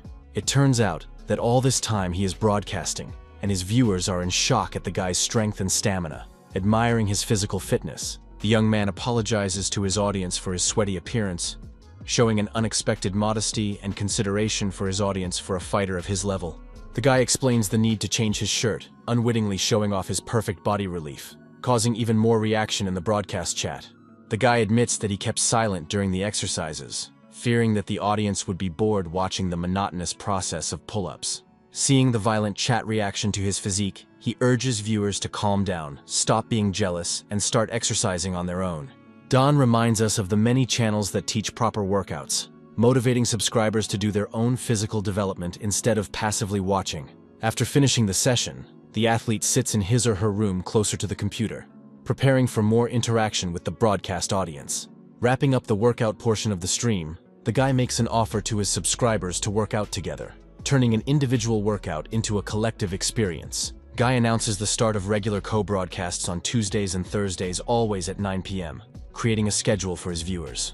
The young man mentally recognizes the difficulty of carrying out such a plan without help, appreciating the magnitude of the work ahead for quality broadcasts. The guy consoles himself with the fact that the foundation has already been laid, allowing him to present the project without much trouble. and anticipates the appearance of new interesting content. Noticing the response of the chat room, the athlete is pleased to realize that the response of the audience is very positive, which confirms the correctness of the chosen direction. Somewhat embarrassed, the guy admits to the audience that he would like to ask them for advice on a personal matter. Moving on to a more informal conversation, Dongyu clarifies that this time the advice does not apply to buying a car, alluding to previous experience interacting with audiences on similar issues. The guy candidly asks about possible gift ideas for his younger sister, showing concern for his loved one and trust in his viewers' opinions. Observing the sudden lull in the chat, Dongyu is surprised by the reaction and wonders if his question about the gift is so strange. Beginning to feel nervous about the prolonged pause, the guy ponders whether his question is somehow problematic or inappropriate for the audience. Trying to diffuse the situation, the guy explains that he just wants to thank his sister for her help. The chat is finally coming to life, with comments about the rarity of brothers giving sisters gifts, including humorous stories from viewers. Don clarifies that their relationship with his sister is quite good, reassuring those who might have assumed there were problems in the siblings' relationship. When he sees a helpful post about a laptop or phone for his schoolgirl sister, he agrees with the idea, noting that he's been thinking along those lines himself. After observing the arguments about family relationships heating up in the chat room, the guy decides to drop the subject, not wanting to hear stories about sibling fights. To change the subject, Dongyu announces his desire to ask the audience another question, shifting the audience's attention to a new, less provocative topic. The guy wonders if anyone knows a good used car store, again returning to an automotive theme close to many viewers. Dongyu clarifies that he is not seeking information for himself, but for a fellow member of the audience who wants to purchase a car, showing concern for a colleague. After receiving a donation of 100 stars from one of the subscribers, the guy sincerely thanks for the support, noting the generosity of his viewer. Studying an ad received from a viewer about the urgent sale of a car due to the owner's departure abroad, the young man considers it as a potential option. The sportsman thanks for the useful information, promising to forward the ad to his comrade and expressing the hope that such a car will please his colleague. Upon hearing the doorbell, the guy apologizes to the audience for needing to step away for a bit, showing respect for his audience. Approaching the door, Dongyu inquires about the identity of the late visitor, exercising natural caution before opening the door to a stranger. Guy expresses surprise at the unexpected visit, noting that he didn't expect any deliveries or visitors at such a late hour. He is handed a paper for signature and a payment terminal, requesting confirmation of receipt, indicating delivery of something of value or requiring accounting. The guy picks up the envelope handed by the delivery man and reaches over to sign in the space suggested, following standard procedure.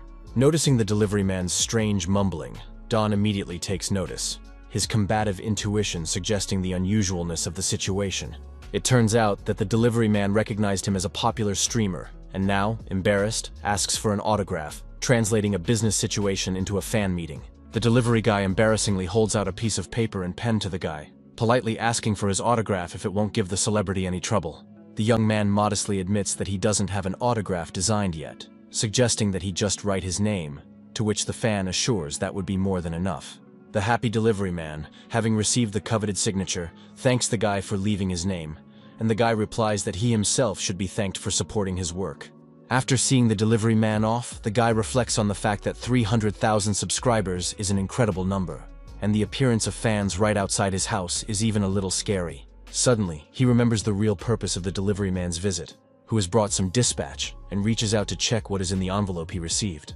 Upon opening the envelope, the guy rejoices, remembering that he was really expecting this package, and it finally arrived at its destination at the right time. Back to the broadcast, the young man thanks subscribers for their patience during his absence, expressing the hope that they did not get bored without his attention. Noticing the ongoing sibling arguments in the chat room, the young man decides to change the topic of conversation, avoiding further conflicted discussions. The guy demonstrates the real estate agent's license he received, noting with gratitude that it was thanks to the support of the audience that he was able to devote time to his studies. Unexpectedly, his attention is drawn to a message from one of his subscribers, containing a direct request for help in solving a personal problem. A subscriber tells of a difficult situation with a landlord refusing to return a full deposit, despite evidence provided, and a personal visit. Fan explains that he has to leave soon, making the bail situation particularly critical and requiring a quick resolution for his financial well-being. Showing professional solidarity and human involvement, the guy expresses confidence in his ability to help, asking for all documents as soon as possible. Dongyu and Tokabe meet up alone, with the guy apologizing to one of his coaches for being late, and the latter reassuring him that 10 minutes of delay doesn't matter. Tokabe admits to being surprised at the invitation, noting that this is the first such occasion in their relationship. The young man explains that he could not remain indifferent when he heard about his comrade's difficult situation, showing sincere interest in his problem. The guy with a smile expresses a sincere desire to help, to which his fellow streamer responds that such kindness is quite consistent with his ideas about Dawn. Showing concern, the athlete wonders if Tokabe is cold while waiting and offers to follow him. Tokabe asks about the possibility of turning on the broadcast to show the entrance and tour of the house, to which Dawn agrees if that is his guest's wish. Clarifying his question, the streamer clarifies that he was referring to using the guy's own broadcast, preferring his channel for shared content. The athlete modestly notes that it takes an experienced person to do collaborations, and he considers himself a newcomer to this area of streaming. Recalling a previous appearance on the channel, the guy remarks that Tokabe is rumored to be rarely broadcasting lately. Streamer attributes the forced hiatus to problems with the landlord not returning the deposit, to which Dawn offers to show the problem-solving process to the viewers. Buddy is clearly surprised by this suggestion, doubting the advisability of showing the entire conflict resolution process to a wider audience. Dawn explains that as a major player in the situation, Tokabe has every right to turn on his stream and share his concerns with viewers. The buddy, touched by his comrade's concern for his content, decides not to refuse the offer, despite some hesitation and uncertainty. He recognizes the unfamiliarity of resuming streaming activity after such a long hiatus. Addressing viewers, the streamer thanks them for their concern and assures them that he is indeed fine despite the temporary difficulties. A friend expresses a willingness to try to return to broadcasting by introducing himself to the audience after an extended absence from the airwaves. Resuming activity, Tokabe greets his viewers by introducing himself with a cute streamer. Young also greets the audience by getting in the shot and becoming part of the broadcast, supporting his comrade in his return to streaming. The streamer notices the strong reaction of the chat room to his friend's appearance, noting the audience's increased interest in the popular fighter's personality. Dawn notes the special charm that Tokabe possesses, adding to his confidence and emphasizing his unique qualities to the audience. Streamer offers to show the inside of the room, inviting everyone to follow, beginning a tour of the venue for the upcoming proceedings. The guy presents a gift for home comfort, which clearly surprises his companion, who embarrassedly notes that he should not have brought anything. Buddy thinks it's strange to come to visit without a gift, and Dawn thanks him for his attention, admitting that such a gesture is very nice to him. The guy promises to be sure to bring a proper gift next time, feeling a little embarrassed at his unpreparedness for the visit. Inspecting the apartment, the athlete notes its impressive size, about 105 square meters, and in the meantime, Tokabe invites him to make himself at home. Dongyu notices the old but quite good layout of the room, suggesting that the interior has definitely been subjected to changes by the occupants. Noting the neatness of the interior design compared to the exterior of the building, Dawn is invited to sit down, have a drink, and chat by the hospitable host. Politely thanking him, the guy offers to get right down to business, showing his business-like approach and unwillingness to waste time on small talk. The young man wonders how much the landlord raised the price, getting straight to the heart of the problem his fellow streamer was having. Streamer is surprised by his friend's knowledge, asking the source of the information, and Dawn explains that this is what most landlords do in situations like this. Tokabe said the price was raised to 50 million, well above the market value of similar housing in the area. Streamer mentions that he sent proof of the apartment's contents with the help of subscribers, but the materials received by the landlord were returned without review. Guy suggests that the landlord was probably absent each time this evidence was sent, explaining the reason for its ineffectiveness. Streamer expresses surprise at Dawn's depth of understanding of the situation, not expecting such familiarity with the intricacies of the lease. Juvenile inquires about evidence of landlord notification of lease termination, such as letters or messenger messages, evaluating the documentary basis.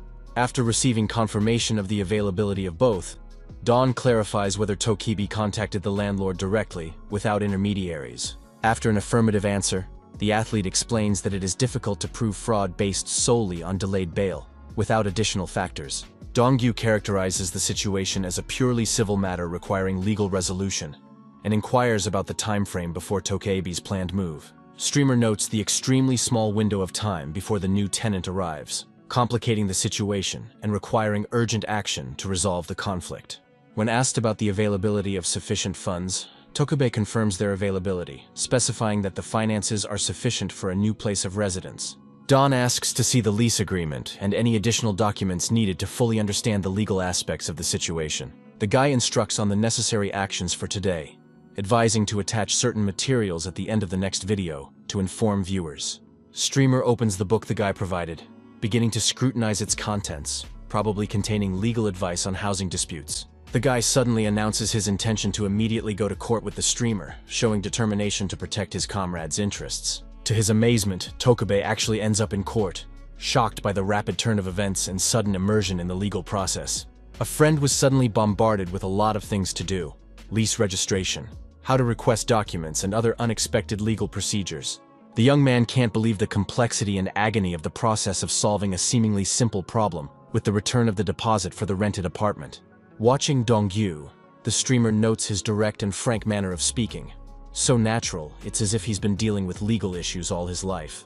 The friend wonders if he himself is so clueless about these matters, or if his friend is really that stunningly competent in legal intricacies. Tokibi wonders how a guy who only recently passed his real estate agent exam has such a deep knowledge of the field. The young man replies cryptically that this is his second life, without revealing the true meaning of the phrase, hiding his experiences from Yoon Seok's past life. Tokibi asks about future plans, wondering if he needs to continue following Don to solve his problem with the landlord. The guy explains that they now need to talk to a certain person, indicating the next step in their conflict resolution strategy. Arriving at the new location, the streamer wonders hopefully if they are finally at the destination of their journey through the instances and institutions. Don notes to himself the vastness of the terrain, assessing the situation and planning further actions in the unfamiliar surroundings for maximum efficiency. Streamer wonders in amazement if the landlord is really here, not expecting this turn of events and direct confrontation. Upon confirmation, he is surprised by Don's awareness, wondering about the source of this information about the whereabouts of the absconding landlord.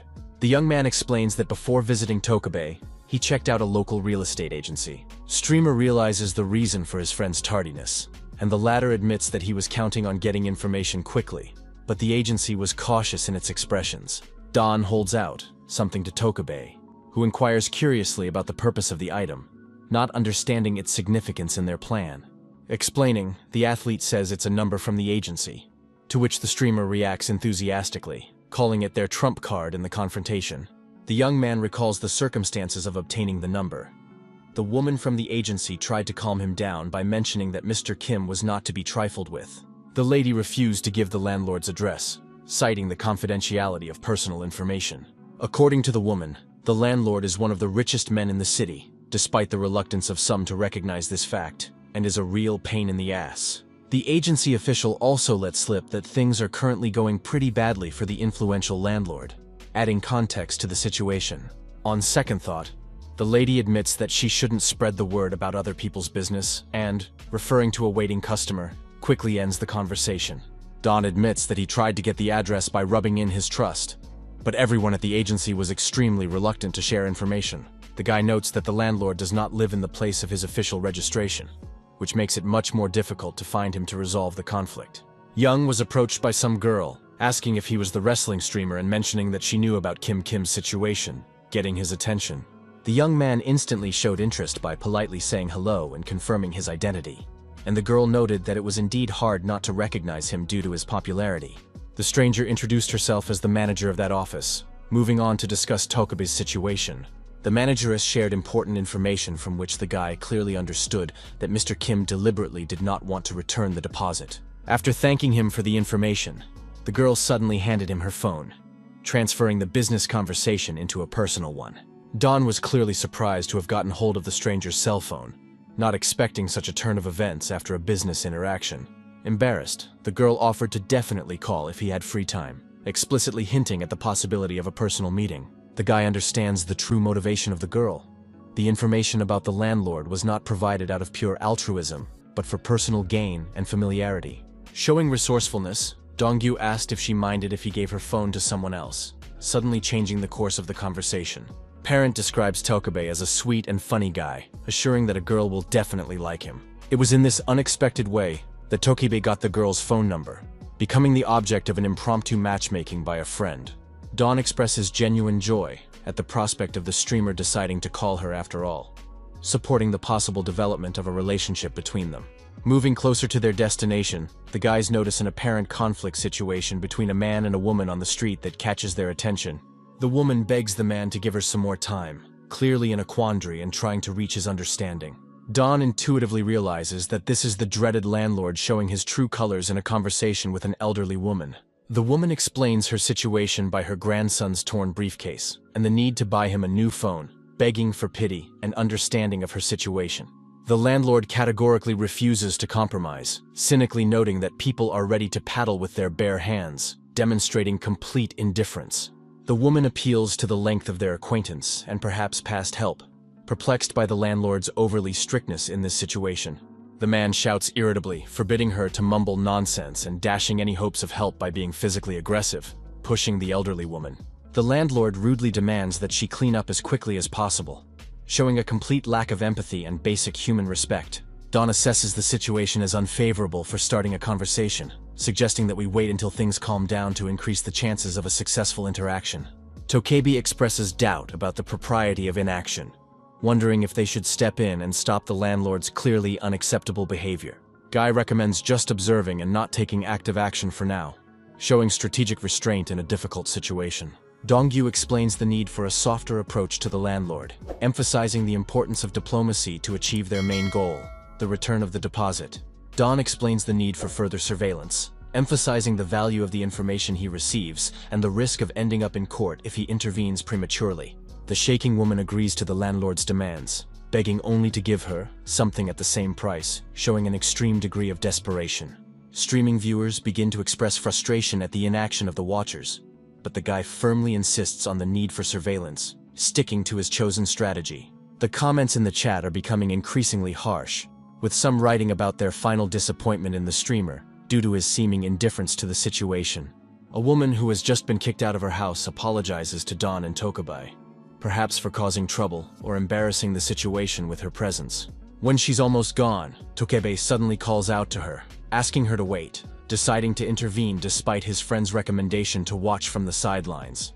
He holds out the money to her, explaining that the amount should be enough to buy a new backpack for his grandson, showing unexpected generosity. The woman sputters in gratitude, and Tokebe is embarrassed by her impulsive act, especially given her boyfriend's recent advice not to interfere. Suddenly the woman's eyes light up and she starts asking for more money, showing signs of possible bad faith in her intentions. Unable to refuse, the guy holds out a few more bills to her, confirming Don's fears about the possible unpleasant consequences of interfering. Don decisively stops the situation from developing, announcing that it is time for them to go and suggesting that the woman also continue on her way, cutting off further requests. In front of them, the boys see an enraged landlord who has been watching the entire scene and now stands pompous and angry, ready to make his point.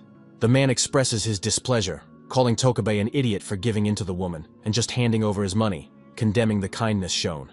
Tokebi tries to explain his position, claiming that he didn't concede, but that the landlord is simply being too harsh in defending his decision. The landlord asks a reasonable question if the guy knows the real reason the woman was asking for extra money, hinting at ulterior motives. The guy naively repeats the woman's explanation of wanting to buy her grandson a backpack, showing gullibility and faith in the sincerity of other people's words. The landlord reveals the truth, screaming that she's an alcoholic kicked out of the house by her husband, and her buddy just gave her money for another dose of alcohol. Streamer, trying to defend his actions, explains that the woman asked for money for a completely different purpose, unwilling to accept the unpleasant reality.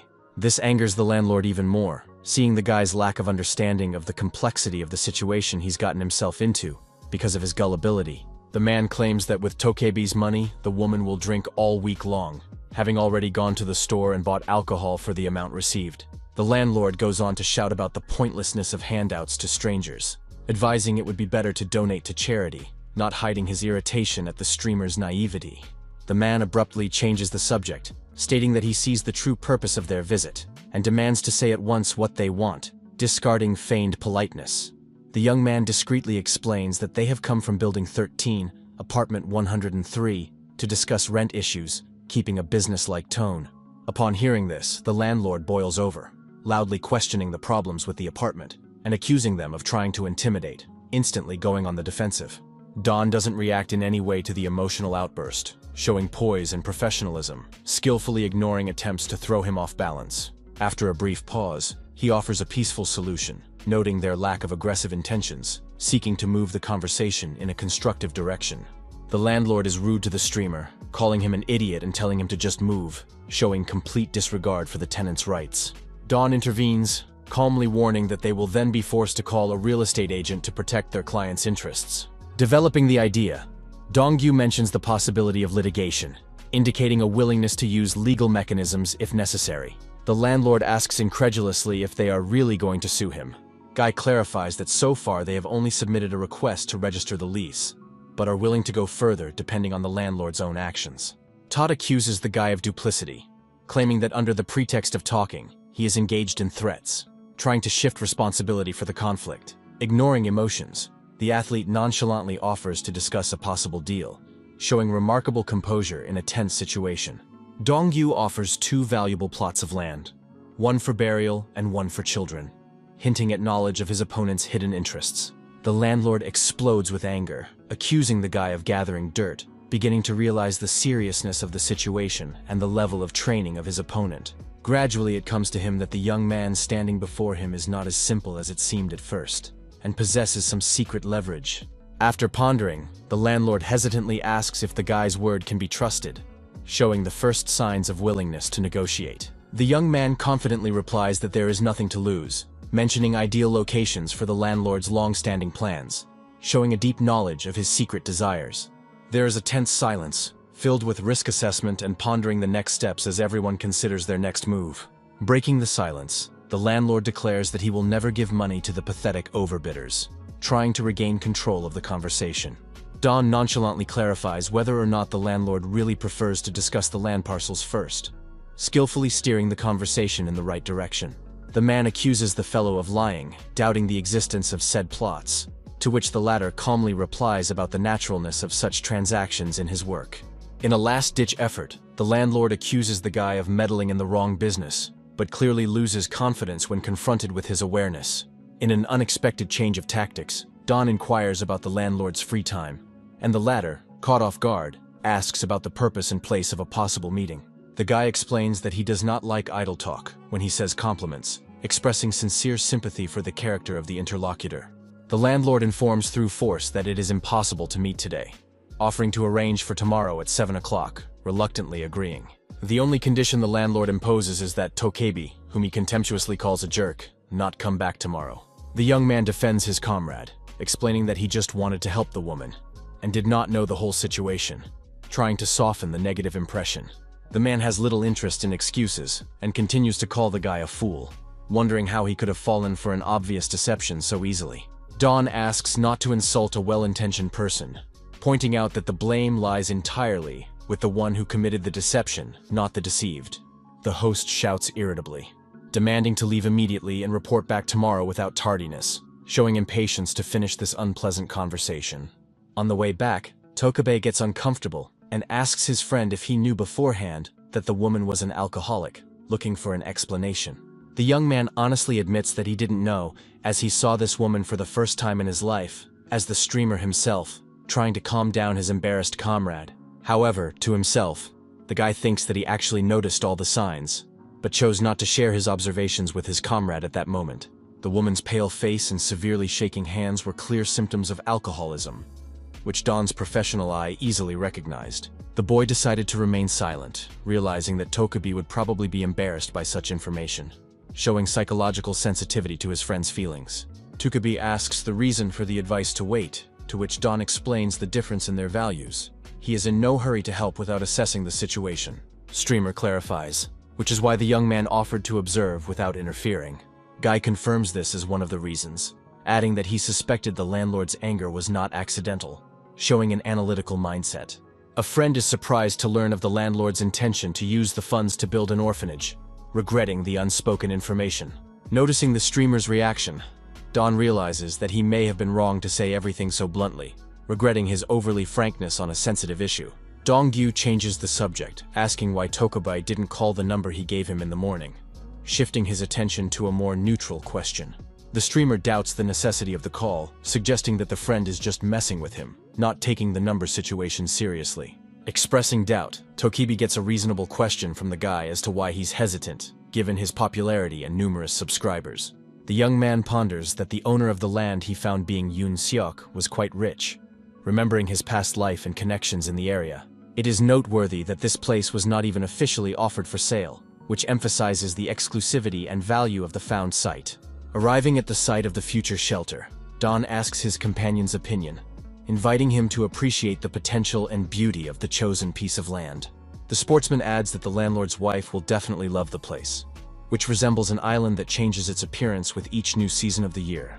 Dongyu expresses his confidence that interlocutors will be enchanted by the place, emphasizing the natural beauty and unique features of the site. The arriving landlord admits that his late wife really liked the fall leaves, explaining the personal significance of such a place. The man notes the guy's excellent intuition, offering to immediately consider a contract to buy the land, willing to pay any amount necessary. The landlord explains that the place is for the memory of his poor wife and injured children, so he won't even allow himself to haggle. Nevertheless, the man demandingly cries out for a cut in commissions, trying to still lower the total transaction amount with his terms. Don calmly replies that this is impossible, causing the landlord to be surprised, not expecting a refusal to a seemingly reasonable request. Explaining his position, the guy mentions the need to work in an established enterprise to conduct such transactions, recognizing his unemployed status for the time being. The man suddenly realizes a hidden offer to return Tokebi's deposit in exchange for a deal with lucrative commissions for both parties.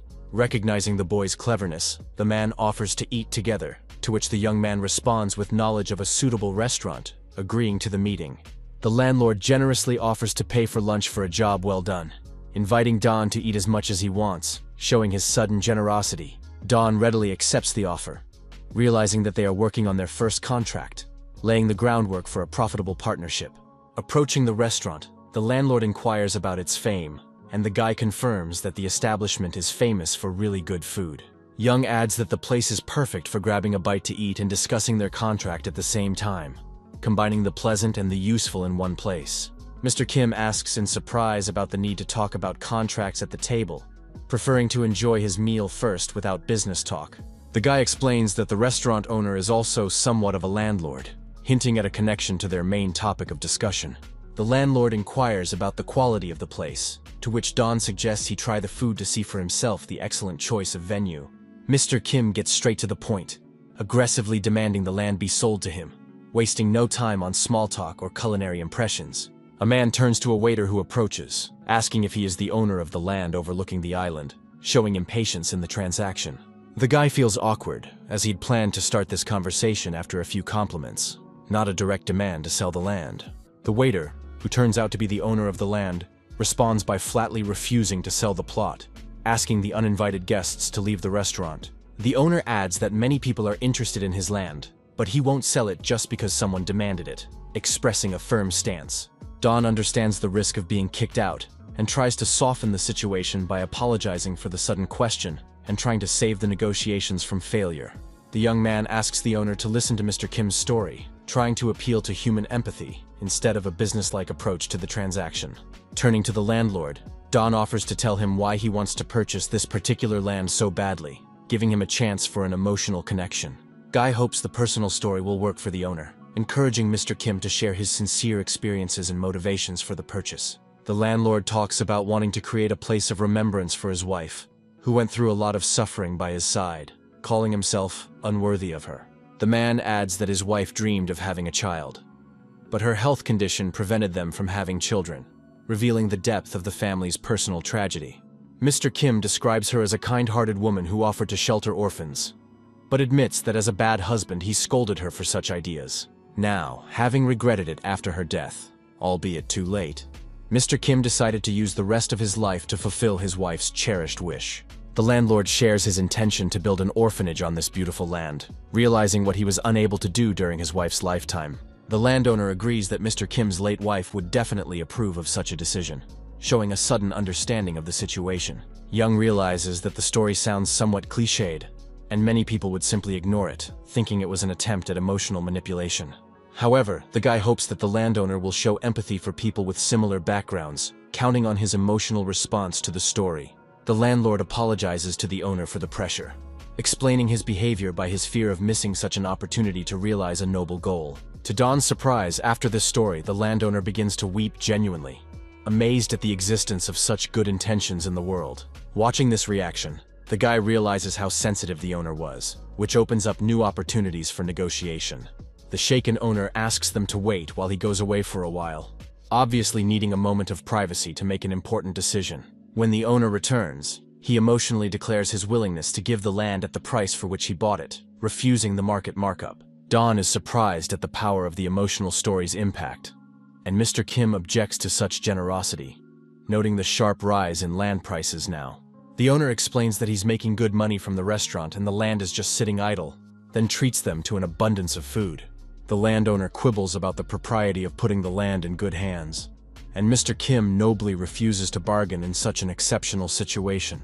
The owner philosophically remarks that sometimes it's worth it just to take something when given, on what the landlord promises to pay a fair price for the lot. The young man, listening to this atypical bargaining in the opposite direction, proposes to proceed differently if both parties agree, with a favorable scheme in mind. On his way home after successfully concluding the contract, Dong calls Tokubai, informing him that the case is over and he has returned home after a fruitful day. Streamer asks about the incident in surprise, telling us that the landlord not only returned the deposit on move-in day, but also praised the guy's services. Tokubai admits that he changed his mind about his landlord after realizing that he wasn't such a bad person, especially after hearing about his plans to send the money to the orphanage. Don philosophically observes that life is made more interesting by the challenging people encountered along the way, showing wisdom and acceptance of reality. The young man wonders if Tokubai called that girl manager, and the streamer proudly reports a date where she called him cute. Tokubai sincerely thanks Don for his help, promising to thank him next time, and wishes him a safe trip home after a busy day. After the conversation ends, the guy reflects on the complexity and duality of people in real life, which makes it difficult to clearly categorize them. Guy concludes that while it's hard to completely divide people into good and bad, many still show a tendency toward one of those sides. Young reflects on the chairman and his entourage, capable only of intimidating others and manipulating for their own gain, as an example of the worst. In opposition to them, the young man puts people with a good heart, such as the restaurant owner, who is a vivid representative of the opposite category. Thinking back to the past, Dongyu thinks of how he came to this owner to ensure the contract on his land while still being Yoon Seok from his past life. Then, not knowing how to do it right, the guy was literally bleeding cold sweat with excitement, experiencing his first important contract in his career.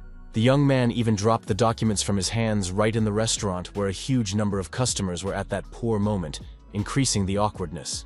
He recalls how people must have hated Dongyu for creating a crowd, but the restaurant owner himself ran up and helped pick up the scattered papers. Despite the fact that today the owner began to chase him away at the mention of contracts, he remained the same kind man at heart.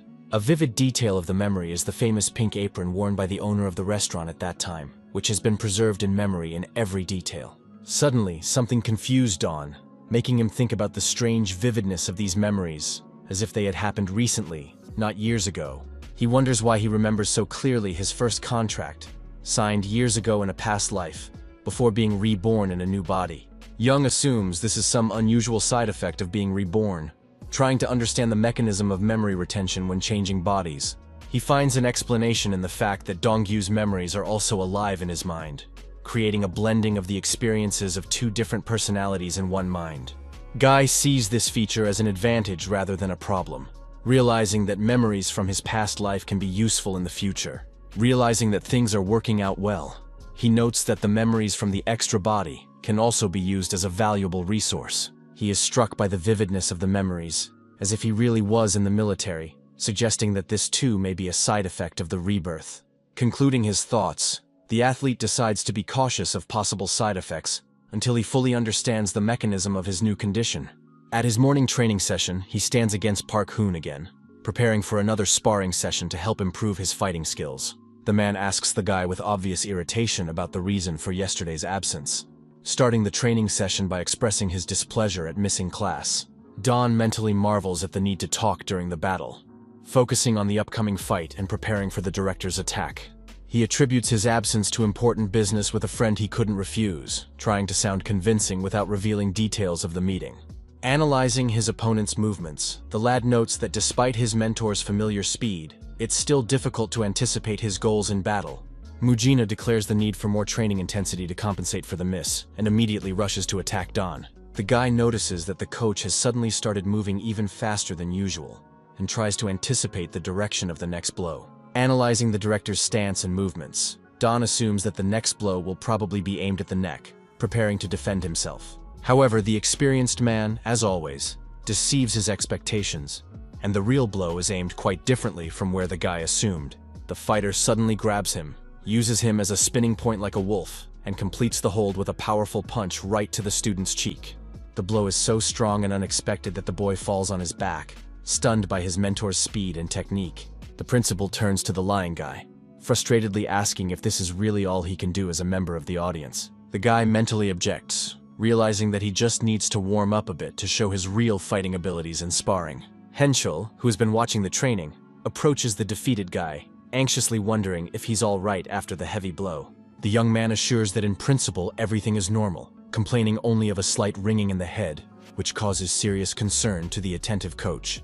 Henschel wonders about the lack of concussion or memory lapses, to which the guy jokingly replies about a nearly broken neck, but overall not bad condition. Coach humorously warns not to say that guy forgot to bring the subscriber's car, which they had agreed on earlier, testing his memory. Don confidently replies that of course he hasn't forgotten, eliciting a satisfied smile from the coach, pleased with his charge's responsibility and things. Guy recalls that the coach wrote to him immediately after mentioning plans to buy a car, showing enviable promptness in realizing the opportunity.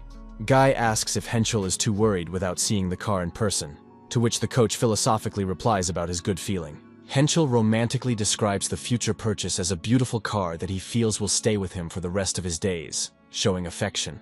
Don notices that it's only 5 minutes to 5, offering to let the clerk know of his imminent arrival by being punctual and organized.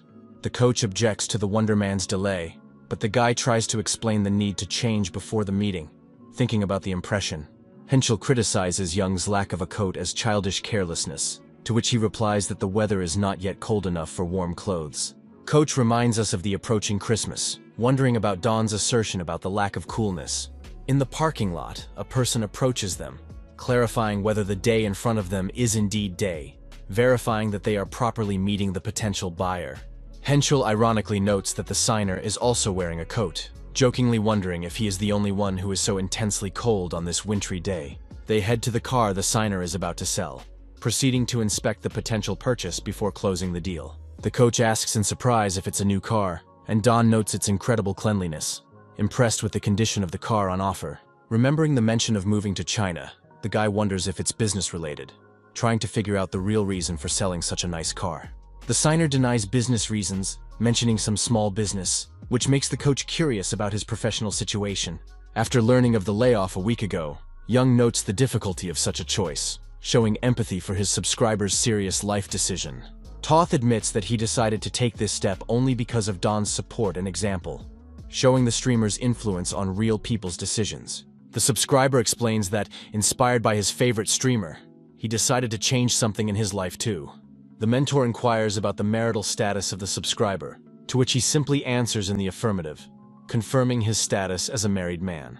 The coach addresses the guy, jokingly noting that he has developed an anti-fan who left a good position for uncertain prospects. The captionist laughs, admitting that his wife was quite upset by the sudden decision to end her job, not understanding the reasons behind such a move. The young man tactfully inquires if he can find out at least the approximate sphere of the subscriber's former activity, showing genuine interest. The signer talks about working at Samsung's headquarters, causing both guys to be genuinely surprised by the prestige of the position. A fan reassures them by informing them that his wife has now become a fan of Don's as well, hinting at her acceptance of the situation due to this factor. The guy is amazed to realize that he has actually developed a lot of supportive fans willing to help and go to serious lengths. The subscriber mentions that friends asked for autographs after hearing about his encounter with the guy, demonstrating the streamer's growing popularity. They decide to go for a coffee first, so that they can discuss the details of the car purchase in a relaxed atmosphere and get to know each other better. Meanwhile, Donghua works as a waitress, marveling at the unusual influx of customers and speculating about a possible holiday explaining the crowd. Sister Dongyu busily moves between tables, hearing requests for more cold noodles and the need to go to the hood, performing a multitude of tasks. The girl comforts herself with the thought of resting tomorrow, after today's busy shift, creating motivation to work hard now. When she hears her name, she turns toward the caller, distracting herself from her current occupation to respond to the call addressed to her. The girl asks her colleague about the reason for the call, showing a willingness to help despite her obvious busyness and many ongoing responsibilities. A co-worker reports her injury, asking to be replaced, but Donghua initially refuses, citing his own workload. The traumatized employee begins to flatter, calling her sister beautiful and expressing her love for her in an attempt to get the help she wants. The co-worker continues the compliments, noting the combination of strength and beauty in Donghua, clearly trying to play on vanity to get what he wants. The colleague explains that she considers it a compliment to be compared to a real man who can be relied upon, noting the girl's reliability. The girl explains the strength by the example of her brother, with whom she started working out in the gym, causing her colleague to be jealous of such a wonderful relative. A co-worker wonders when Donghua's brother will come, and even asks for his phone number, to which she gets an evasive answer about his busyness. Covering up her desire to study, the girl insists on contact, but the guy's sister suggests addressing her brother directly when they meet. The girl ends the conversation, citing the need to work, and postpones further conversation for another time, walking away from the persistent requests. To herself, the outgoing girl resents the insolence of Heesun's co-worker asking for her brother's number, having no intention of sharing contacts so easily. Leaving the restaurant, Donghua dreamily plans tomorrow's day of rest, imagining watching movies and completely relaxing after a hard shift. Her dreams are interrupted by the owner of the establishment asking her to take a shift tomorrow, ruining her plans for a long-awaited day off. The girl asks surprisingly about the reason, and Heesun's co-worker explains that she had some pending business that prevented her from coming to work. Belle turns to her co-worker, recalling a similar situation the last time she had already switched shifts with her, expressing fatigue. Heesun defends himself by citing his sick mom and asking if it's really a crime, trying to make Donghua feel guilty for doubting. The owner of the establishment supports the request, urging her to help her colleague for the sake of her ailing mother, increasing the pressure on the girl's conscience. Conceding, the lady agrees to go out tomorrow, showing understanding of life situations, for which she receives a storm of gratitude and a promise to say hello to her mother. After leaving the establishment, Heesun calls someone, bragging that she tried to get Donghua's brother's number, but the fool refused to give it. She admits to making up a fiction about her mother to get the girl to work tomorrow too, expressing slight doubts about the ethics of using such an excuse. Heesun angrily reflects that she'd like to beat the fool up if it weren't for the obstacle of her brother, showing the true face behind the mask of caring. Suddenly, someone approaches